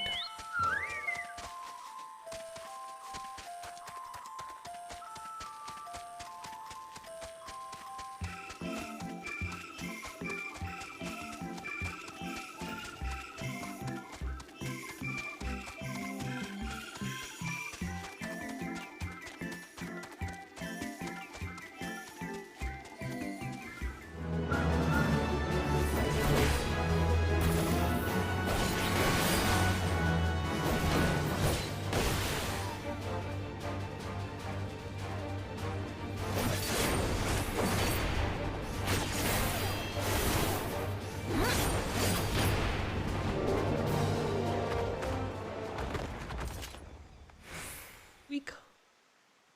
Squeakity squeak squeak.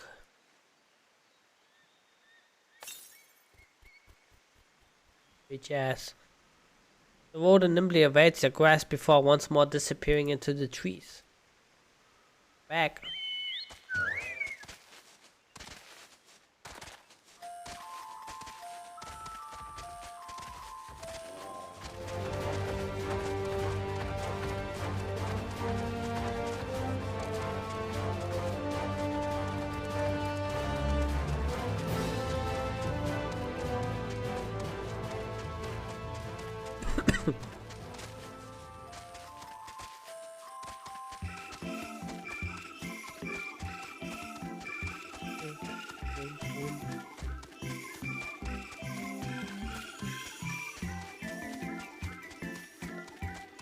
Oh, there's an ether cone. Oh, does it mean there's no compass anymore?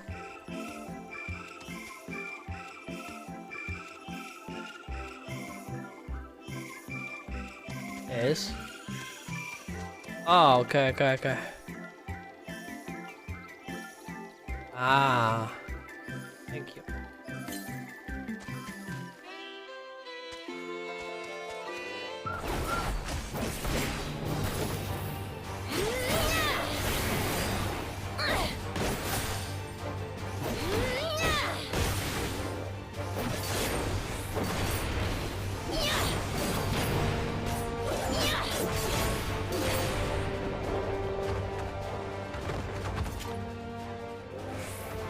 Oh.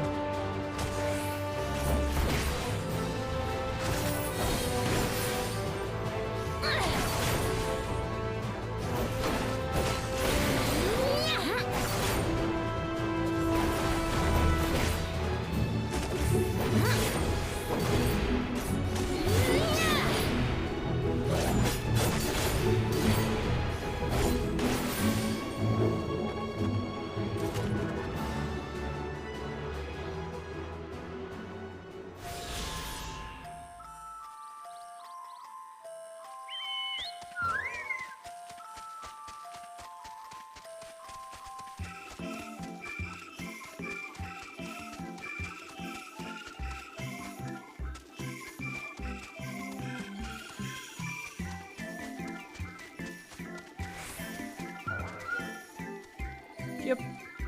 Yep.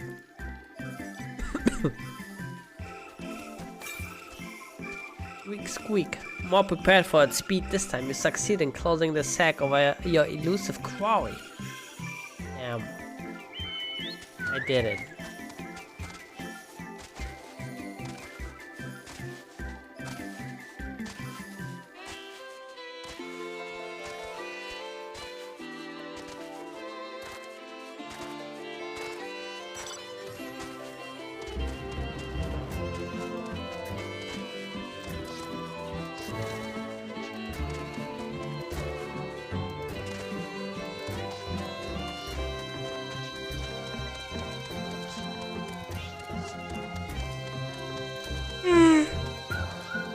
Yeah.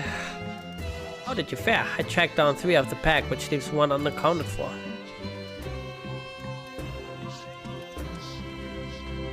Ah, there's the odd marmot out. Right now, wait a moment while I put our friends in a holding cage.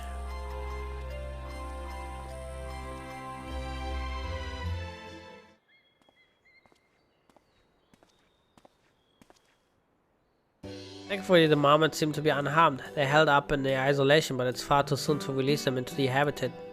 It's a good thing we were able to recapture them so swiftly. You have my thanks.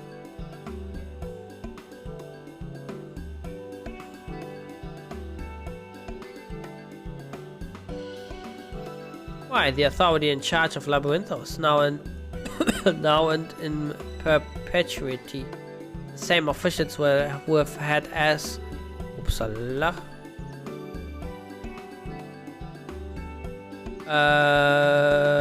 Labyrinthos now, the same officials who have us working day and night of late. The honorable members of the Forum, who else? Suitable for consumption and easy to breed. Those were the 2 conditions I was given for the stock I was instructed to procure.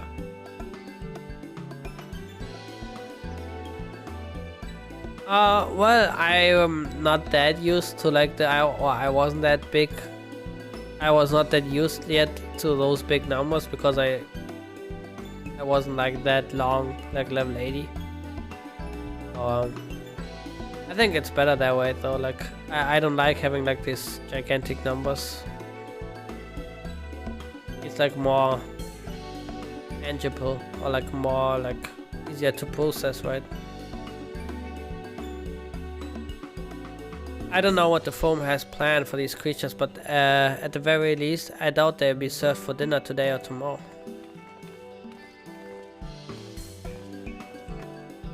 Hey, Azure. Is this the Gleamer you mentioned? The one who was looking for lost marmots? Interesting company you keep, friend. Who are you folk anyway? I'm quite of the students of Baldesian. These others are my associates. Truth be told, the Forum's decision of late have not sat entirely well with us. That is why we made the descent into Labyrinthos. We hope that by seeing those decisions put into action, we might more fully understand their reasoning. Wise and practical. Never hurts to try and gain a broader perspective, does it? Anyway, duty calls, other animals to capture and enclosures to empty. Once again, I'm sorry that I can't offer you more for your services.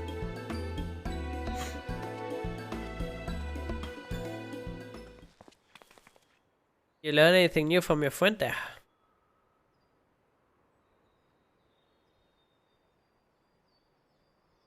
So we confirmed that the order for this ambitious operation did indeed come directly from the Forum. However, the Gleaners have not been informed of its purpose.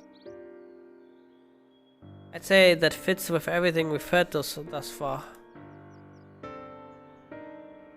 We also discovered when the operation was begun, the Forum contacted with the Gleaners Guild ship and put the people of this great work some 4 days after the Telafoi made their chilling declaration. As seasoned travelers, the Gleaners keep abreast of news from every corner of the world out of necessity.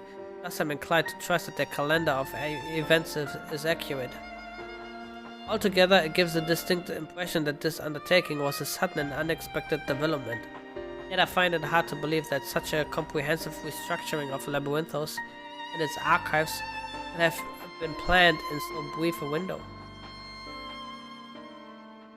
Hey, this plan was long in the making. They were but waiting the right time to put it into effect. The lower voice declaration was what set it all in motion? Seems likely, but let us not leap at conclusions just yet. For the moment, I suggest we conduct a wider investigation of Labyrinthos. The more facilities we visit, the more pieces of the puzzle we stand to find. In that case, how about we head to the Archeon? From there we can reach the lower... Uh-oh. Why, what's wrong? I'm fine, truly. The sudden descent has left me with a bit of a headache, that's all. Nothing that will stop me from soldering on. Let's be about it then. At least allow me to take the lead. I'm fairly certain I remember the way to the Archeon. Or Archeon. We follow the path east through the forest where you were chasing after the mouse or marmot, was it? Anyway, it is the trolls you need to watch out for. Yeah, I like that. I feel like that set like kind of the tone for the expansion though. Like, you know, getting serious now. To the south.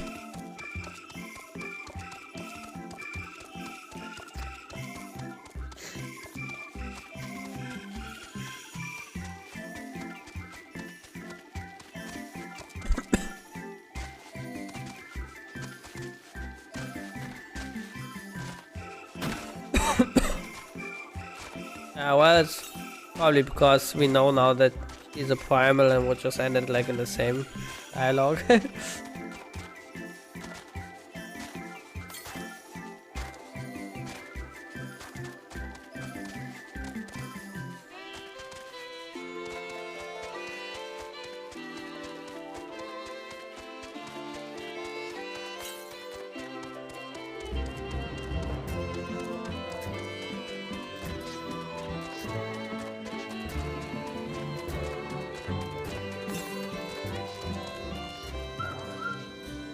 Beyond the Archeon, as Numenon serves as Shalane's literary archive, so does the structure house the city's wealth of material data. The architecture too is similar. This building you see is merely the upper entrance, an access point to the walls carved into the cliffside itself. Within those vast rooms are stored countless samples of specimens as well as the detailed records which describe them. In a manner of speaking, the Archeon contains a physical history of Shalane's unwavering dedication to the accumulation of knowledge.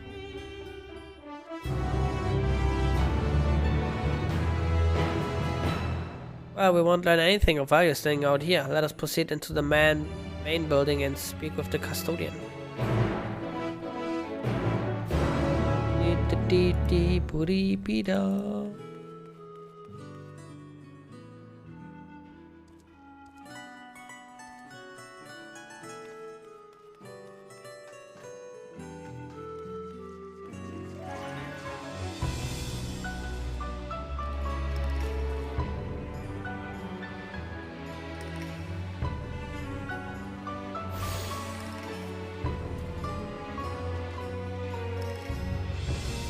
Oh, the gemstones are back.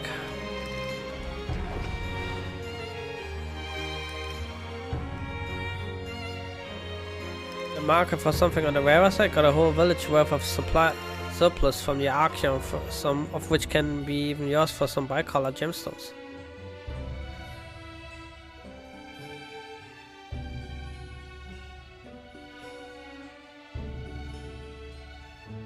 I have 80.